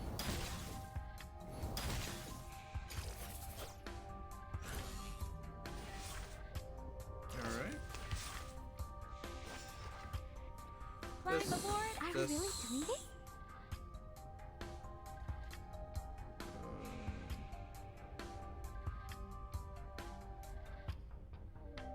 Never alone, and where our minds are. Hold your breath.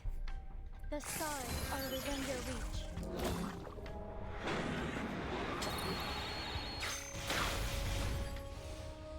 I can't make it.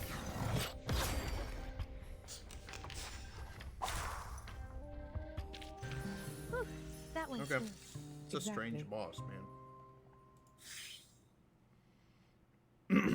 There's no sound anymore, just her breathing inside the helmet and the beat of her heart in her ears. My existence will be small and short. There are many, many others like me, searching for answers from the universe. But there is no answer to be found. No answers but the ones we choose for ourselves. It's been our choice the whole time. The past is in the past, and the future will wait for us. There is no time to be spared on regrets in the moment. I must keep going. Venture further into this world to uncover what's in the distance. To know whether things that vanish come back or not. I must keep going or die trying.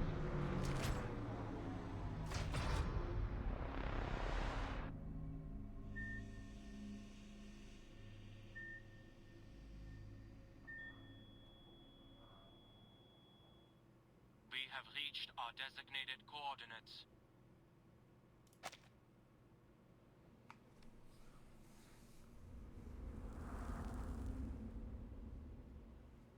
Is she wearing like space shorts? I was kind of confused by that. Alright, here we go.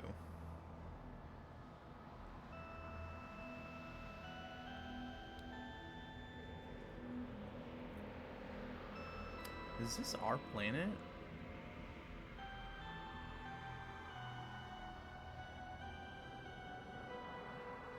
I kind of want to just chill here and see if it's our planet. It doesn't look like it.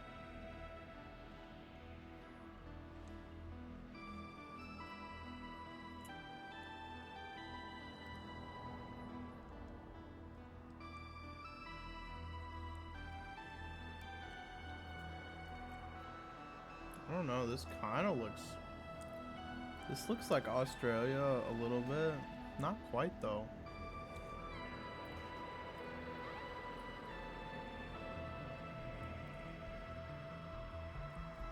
I think it's our planet, it's just everything's jumbled up in a different way. Like, I think this is Japan here.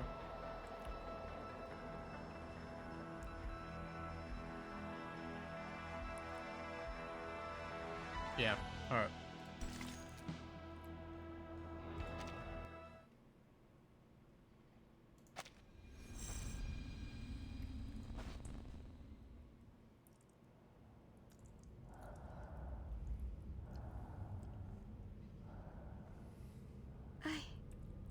Made it? No sound comes through the headset. Electronic devices can sometimes be more fragile than flesh. The indicator light is on, just like in my training. The coordinates are, well, close enough. Good. The rest is simple. Before leaving the solar system, Voyager 1 turns its camera around, taking one final look at where it came from.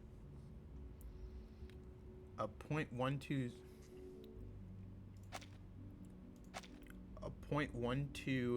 pixel speck of light, letting the life contained within it know just how vast the heavens truly are. Before returning to the cabin, the little astronaut takes one last look at the boundless stars. Every atom of everything was born in this darkness. All that links her to Earth is a signal invisible to the naked eye. All that links her to the monitor is a single rope. If she lets go, she'll drift forever through the vastness of the universe, surrounded by it, soundless, eternal silence. That which was movement once shall be removed. Flowers are immortal, the sky is all-embracing, and what will be is no more than a promise. She knows what she sees will be wiped away. Her country, her home, her past, her identity. Her past identity. What will be is no more than a promise. Poems to Natalia Stempel, Osip Mendelstam. She knows what she sees will be wiped away. Her country, her home, her past identity, the food she's tasted, the friends she's known. Eventually, they'll only live in memory.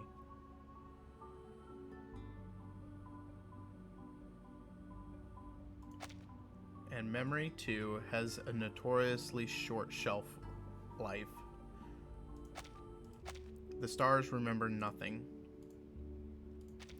The universe does not mourn the death of a star. How could the loss of a country, a person, or a single word be truly remembered? The disappearance of a young astronaut deserves no more reaction from the universe than that. I need to get back. I need to get back to Earth. The after effects of the hallucination haven't completely faded. The veins behind her ears pulse with pain. Death is a fruit pit. The small death she carries is now pressed close to the surface of her skin. She opens her palm and sketches the pattern into her mind. It's likely it's already blurred by her sweat. I can have this handle. First I need to steady yourself. Find your footing on the strand thin wire. Is it even there?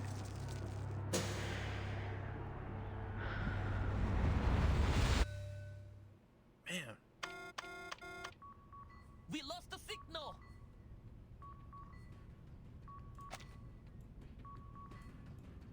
Alright, the after effects of the hallucination having completely faded. The veins behind her ears pulse with pain. Death is a fruit pit. The small death she carries is now pressed close to the surface of her skin. Small death she carries. She opens her palm and sketches the pattern into her mind. It's likely it's already been blurred by her sweat. I can have this handled. First I need to steady yourself. Find your footing on a strand thinned wire. Is it even there? We lost the signal. Switch to line 2 and try again. Testing, come back up line. Line 2, lost. Line 3, lost. Line 4, lost.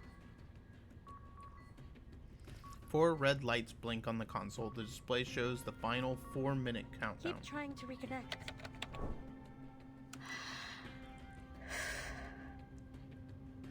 Reconnecting. Connection lost. She won't be able to get back inside the cabin in time. The buckle on the safety tether has locked in place. When detecting excess arcane fluctuations or hazardous environment, the buckle will automatically lock to prevent slippage. It was meant to be a thoughtful safety feature, but its designer never imagined someone would want to unlock it on Should have thought purpose. this through. This isn't like the rope I used in the circus. No, if I do that, the monitor will be pulled out of sync. How much longer do I have? What else can I do? Should I just let go and accept my failure? No. Has what I've done so far been enough? Will they call me a hero when they write my name over an empty tomb? Oh. Face it, I won't die a hero. I'll just be a circus girl from Utranyaya, a temporary Laplace employee, or an apprentice leyline hunter. After a few minutes near the motionless Near motionless, Hisabeth presses the button. Okay, forget the backups. Switch to the main connection. Start evacuation preparations now. I'll activate the return program in 50 seconds. Okay, forget the backup, switch to the main connection. After a few minutes, near motionless.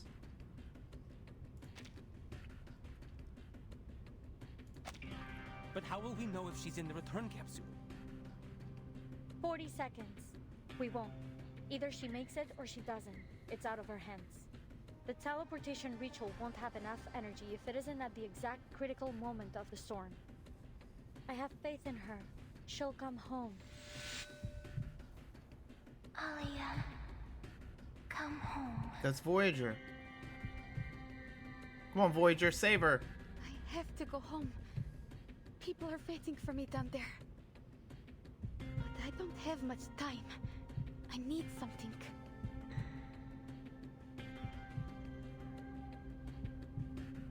Maybe you can turn them into a knife or something. A knife would be more useful at this point. You know, to cut fruit or whatever. Actually, that card there on the table would work better for that. Why is that?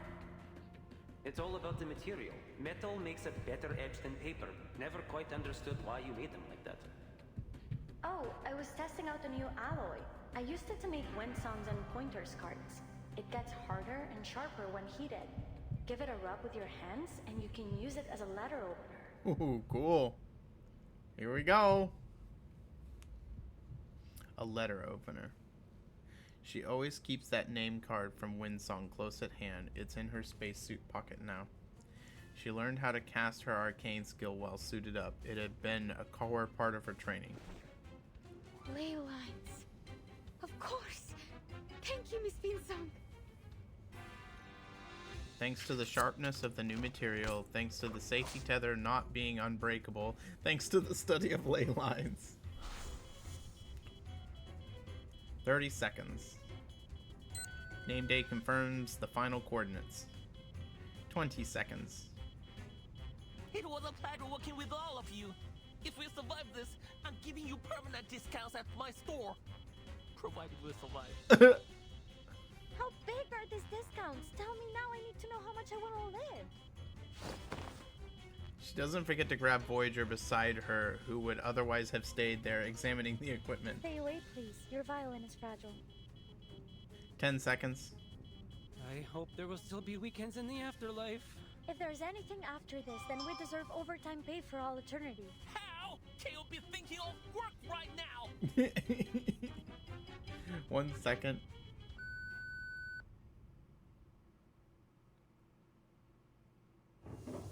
The hatch seals shut behind her. The return capsule is ready to detach. Coordinate calibration complete. Please return to your seat. It looks like everything worked out smoothly. She sinks into the seat, grips the disc tightly, and shuts her eyes. Yes, I will make it. This is the last step. The simplest one. Доставь меня домой. Take me home.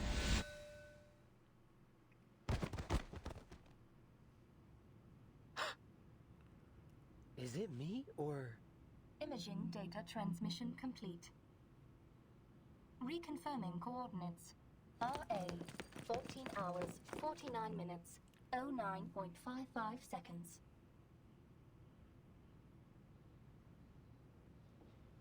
More fascinating than the figures who suddenly collapse in a heap on their floor, it's the voice of the system that first grabs the staff member's attention. Experimental accidents aren't unusual at Laplace, but astonishing results always Look, earn attention. That's Hisabeth. See the snakes on her head? Seems like one of them is still awake. Told you they have independent minds. Hold on. Those two work with the Foundation. Out of the way! Go get medical support now! That's Miss Pointer, isn't it? So then, this must be the team from the Space Monitor Project. Wait! They failed again? So at the exact moment of the storm, they had it set so that Kiparina and all of the people that were down at the station were teleported to the main Laplace branch so that they could survive the storm. Okay, that's cool. I was wondering how this was all supposed to work out. That's really cool. Hold on, check it out. If this data is really from the space monitor. BEC, negative 102 degrees, 05 minutes, 45.82 seconds. The storm is here. Please take precautions. Repeat, the storm is here. It's all here. They really did it. They did it!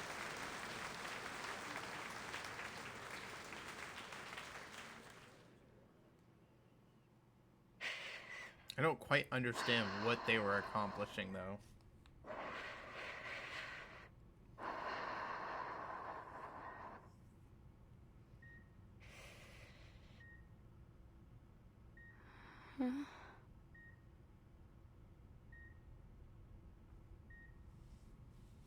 The voice of a broadcast floods into her awareness.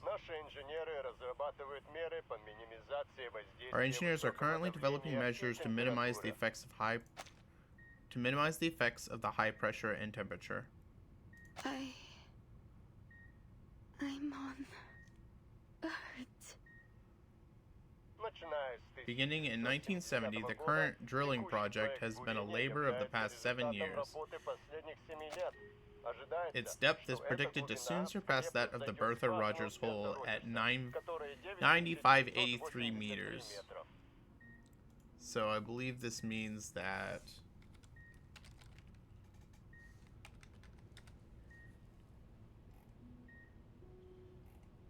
this did shift the storm back to 1977. Yeah, so this was the third storm. And this happened during chapter, like, this is the one that happened. These are events that happened during chapter 4.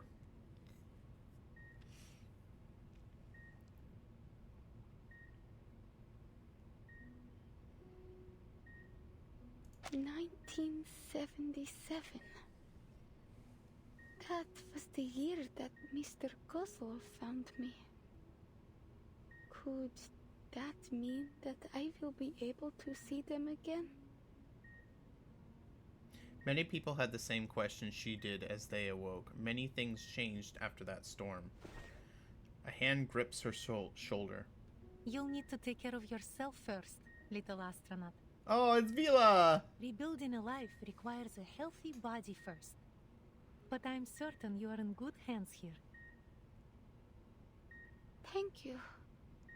But who are... This is my friend, Vila. My dearest, bravest comrade.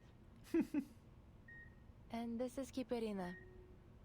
Would you mind if I introduced you as my apprentice? Not at all. I've made up my mind. I want to keep learning the study of ley lines. Oh, that's cool! I didn't know that. That's the second best news I've heard today. Isabeth, Nameday, and Hanjung are all still recovering in bed. You should have seen Pointer. She was mad as all hell. Claimed she'd be waiting for them to recover so she could whoop them back into the recovery ward. Anyways, I thought I'd best avoid that scene and pay a visit to my new apprentice. Yeah, I would too. So, then the best news you heard today. We did it, right? That's good news for sure. But still not the best. What's the best news? Beneath the soft sheets of the hospital bed, another hand clasps Kiperina's. This is the best news. Welcome home. Dude. I love how Reverse 99 can just put a big smile on your face.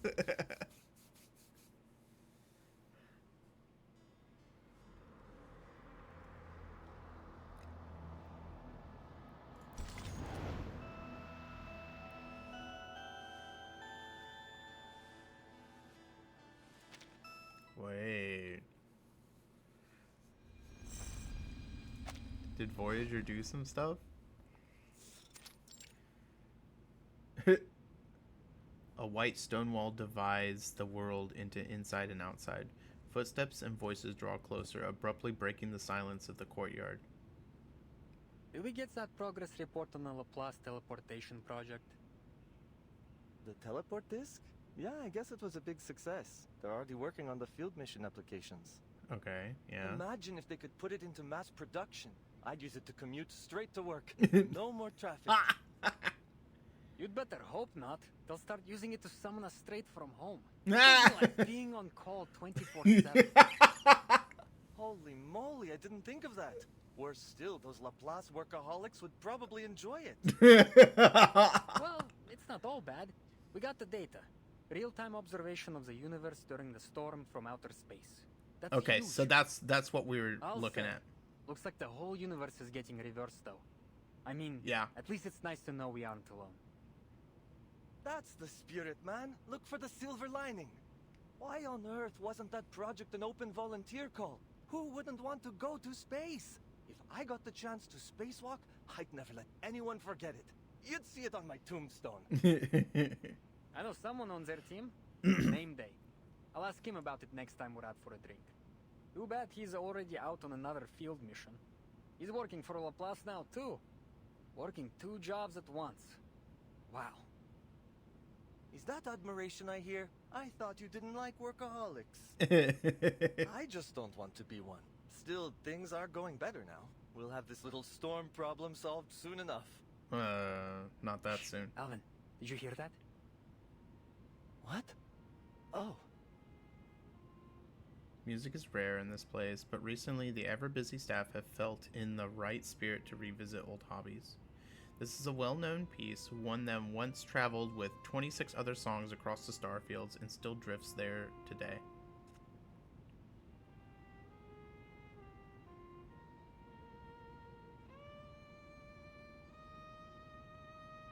When old age shall this generation waste, thou shalt remain in midst of other woe. I know the piece. Pointer often plays that record in her office. She said it's a track from the Golden Record. The same record that Voyager 1 carries. Where would it have been in 1987? At the edge of the solar system? Its power won't run out until 2025, so long as there's no storm to stop it. What will happen to it when it runs out? Will it stop or be destroyed? No, nothing quite so bad. It just won't be able to send signals back to us. It will keep flying forward in space, continuing its endless journey. And if there's some alien life out there in the universe, they might find it someday. Perhaps many millions of years after the Earth is gone, swallowed up by the sun or the storm. To spend so much time and resources on something that won't respond to us after such a short time on a universal scale, it sounds even more useless than our arcane skills. When staring at the flickering lights above, it's hard to imagine that the planet beneath our feet is nothing more than a speck in the universe. Then ours, a friend to man, to whom thou sayest, beauty is truth. They didn't send it out expecting to get a quick response. Truth, beauty. You're right. I suppose it's just like a friendly greeting. They didn't send it out expecting to get a quick response, you're right. I suppose it's just like a friendly greeting. Okay. A symbol. Hi there. This is a gift from Earth, a place where life existed. We're trying to survive, but we may be defeated in time. Aliens or not, it's likely that it will just drift in space forever. But personally, I want to believe that someone's going to listen to that record one day. Maybe Miss Caparina can help us. If you see God up there in space, be sure to ask him what's his favorite piece on the record. That kind of service is going to cost you. You'll have to pay up with your rape collection. Before we start thinking about that, we will still need to cross the year 1999. Then we can figure out where that record will end up. Voyager listens intently to every word. Some she understands, many others lie beyond her reach. But she has something she wants to share with her friends.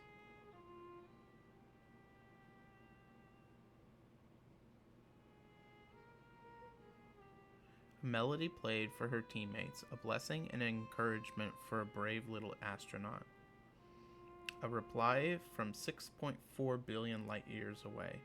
The message has been delivered. The recipient, a star that sings.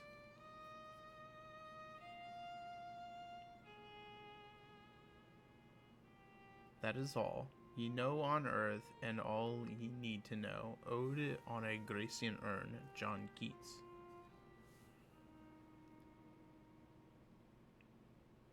Raz, dva, tri.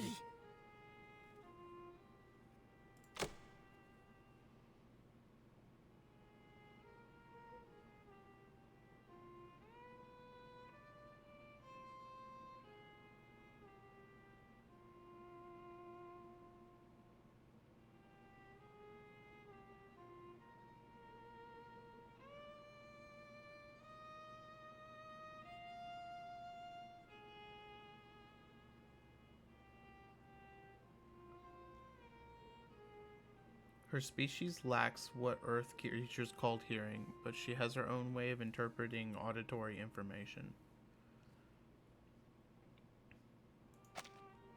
It's a melody unlike anything she's ever imagined, never felt before. It comes from that faint blue dot. Earth. Unbelievable.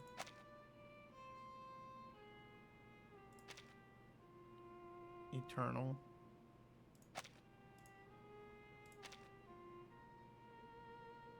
Beautiful.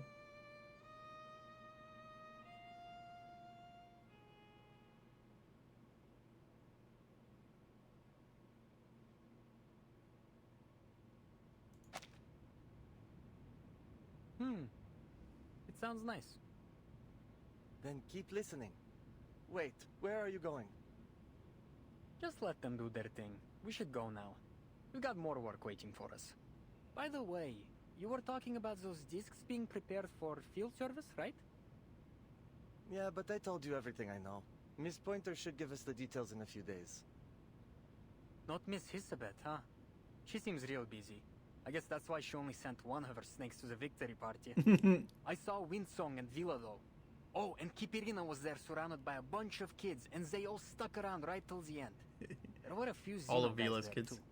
Whenever there's booze, you can count on them showing up. Yeah, Xeno. I think I saw one of their pilots having a drinking contest with a newt. Crazy.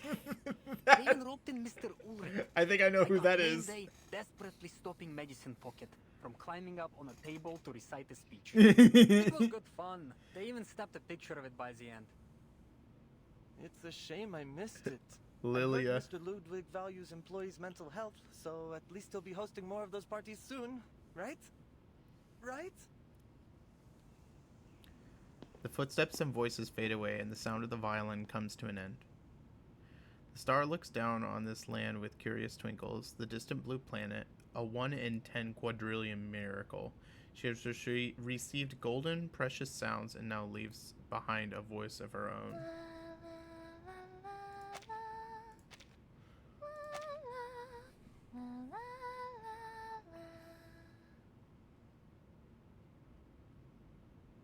The first song she learned.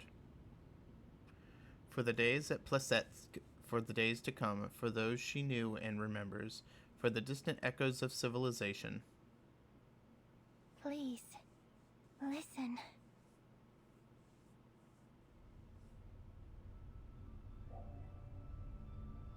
On this planet, she has witnessed sights she never knew existed.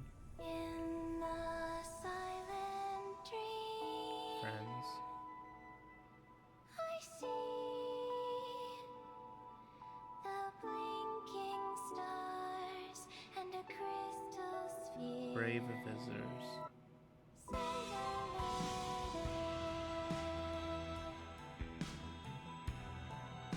The changing seasons, winding coastlines, warmth and cold, peace and conflict, poverty and wealth, cruelty and nobility, the rise and fall of civilizations, the birds slicing through the sky. All in a single speck of dust in the Milky Way. How beautiful the stars are.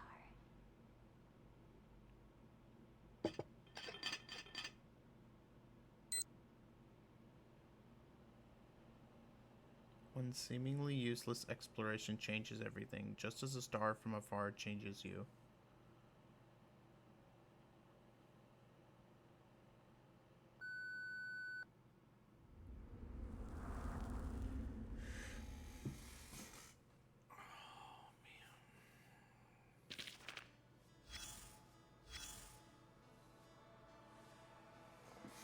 Damn.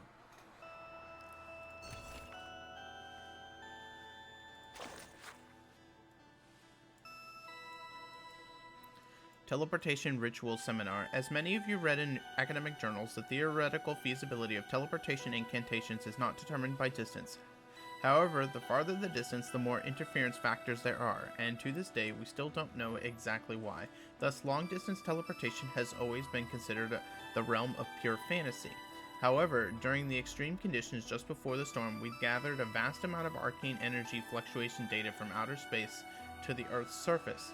After repeated cross-analysis, we finally discovered a stable arcanum waveform capable of anchoring teleportation incantations. My teammate, she gave it a misleading name, Pulsar Waveform. I suppose that is her way of being poetic or something. Yes, I hear some of you murmuring that this is purely experimental, lacking theoretical proof, and impossible to replicate. That's true. But the fact is, over the past few weeks, we've tested it repeatedly. As long as you simulate this waveform near the destination, and there's enough arcane energy, you can achieve teleportation with up to 95% accuracy. That's all I wanted to share today. I believe that one day in the distant future, we can complete theoretical framework, teleportation. With a complete theoretical framework, teleportation could become a field that outpaces aerospace itself. But even now, what we've uncovered is a stable, practical technology perfect for food delivery.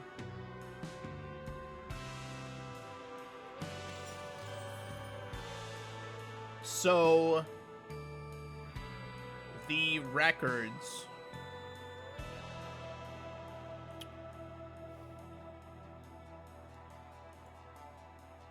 I see. Okay. I think I understand it a little bit more. In order for the teleportation to also succeed, when Voyager had that arcane, did that like arcane skill and kind of freaked out. Hisabeth kind of freaked out. That's when she realized that the coordinates could be found like if there was a really like bright spot. And I think they used the storm to like blot out everything, and like the only spots that you could teleport to are the places that are, you know, free of the storm's influence, like the branch office that they were at. So that's why they were able to teleport Kipperina from so far away. Poor guy will soon become everyone's favorite memory. Excuse me, ladies and gentlemen, may I ask which one of you is Miss Hisabeth? I bring greetings from Constantine. Oh, that bitch. Can't stand her. I heard you speaking just now. Please don't all play dumb and pretend to be snakes. Greetings, Miss Winsong. The Foundation has heard about the outstanding role that the ley line theory played in this aerospace experiment. I'm here to grant you funding? No. I'm here to deliver Constantine's formal commendations which surpass any material support. Is this your apprentice? The greatest contributor to the success of this space experiment. Constantine specifically instructed me to offer Kipperina the highest congratulations and to wish her a brilliant future at the LSCC. This is like right after, you know, freaking Constantine murdered a bunch of children. Hello, Miss Pointer. This teleportation disc really is a miraculous once-in-a-century invention. Constantine sees it as having immense strategic value. Your colleagues are already grumbling that I've ruined the party atmosphere. Yeah, you are. Dropping Constantine's name will ruin any party atmosphere. I hope you won't mind my delivering her greetings. Are you offering me a stage to speak? Then I'll take just 5 minutes. Help! Anyone! Save me from Medicine Pocket. Good. Medicine Pocket. Screw him up. I didn't know this table was their turf. They're still biting me. Hey, who's playing music at a time like this? Somebody help. Okay. This event was really freaking good. Holy crap. That makes up for the fact that the most recent story chapter was not that good at all. The most recent story chapter that we got was like one of the biggest duds we've had since like the very first story chapter. It's like, to me, it's like tied or slightly above the worst story chapter we've had. But this one, man, I love it when we get really good side stories like this. No, don't try and, biting. Wait, did 37 bite people? I don't remember that. Damn, this was good though. I'm so happy with this one.